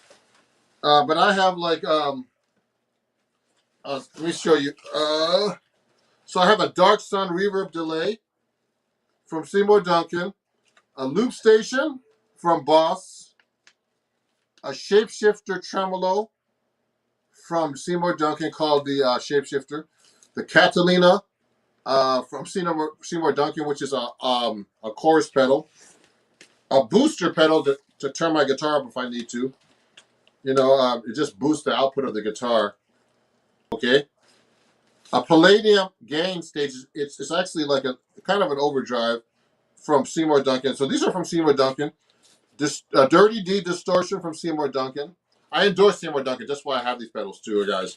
So and also this is a distortion pedal. This one, it's a really great one. An Octaver from Boss, which I didn't get from them, and a volume pedal. Okay, so all these pedals right here from Seymour Duncan are from my endorsement with them. So they're great pedals. Seymour Duncan, go check out their pedals. They're in the pedal company, business now. So for like the last 4 or 5 years, so they're really great. Seymour is actually a good friend of mine. I've known him for like a long time. One of my fans, and thank you. You wanted to hear jazz guitar with overdrive? Actually, on my one of my videos on YouTube and TikTok and all that, I'm playing some stuff on overdrive, some jazz stuff. So check it out. So hey, everybody, I'm gonna get going. I've got to see what's going on with my website and all this other stuff and get off. But follow me. Pick up my book on my website. You can go to the store directly now. That link, and I'm gonna figure out why the other link is corrupted. And if you enjoyed the show, particularly everybody, please donate to my page. You can actually go for Instagram. You can actually it's pinned to my comments. You can give me a donation at PayPal at Ron Jackson Music. Okay, Venmo, Cash App, all that stuff, all at Ron Jackson Music. Okay, and also you can go. You can actually give me a badge if you like. Okay, so you can go there, and Instagram's actually encouraged me to do that. And then on YouTube, just go to these pages right now, and you can actually donate to Ron Jackson Music at Venmo, Cash App, and PayPal. Okay. May I have a song request? Um, what's that? Oh yeah, I'm gonna take that off right now. That comment. Let me see. Let me see. Let me see. Oh yeah, someone's asking about Django Reinhardt. Let me do that real quick. Django Reinhardt's one of my favorite guitar players, everybody, and he's actually from Belgium, a Belgian gypsy, and he was like one of the greats. And he actually played with his fingers like this, seared together, and he was amazing, man. You can actually, if you have two strong fingers, you can actually play a lot of stuff. I've had to talk about this with George Benson one time. You have two strong fingers. Even my guitar teacher Melvin Sparks, one of them, talked about if you have two strong fingers, you could really play, and he could play. He was great. One of my favorite guitar players. Let me see. Let me show you. Let me see. Dario saying this. Does the book illustrate chords you use, Ron? Yes, it does, Dario. Look, actually, a few of my exercises in this book, Dario, is asking a question about this book. For example, I take a melody. First, you learn how to play bass lines with chords, Dario. So that's one of my exercises, a really popular one, actually one of the most popular ones on Acoustic Guitar Magazine, is you learn how to play walking bass lines with chords and comping. Okay, and you build it up to and then another thing I do is chord melody. I take a song like Billy Boy, and I develop the melody. Okay, all the way into like a full chord melody. Now you can go to my Patreon. I'm doing a giveaway this week. You can go to my Patreon, and I'm going to be going live on my Patreon about the book itself. But it becomes a whole chord melody here, guys. So yes, Dario, the book goes over chords a lot. And the book is actually all chords. I have just different writers on here. Not only me. There's a great guitarist like Adam Levy, who's played with like a bunch of different people: Annie DeFranco, Lisa Loeb, Nora Jones. These are all the writers in the book, everybody. So you can check them out. It's a really great book. Okay, so go check it out and go to my website. You get the 10% off. And thank you, everybody. And thank you, Guitar Quest. Let me show that. Thank you. So Ron, can you play the song "So What"? Oh yeah, thank you for the $5 donation. Let me see. Okay, I'm gonna play that song right now for Guitar Quest. And let me look at the. I want to look at the bass line for a second. And we're gonna play a song request from Christopher DaCosta. Okay, and he gave me a tip for the song "So What," so I'll play him "So What."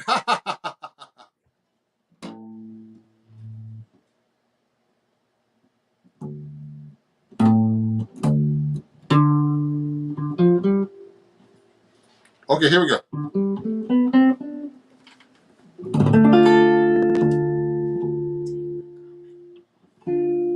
Okay. Oh yeah, okay. Okay, here we go. One, two, three, four, one.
All right. Thank you, everybody, for watching. And that was actually a request from Christopher, and gave me a donation. I really appreciate it. And thank you. It's funny because it's tricky on the 7-string guitar to play all these little fancy walking bass lines and everything. But I really appreciate you guys watching. And so we'll talk to everybody soon. I'll go live. I'll be going live at least once a week on all my channels. And I appreciate everybody. And I remember, be on the lookout. I'm going to be doing my Indiegogo campaign starting on September 8th. And for my new album and my new tour. So I appreciate all my fans. Please share my page with everybody. Please follow me everywhere: TikTok, Instagram, Facebook, Twitter, Twitch. Everything is Ron Jackson Music. And so we'll talk soon. And email me if you have any questions at ron@ronjacksonmusic.com. And we'll talk. And have a great day, everybody. I'm going to get going. I'm going to have to do some things today. I'm going to be seeing some great music tonight with Winard Harper at Moore's Lounge in Jersey City. And he's going to have a great saxophone player named Talib Kiboy, who I work with. And I work with Winard Harper. He's a great drummer. Really great drummer, one of the best around. And keep in touch, support live music and jazz, and support us musicians. And we'll talk soon, everybody, okay? And have a great day. Okay, bye-bye. You can watch the rebroadcast of this after, okay? And I'll see some of the questions I answered, and we'll talk soon. Bye. Okay, bye-bye, everybody. Thank you.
Oh, we can go.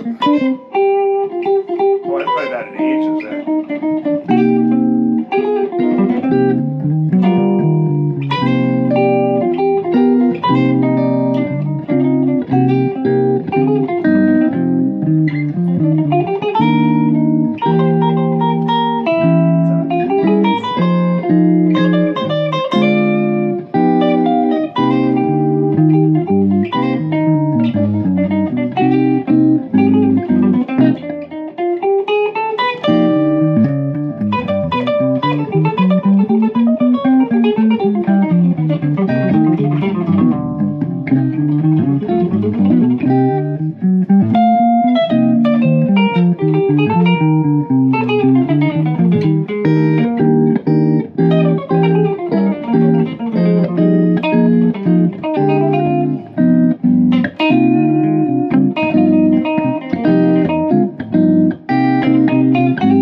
You got some shots, boy. Oh yeah, you too. I'm trying.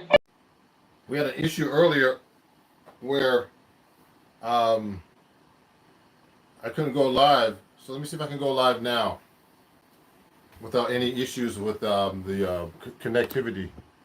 Okay. So let me see what's going on here. I'm going to put this on right now. And I'm live. And hopefully you guys can see me better now. I reconnected my router. And let's get started. Cool, much better. I restarted my router and things are better now. So thank you for watching, everybody. Sorry about that. I deleted that video. So we're talking about difficult melodies. So I've been working on difficult melodies for a long time. So please send me questions if you have any. And I'll try to answer them on the camera. Okay? So I mean, there's all kinds of melodies I've learned over the years that are difficult. So let me play a little bit. Like I was telling you, I was trying to work on "Got a Match" by Chick Corea. So it goes like this. I'll do it slow.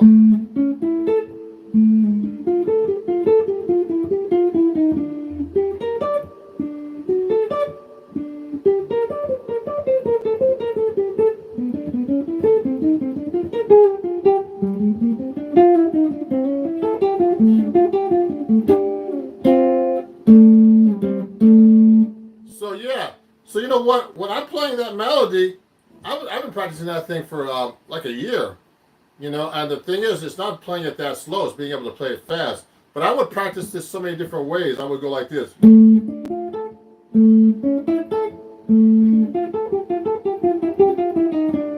I would go up to here.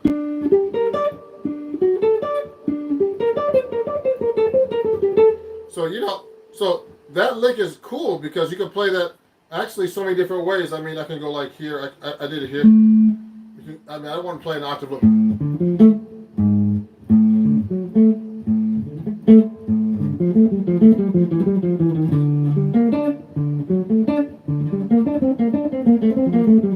So I can play it that way as well. And there's so many ways you can play that melody. So I was playing that melody and trying to find the easiest fingering. And the hardest one was not that particular melody. So basically, this, when I try to find when it's a difficult melody, I try to be able to find like how the melody works against the chords. So that these are arpeggios. So this is a D minor arpeggio with the fifth in the bass, which is the A in the bass. And then it goes to an A chord. So if you look at it like this.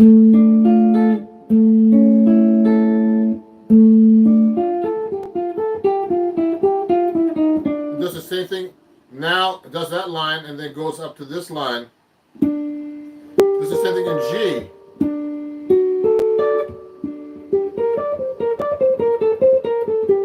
Okay? And and it goes with the chord progression, which it goes like this.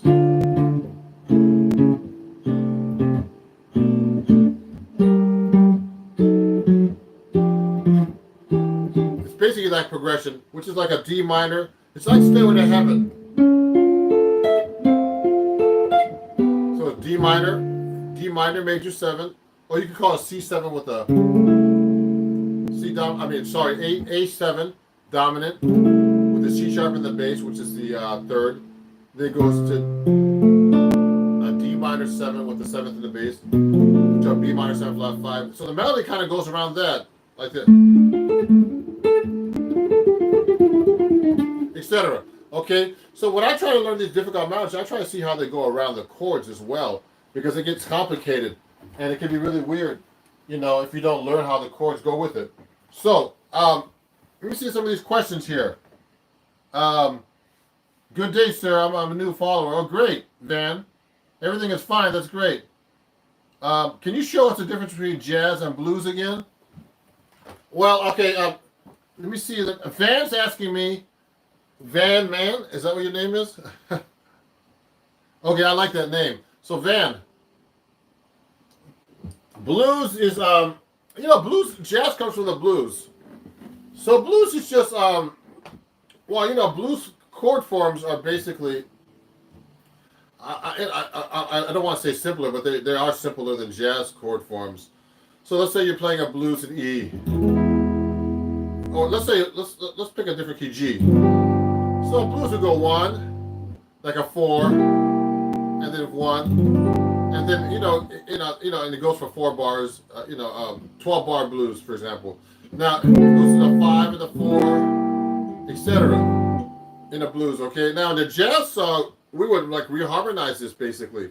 So we would go like, instead of going 1, 2, 3, 4, 1, 2, 3, 4, 1, 2, 3, 4, 1, 2. We would do all these fancy chords, which are like is taking the blues and developing it into you know, a more modern sound. That's all. So jazz is really just an offshoot of the blues. It's a more modern. It's a much more modern form. You know, and harmonically, and you know, with your guitar licks and all kinds of stuff. You know, lines and stuff. And also, but the thing is, if you're a jazz musician and you don't really know the blues, you don't have that feel of the music of this. So you need to know the blues, in my opinion, to be able to have a good jazz feel in a way, because that's where it all came from, the blues. So blues, and I don't want to make it so simple, but the blues is really important, and I don't think jazz is a better music because you know, you're not playing the blues, or because you think jazz is better than the blues. No, I think jazz is part of the blues. It's just an offshoot. And yeah, someone just mentioned how blues evolved into rock and roll. Yeah, rock and roll is from the blues, obviously. So is jazz. A lot of music's from the blues, okay? The American blues. Now, if you wanted to get into country music and all that stuff, country music comes from like, I heard from Irish roots, you know, in Ireland, the fiddle music and all that stuff, you know, river dance and all that crazy stuff. So, anyway, so that's a great question. So, you know, anyway, I'm talking about difficult melodies. So, for example, when I'm learning melodies, you know, I work on really hard melodies for some bands and for myself. So take a look at this melody, guys. Now, I know most of you don't know how to read music, or I hope you could read some music. Now, guitar players are very guilty about not reading music, but I mean, I'm used to reading music, actually. So this is a song by Thelonious Monk called Skippy. Now, this is a really hard melody, and you know, it's really funny. I've recorded this on an album, no problem playing it, but if you don't play this stuff for a while, you'll forget it. This is a really hard melody. You see all this? It has like, you know, like an eighth note with a 3/16 note triplets, all kinds of crazy stuff. You know, 16 notes. This is all a jazz tune too. So Monk really wrote really hard stuff. So that melody sounds like this if I'm playing it slow.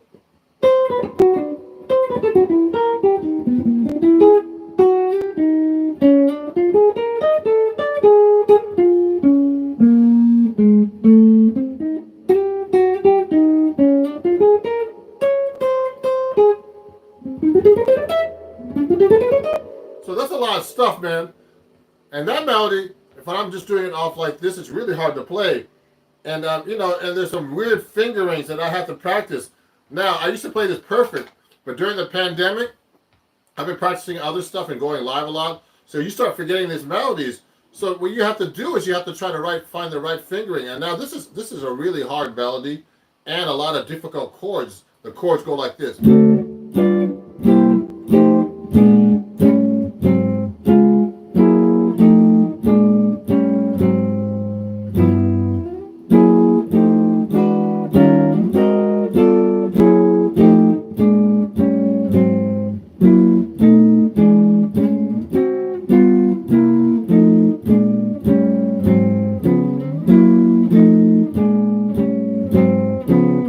The next one goes.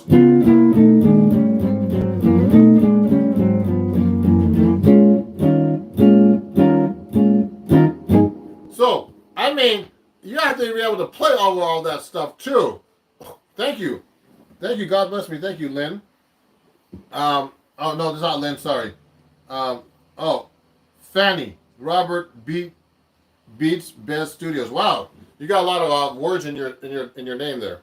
Mine's just Ron Jackson Music. So everybody who's watching this, please, if you're not subscribed to me, please subscribe. I have a lot of cool content coming out, and you know, and a lot of cool, honest content where it's not unfiltered, and I try to answer your questions as best I can. So please send me some questions. So we're talking about playing melodies. So I'm talking about this Monk tune called Skippy, which I recorded almost about 10 years ago, and I played this fine. But I haven't been playing this at all So we had a gig the other night, and see how all those melody notes there. So I mean, what I do is I practice these things really slow. Like I'll go.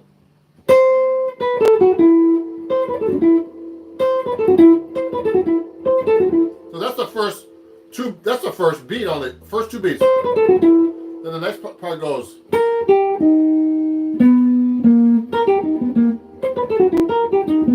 So that's the next part of the line, and I'll go like this. So that's a lot of notes.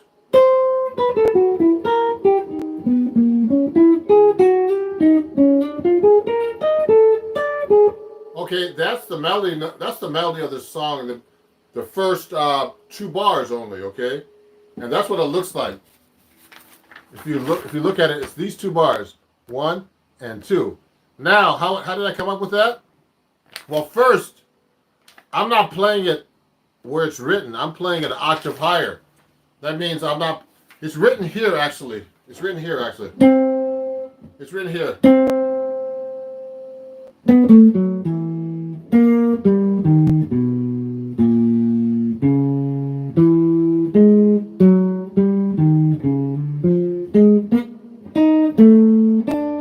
So I'm reading it down there now, but it doesn't sound good that low on the guitar. So that's another thing you have to consider when you're playing difficult melodies or any kind of melody. If you're looking at the sheet music, like if you can read music, of course, first, you have to be able to, it's better to transpose up the melody because sometimes it's too low for the guitar. The guitar's a low-pitched instrument anyway.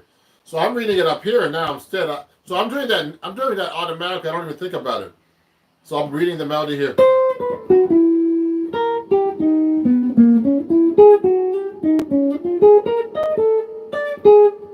Okay, so that's a really hard part of the song.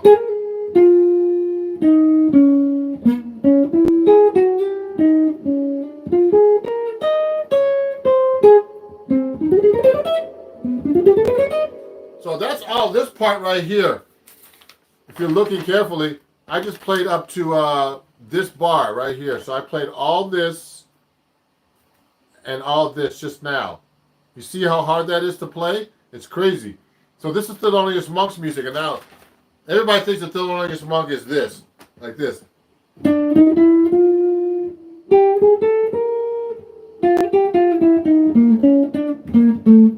a blues.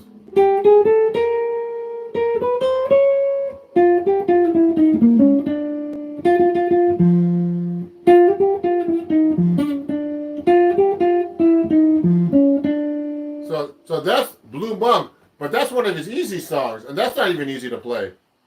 Okay, because he does his stuff with weird timing. So he's one of the bebop masters. When you're learning his tune, a tune like that, it's like really, really, really hard to play that stuff correctly and learn it correctly. Like and actually the melody goes like this.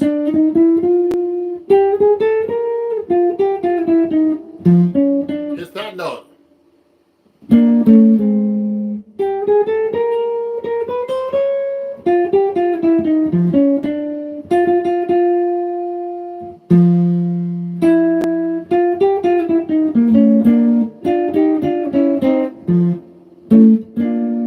So you can actually do all those harmonies that he does too, and he'll do the harmony like this.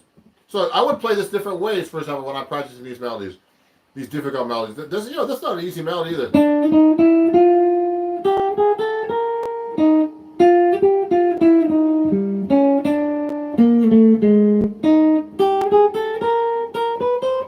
So I try to find different fingerings for the same melody. I can do it here.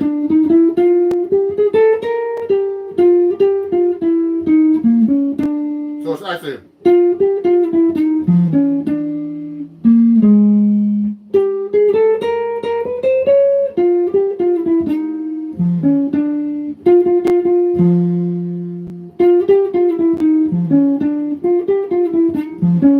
See what I'm doing? So I practice things like that so I can really know the fingerboard and play these difficult melodies. Thank you, fan Robert. God bless you. So so that's an example of me playing a difficult melody, like a monk melody. So I would practice it real slow, and like that. So for example, another song I've been working on It's right here. It's in my book. I don't know if you can see this stuff on the screen, but this is like, oops, I hit a different button. For example, so this is a song called let me try this again. This is called Celia by by Bud Powell. I've been working on this since the pandemic. Okay, and if you look carefully, it goes like this. It's a really hard melody. It has a lot of rhythms in it. It has 16 notes, 16 note triplets, 8 notes, etc. See all that? And so when I'm practicing a melody like this, I try to find the right fingering. For example, I'm playing this up an octave first again. No, this is actually, yeah, I am playing this up an octave. No, I'm playing this in the right range. So it goes like this.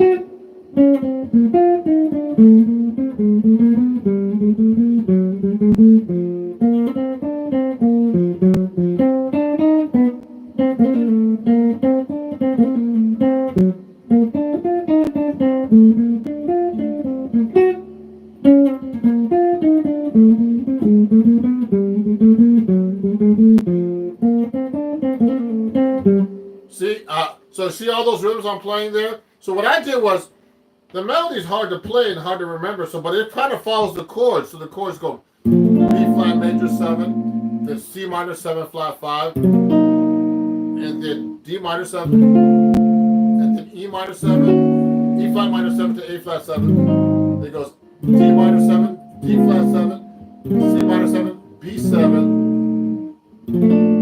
Okay, and then it goes B major 7, B flat major 7, then C minor 7 flat 5, then F7 flat 5. There's a lot of complicated chords here too. So when I'm actually playing through this stuff, I'm thinking, how does that melody work against the chords? So I'm playing like this. So it starts off like this.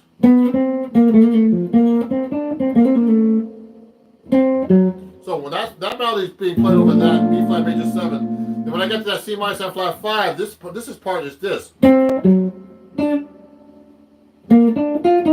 So that's, I can see that note goes on that C minor 7 flat 5 chord. Then it gets to the D minor 7 chord. See,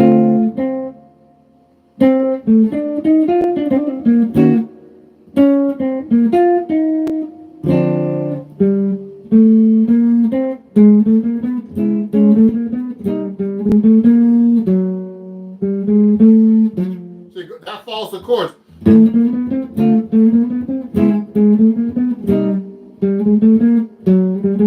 It all follows the chords right there. So I try to find these little hints in the melody of these difficult bebop tunes where I can see how the melody works against the chords. So it goes like,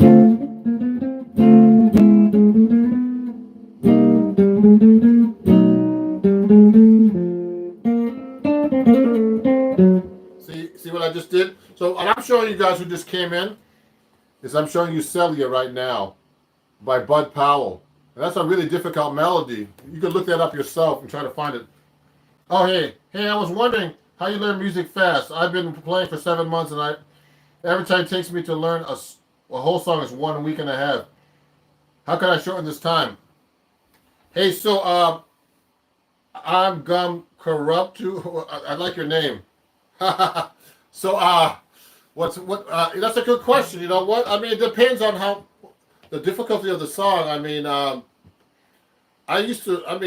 learn songs pretty fast, but learning songs fast and remembering them is a whole different story, everybody. So, I mean, I can learn a song fast by ear, for example, but to retain the song, that's really hard to do. So what you got to do is you got to practice every day the same song, even if it's 10 minutes or 5 minutes. Your brain works like this. Your brain retains all that information if you repeat it over and over and over. So I learned that from teaching my students and from, experience myself learning. Like if I had to learn a Broadway show or something really difficult, a lot of difficult music where there's a lot of guitar parts and all kinds of chords. Even, and I'm only reading music too. The best way to memorize something is to really practice it every day. and also listen to the song if you're learning a new song, and say if it's a rock song or whatever, any song, it can be any song. Listen to it so it's in your ears as well, and you remember what it is. To me, also the hard part of learning a song is learning the form of a song. Where where the verse is, and then where the chorus comes in, and where the bridge comes in, where the guitar solo. If you're doing a rock song or a pop song, those are called arrangements. So you have to remember the arrangements. Now, when I'm learning a song like this is really hard because a lot are involved. I can remember the chords much faster than I can remember the melody. Okay, it's easier to play the chords, but playing the melody and the chords is it's a whole different thing. You got to memorize all this stuff. What are ways of earning money as a starting guitar player? You mean earning money playing? I don't know. It's like you got to try to get gigs, man. Try to get your own gigs, or have people say, look, tell people, look, I'm a guitar player. I want to. Can you hire me to play? That's the best way to get gigs. I do things like this. Watch this. Like right now, I'm doing a live stream, so I'll go like this. If you could donate, $1 or more, just go to my PayPal, and donate $1 or more if you can afford it to Ron Jackson Music at PayPal, Cash App, and Venmo. So during the pandemic, I've been using this sign, for example, to help me, make money during the pandemic. And what's happening now is, like, since I have a lot of followers on YouTube and Instagram, I'm starting to monetize. So that's what you can do too. You can get a lot of followers. So for example, with Instagram, I have a lot of followers. So now I can do swipe ups and make money. Selling my videos. I sell books, all kinds of stuff, guys. If you want a book from me, you can buy it from me. Go to my website. That kind of stuff. That's what I do to make money playing this. Also, like, I'm doing badges now on Instagram, and I make money for people donating. So you can do these different types of things to make money. But to make gigs. But you have to be able to show people something that they want to learn. You can't just say, I'm going to just start playing guitar and make money. You got to be good enough to show people, and you got to be good enough to be able to get gigs. So I have to hear you. And one good way to know how good you are is to have a teacher like me listen to you, and hire a teacher. I have quite a bunch of students from YouTube and Instagram everywhere that I have, I got because they've seen my videos and they like me, and they like my honesty about playing, and I'm not perfect when I play either, because basically when I'm coming on YouTube and playing for you guys, I haven't even touched the guitar. I just started playing right now.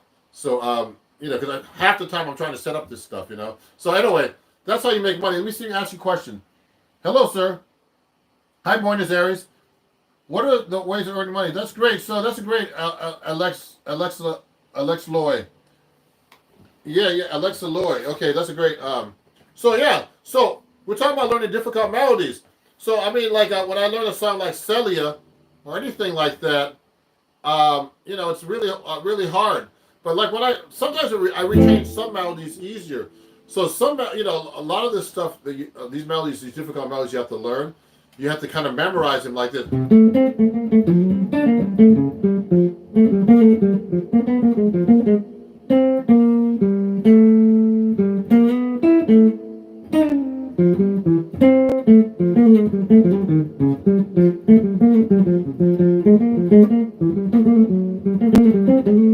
So it's funny. I don't play that melody much at all, but I still remember it. It's kind of weird. There's some melodies I know, and I've been playing that melody for years. Okay, and anyway, what I'm gonna have to go soon. But if you have any more questions, please let me know. Hold on one second. So everybody, just 1 second. I'm gonna grab something for you. Don't leave. 1 second.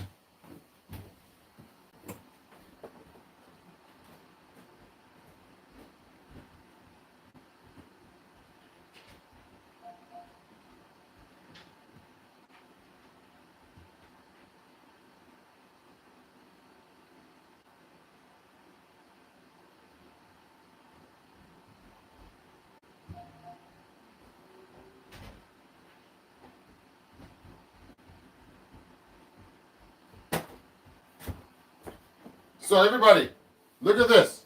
Don't leave. So look, if you want to really learn some cool jazz stuff, look at this.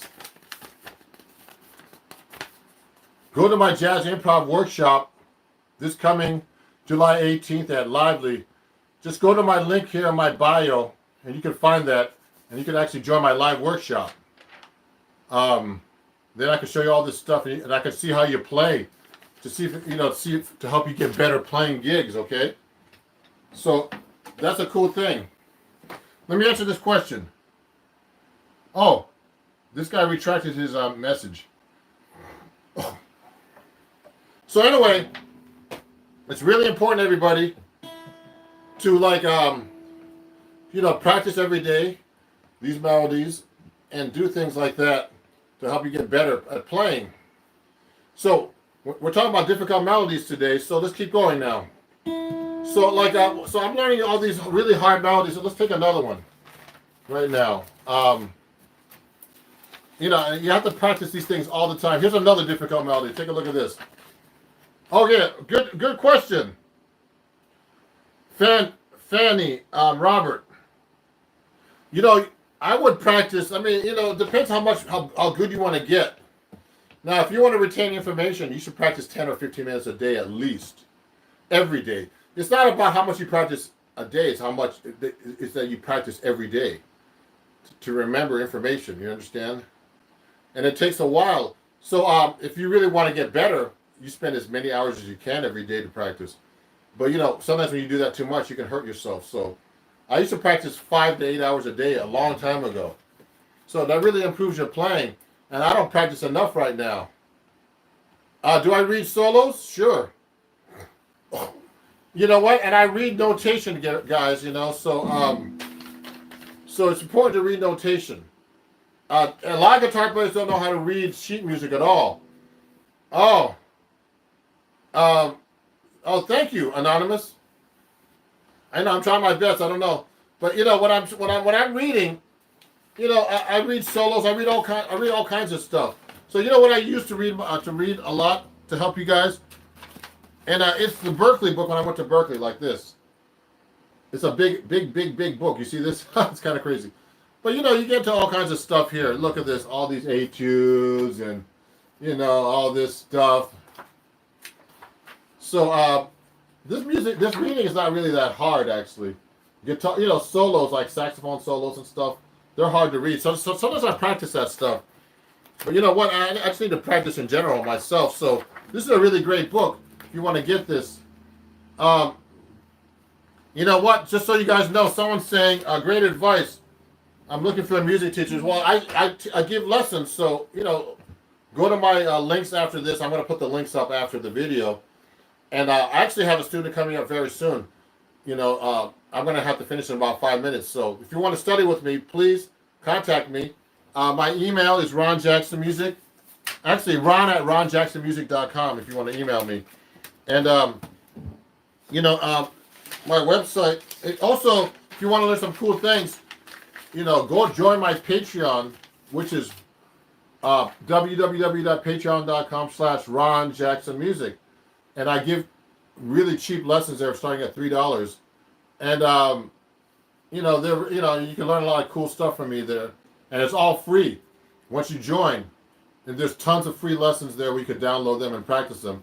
But all the lessons on YouTube. A lot of my fans are on YouTube all the time, and the problem with YouTube is you can't tell how you play by watching a YouTube video.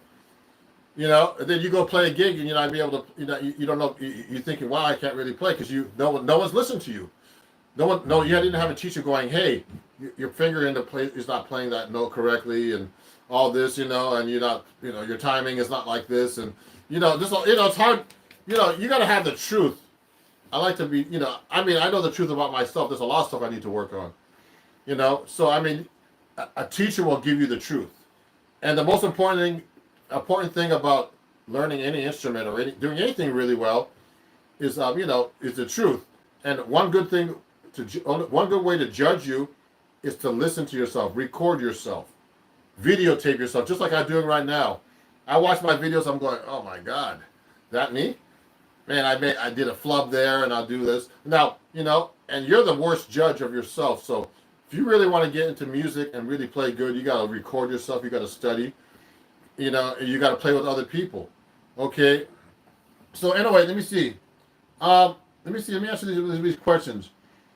Okay, every day. Yep. I read solos. Oh my God, sir, you one of my favorite. Okay, how long have you been playing guitar? I've been playing guitar since I was 11. Alexis, what do I prefer, jazz or blues? I like jazz and blues actually. I love rock too. I started off playing rock. I love all styles of music actually. There's only two types of music: good and bad music. Remember that. That's a good quote. Okay.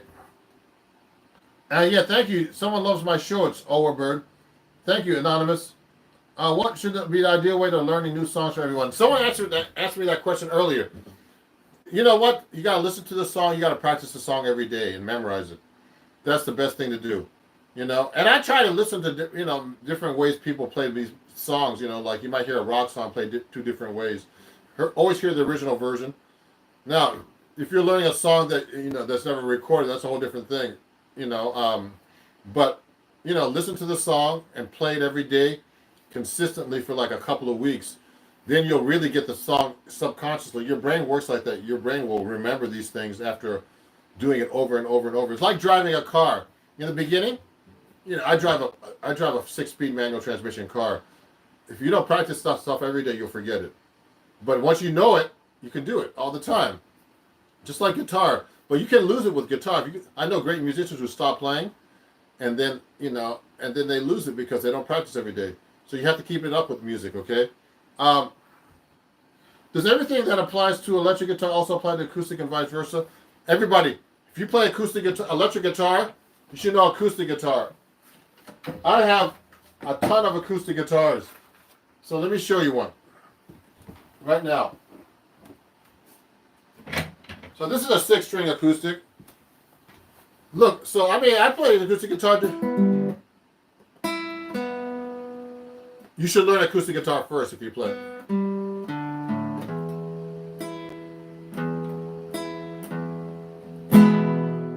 So if I'm playing bebop or whatever.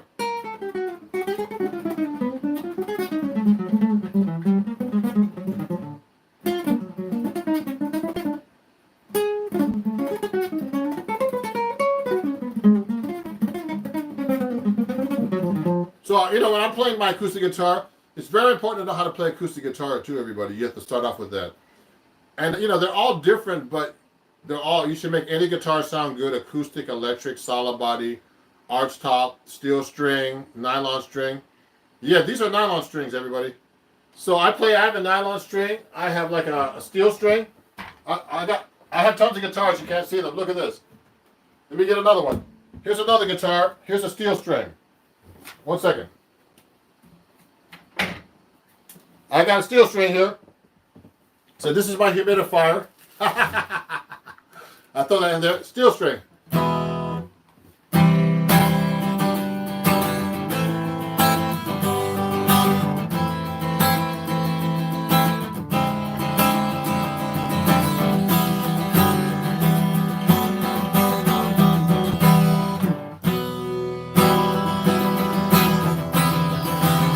So yeah, I play steel string too.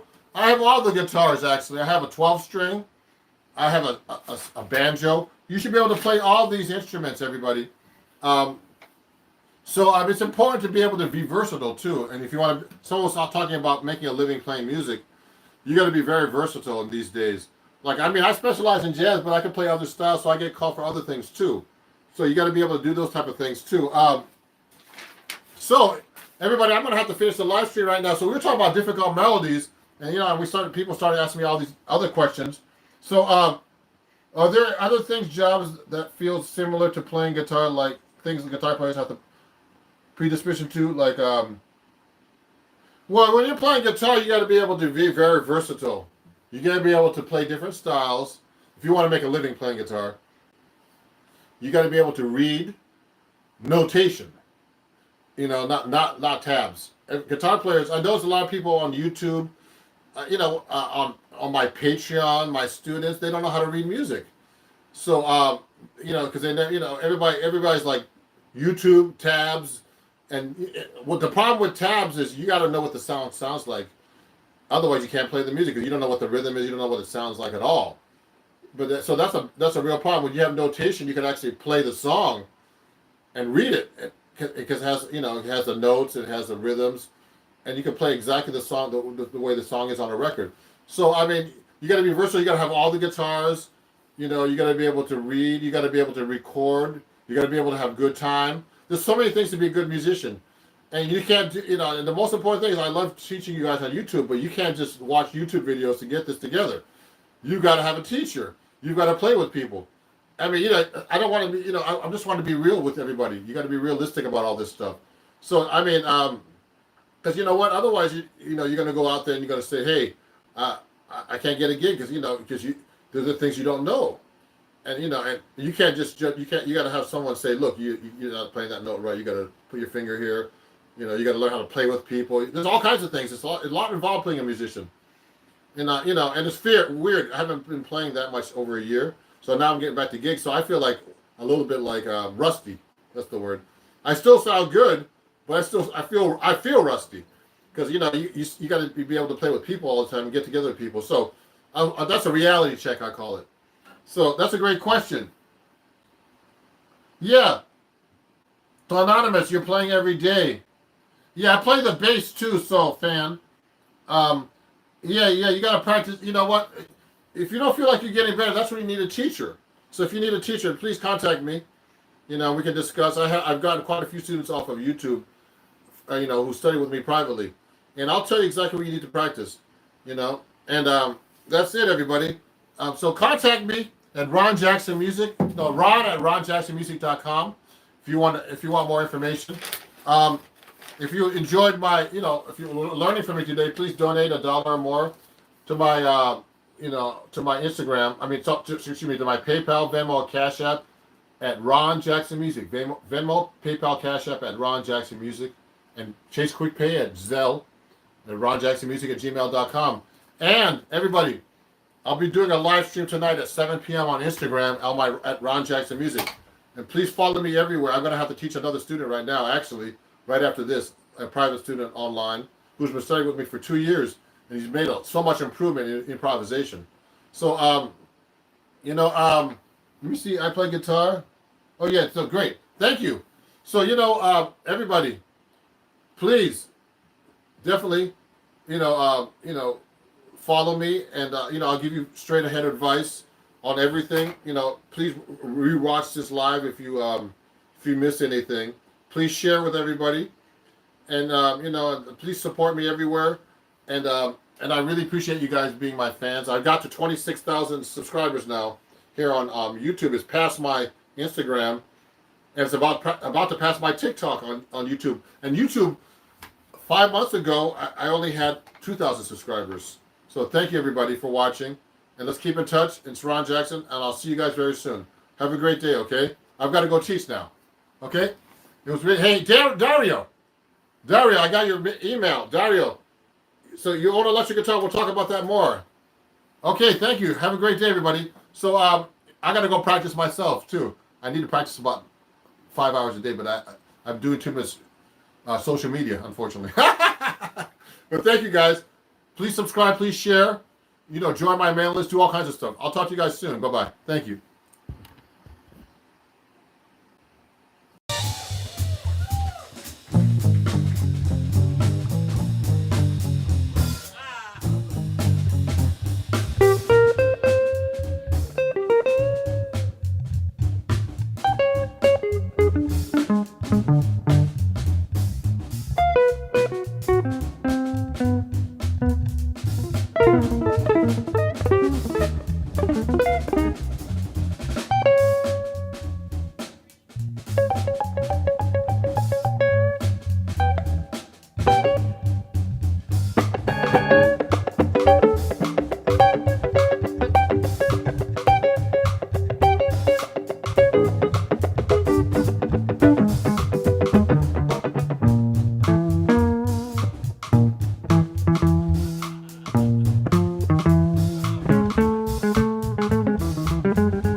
When musicians play rock or metal music, they usually play one scale over the whole chord progression. That's called modal playing. But in jazz, we play over each chord, which is called playing changes. So in a song like Stairway to Heaven,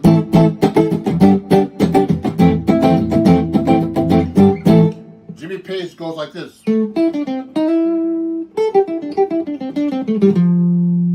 But in jazz, I'll play.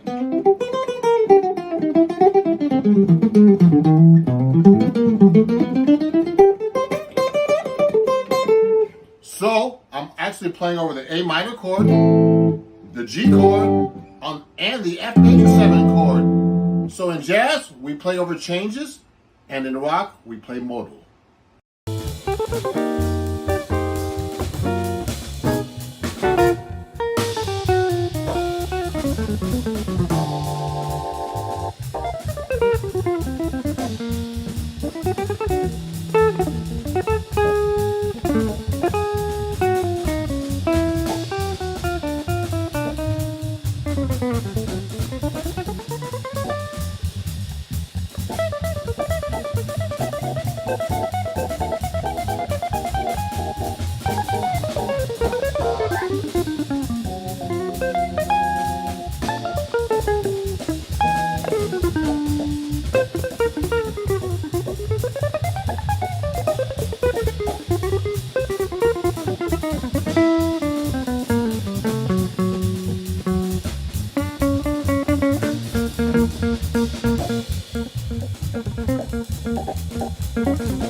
But at least I have a little gauge on it.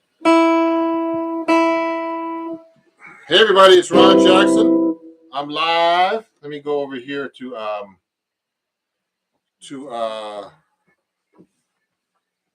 TikTok as well. And I'm going live on TikTok. I'm going to do like a little session about chord melody today. So let me take one of my books out so I can go do some stuff on chord melody. This is an impromptu live. I've been doing a lot of these sessions recently where I just go live all of a sudden and do some little subjects about different different aspects of the guitar playing. So today I'm actually gonna go over how you do chord melody, guys. And thank you everybody I'm actually transmitting to YouTube and TikTok at the same time. For all my fans on TikTok, I need to go live more often on TikTok as well. So I'm in tune right now. I'm using my 6-string guitar, and there's a couple of people right now on YouTube. Okay. So what I'm going to do is actually this. I'm going to take questions sometimes, but I'm going to try to actually. Can you give me some water? A bottle of water. And So what I'm going to do is I'm going to be talking about chord melody. So I'm going to do a chord melody on a song I don't know. I have this song right here called, I don't even know this song. It's called A Fine Romance. You see that? And it's like a jazz standard. And I don't really know this song at all. So I'm going to do a chord melody on it. So what I'm going to do is I'm going to play the melody. So I'm a pretty good sight reader. And I practice it, as much as I can. And I'm actually going to play the melody one time through. And, then I'm going to try to do chord melody on it. It's a ballad. So it sounds like this. 1, 2, 3, 4. 1, 2, 3, 4. 1, 2, 3, 4. 2, 3, 4.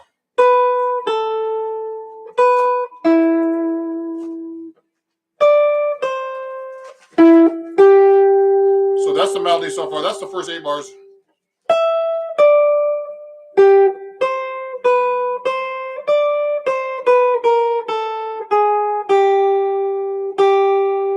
One, two, three.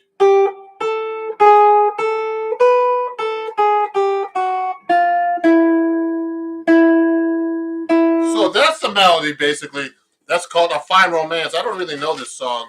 I probably heard it. I was just playing that melody. What I did was I actually transposed this up an octave, okay? So the way it's written for guitar is a little too low to play chord melody. So I'm just sight reading this, okay? So what I did was I just played the melody. And if I played the melody the way it's written, it would sound like this. 1, 2, 3, 4. 1, 2, 3, 4. 1, 2, 3, 4. 1, 2, 3, 4. So yeah, you see, I play the melody. If you can read, I play the melody up at the way it's written, but on the guitar it sounds low.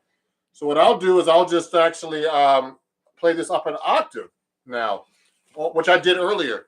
So it's like this: 1, 2, 3, 4. 2, 3, 4. Okay, etc. So that's basically the melody. But now, what I want to do is I want to do chord melodies. So the first chord is actually a C6. Okay, if you can see that on YouTube, it's kind of hard to see, and on TikTok, you see that there's a C6 chord. It's backwards for you guys, unfortunately. So what I'm going to do is I'm going to actually try to play this up an octave and play chord melody with it. So to play chord melody, you have to know what the note is in relationship to the chords. So the first note is actually E, and it's a C6 chord. So I'm going to have to play this chord.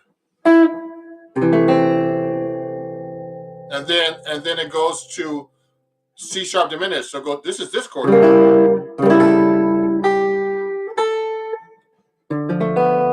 the B, I put a B on top of the D minor 6 chord. So it goes C6, then C sharp diminished 7, then D minor 6, sorry, and then D sharp diminished 7. So I'm sight reading this. And then it's E minor 7, then A minor 7, and then D minor 7, then G7. So I'm just playing through this song like this. And what I'm going to do is I'm going to do a chord melody with it now. So it's like 2, 3, 4. 1, 2, 3, 4. 2, 3, 4. A minor 7. 2, 3, 4. So that's the whole thing. That's the first 8 bars as a chord melody. So I was able to do that. Actually, just some basic chord melody stuff. If there's any questions, please send them to me. Actually, hey everybody, hey Marcelo from Brazil. Your parents hate you, Storm. Okay, good job. Nice guitar. What model is it? So just so you guys know, this is an Eastman guitar. If you can see this, Eastman, and I have like a Peterson tuner on this thing. to keep myself in tune. It's a great strobe tuner. I'm an Eastman endorser, so I like to use to be on tune with this. I play this guitar, so this is my 6-string Eastman. It's actually an what they call a T49G V guitar. Okay, it's like an ES175. So what I'm doing is I'm doing a thing about chord melody. So this is a song I really don't know. So what I'm doing is I'm sight reading, but I'm playing when I get to that C sharp diminished. I can do that chord. So I can go like this actually. Instead of playing that C sharp diminished with that weird chord like this, I can do it here. That's easier to do than here. So the melody goes. If I did here, then it goes to the C sharp diminished. That's easier to play. I can do it here. Then it goes up.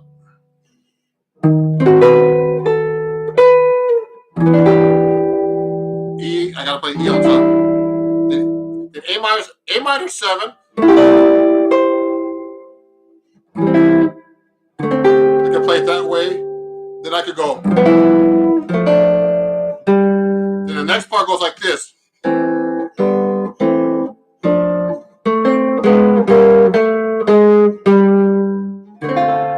if I'm gonna play that, I'm gonna play that up an octave higher like this.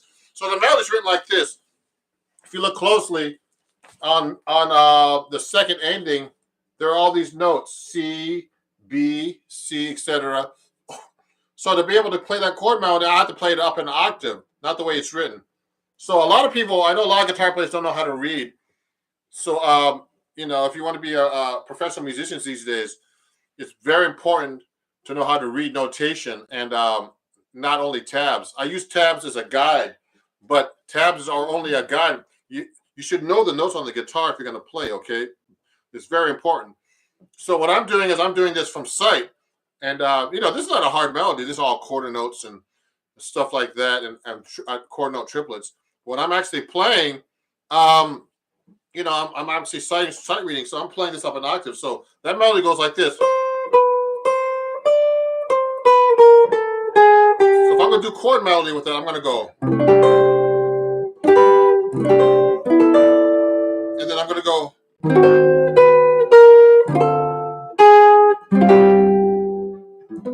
So I can do it that way. I can do all kinds of cool things with the melody. I can go.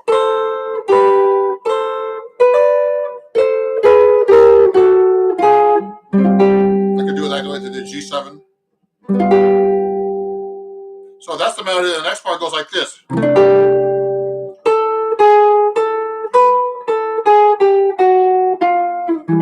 So the chords for that part is C6, then A7, and then G flat, F7, G flat 7, F7, then E7, A7, D minor 7, G7. So I'm going to go like this with that melody.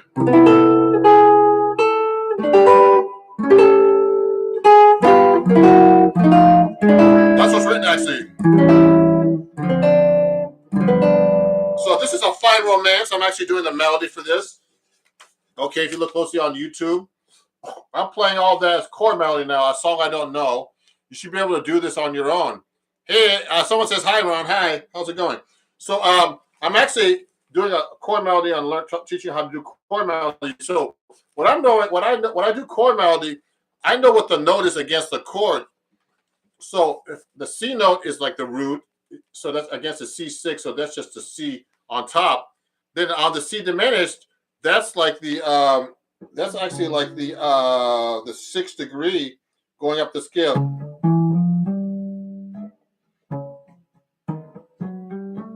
1, 2, 3, 4, 5, 6 notes away from the bottom. Okay, and then on the D minor 6, that's the 6th, the B, etc. So you have to really know your chord scale relationships when you're actually playing chord melody. Now let me answer a couple of questions here while I'm doing this. I see a bunch of messages now on TikTok. I thank you guys for if there's any cool questions you want to ask me. Nice piece of strings on your lap. Thank you. Is there a reason why there are multiple fingerings for the same note, or is it just the way it is? So everybody, So if I'm playing a chord melody song and I'm going like this.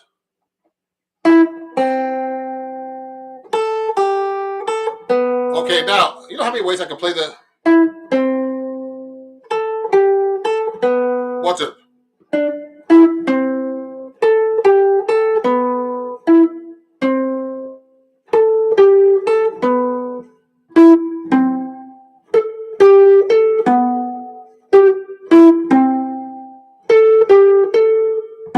See how many ways I just played that? That's the thing that's a pain in the butt with the guitar. So I really know the neck pretty well. I mean, you know, just because I'm not no genius, I just practice. I still practice. I need to practice more, actually. Like everybody, you need to practice and really learn the neck and be able to find all the notes. They all repeat a million times on the guitar because the strings kind of like are the same. You have to know how the strings are tuned. Here's an E, and there's another E, there's another E, there's another E, all the same note. Okay, G. You have to be able to find the notes. Can't reach this one here. And etc. See all the notes I hit? So, you know, what I'm doing is I'm actually trying to, you know, I mean, you have to really know the notes on the guitar neck. Those are really easy notes I actually hit. So they actually repeat. So, I mean, we talk about Cage. Someone meant Cage, Victor Ribeiro. Yeah, that's kind of the same concept. So if I'm playing a C chord, people do the Cage system where you can go. Now,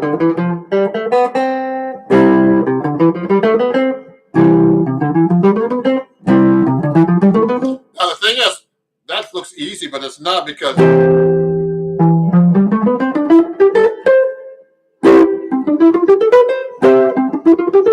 mean, this is a really basic concept, but you have to be able to do this not only in the key of C, you have to do it in all keys.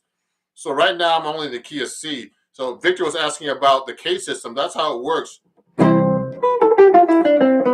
the base of the K system is actually like open string chords, moved up the neck like a C chord, and move it up to an F chord, for example. And you're kind of playing the K system like that. But you know, K system is limited because you're going to have to be able to play all the chords in the same key, all the notes and chords all over the fingerboard. So it's a lot of work to know the neck like that, okay? You know, that's what I actually do. So let's get back to chord melody. And, you know, guys, I appreciate you watching. And, you know, if you're enjoying this practice session, you know, I'm going to make a little chat here. You know, you could actually, I want to put something right here. Venmo. If you could, you know, give a donation if you want to me at Venmo, Cash App, and PayPal at Ron Jackson Music, which is right here. If I can put this up correctly, I'm going to set this on a comment. Okay. So you can actually do that if you want. Everybody. I don't know how you make a comment on TikTok when I'm actually doing something, but anyway. Let me see what's going on. Let me see. Oh, I can't share this right now. But anyway, on TikTok, if you want to give it a donation or more, you know, you can do this on my. You can give me a donation at PayPal, you know, or you know, or gift me on actually on TikTok, you know, so you can go to Venmo or Cash App, PayPal, all that stuff, and also on YouTube if you like. Okay, thank you. So let me see. That's all Ron Jackson Music, so you know, on YouTube too. Okay, all those. So if you know for you know, helping me out during the pandemic and stuff. So anyway, so let's continue. So I'm working on this song right now due to chord melody called "A Fine Romance."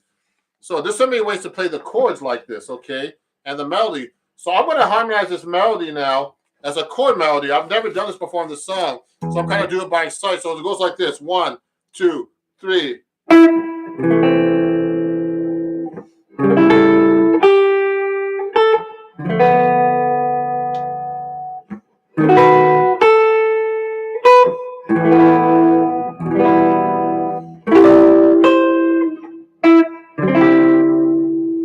Okay.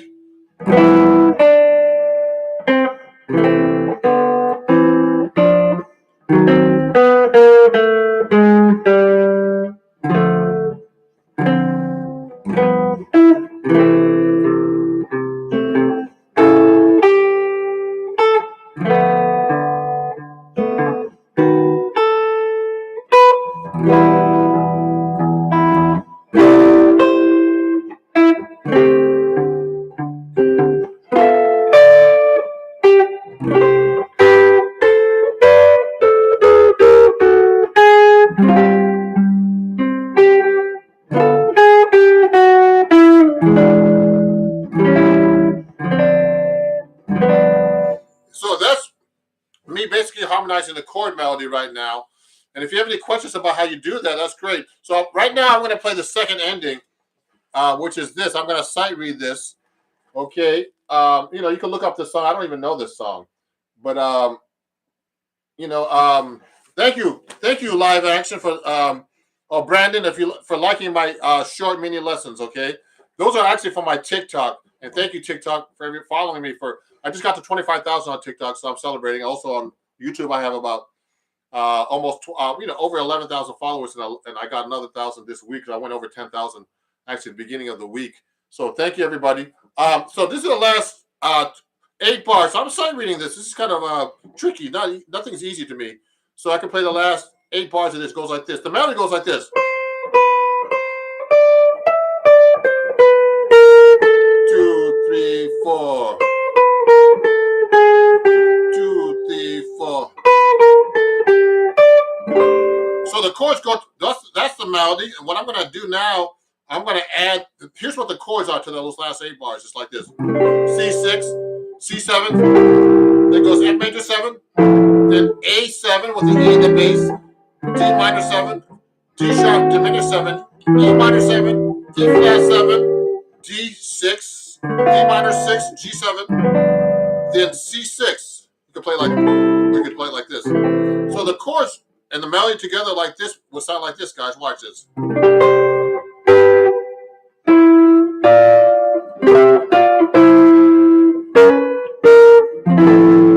So here's what's gonna happen.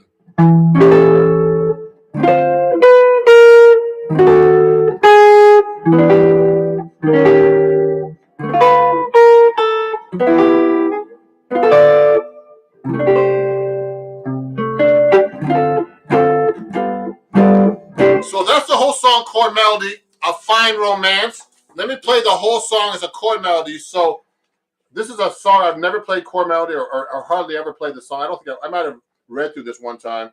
I'm going to play this through as a chord melody piece now. Okay, and I'll answer some of your questions after. Okay, I'll go through and answer them for you. So here's what we're going to do. I'm going to go and play A Fine Romance. You can look that song up, chord melody that I just learned right now for you guys to play. Ready? Here we go. 2, 3, 4.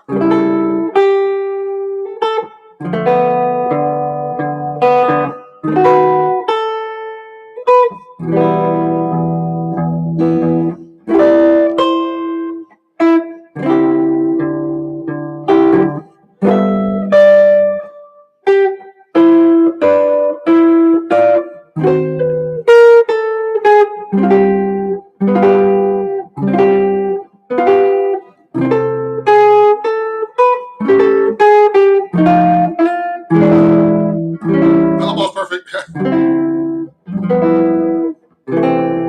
I'll play a little different now.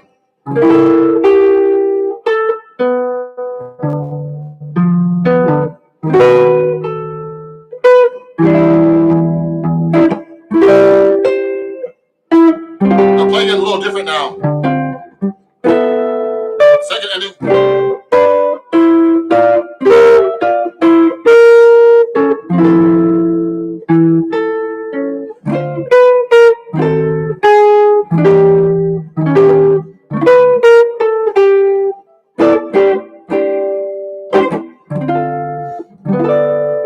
So that's the first time I would play this song as a chord melody, and I'm doing it from sight. You know, it's not perfect, I don't think, the way I could play it better. I could play it maybe this better. So like the second ending, I'm kind of sight reading still. I can go.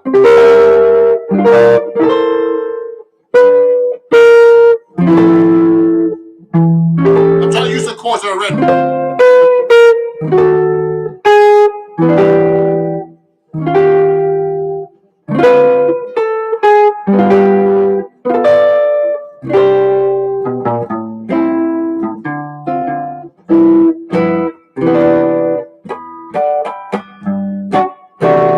Okay, so I was just doing chord melody, and I'm just actually just trying to show you how you guys can learn chord melody. Let me take a few questions now. Oh, love the online lessons, Ron. Keep up the great work. Thank you, Jeff Brooks. And let me see. Let me say hi to some of my friends on TikTok. Do you have any tips on how to learn scales faster? Learn scales faster.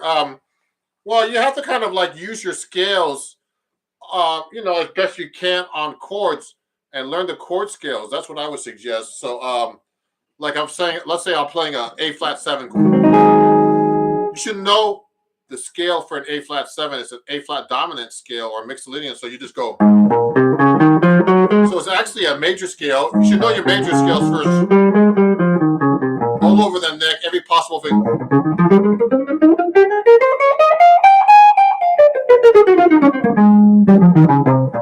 See what I'm doing? I'm kind of doing like kind of too fast, but so what I'm doing is I'm just making sure that I know it a little bit. And what happens too is you got to know basic theory, everybody. So when I'm actually playing, I'm actually doing basic. I know all my key signatures. You have to know, you have to know the staff. You have to know the keys you're in. So if I'm in the key of A flat, I know there's 4 flats. Now this takes a long time to learn because I learned this from memory. So I mean I know all my flats and sharps. So if I'm in the key of B, I know that's the most sharps, and you have to know the order of the sharps and flats. Okay. So like so the order of sharps and flats in the is like I remember it's a formula: F, C sharp, G sharp, A, etc. When I have this formula, so Fred chases girls down at Eddie's bar. So those are all the sharps, and all the flats are beat cuff, for example. Those are shortcuts. But I know automatically when I'm reading the music how many sharps the key of B gets. That's the most sharps. I'm sorry. The key of B has 5 sharps. I'm sorry about that. The key of C sharp has the most sharps. I'm sorry. C sharp has the most sharps. Actually, I'm sorry about that. And then the key of C flat has the most flats, etc. So you have to memorize all that and be able to change all the keys. It's really it's all theoretical. But I mean, when you're playing guitar or any instrument, you don't really have time to say what the sharps and flats are. You just got to be able to play actually. So I'm not thinking about that when I'm actually playing. But if I'm reading, I have to think about it because I have to find the right notes if you're sight reading, okay? So it's very important to get that together. Let me answer some questions here. So that's how you get better at scales and learn scales faster, actually. If there's any other questions, please send them to me. I'm going live on TikTok too as well because I don't go live enough for you guys. Okay, someone's asking me, Ron, how does someone approach jazz chords when starting to learn jazz guitar? Well, you have to know all your basics, everybody, when you're playing chords. So I was just doing chord melody, but to do chord melody, you have to know all your chord shapes, okay? So there are 4 basic chord shapes, everybody. There's the major, the minor. So I'm going to do it here because it's a little easier. And there's the major shape, C, E, G, then the minor, diminished, and augmented. Okay, so that's C, E, G, C, E flat, G, C, E flat, G flat, and C, E, G sharp. So those chord shapes make up the foundation of all these altered chords and flat 9 chords and all that. You have to really know your basic triads, though, because they're stacked up on top of each other, actually, these triads in different chords. So you have to kind of be able to figure these out all over the neck. And you have to see it on the neck easily. So I know I can see easily, like, I know I can change that note there. Or if I'm doing it here. You have to be able to change major to minor really easily.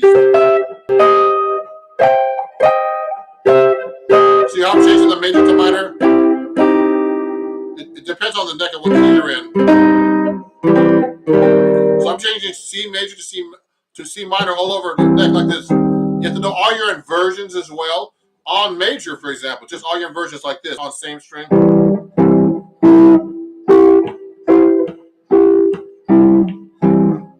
See how I'm doing that? I have exercises like this actually on my website, okay, everybody? If you go to www.ronjacksonmusic.com, I have lessons on my website that I sell for $1.99 on all the inversions and scales and everything. They're all written out in the right order. And, they're really cool. Oh, yeah, someone's asking for a request. Can you play I Remember Clifford? I don't know that by heart, but I can play a little bit as chord melody because this is a chord melody class. H-I-J-K. So let me see if I have it in here. I think it's in this book. I hope so. I Remember Clifford. Maybe not. Someone's asking for a request, and I don't know if it's in this book like this. I Remember April. It might not be in this book, unfortunately. Oh, yes, I do. So I'm going to play this for somebody a little bit. So, we're going to pull out my 7-string now, just for fun. Maybe take me a second to set up. So I'm going to pull out my 7-string guitar. So this is an impromptu session about chord melody. And if you have any other questions, let me know. I'm going to take out my 7-string guitar right now, which is this one. Let me unplug this for a second. Actually, let me plug this in. Take my 7-string out, so I can play for you. So you know what? I'm also transmitting on YouTube because I have a lot of followers on YouTube, but I need more views, and I need to actually, what's the word? I need to get longer videos. So I'm doing lives now, and that's helping my viewership. And people love my live online practice sessions like this, and checking out what I do. And I appreciate you guys for following me and being into what I'm doing. And please do me a favor if you like what I'm doing. I have a new album out that came out about a year ago, and I have a new one coming out soon. Please pick one up. It's Ron Jackson, Music Standards and Other Songs. It's a great record, and I'll be coming out with the record. Go to my website, ronjacksonmusic.com, and check out my music. And please follow me if you're not following me right now on YouTube, etc. Yeah. Thank you, Lemmy Brezzi, for so much for your shows. You're welcome. So I'm gonna do this little request from I can't see his name. I Remember Clifford, and if you guys enjoy what I'm doing, please send me a donation at Ron Jackson Music on PayPal everywhere. Ron Jackson Music, everybody. That's okay. The same as my page on YouTube. So let me play a little bit of I Remember Clifford. So let me make sure I'm in tune. So remember, it's important to be tuned. So let me do that real quick. Now, if you have any questions about the 7-string, let me know too.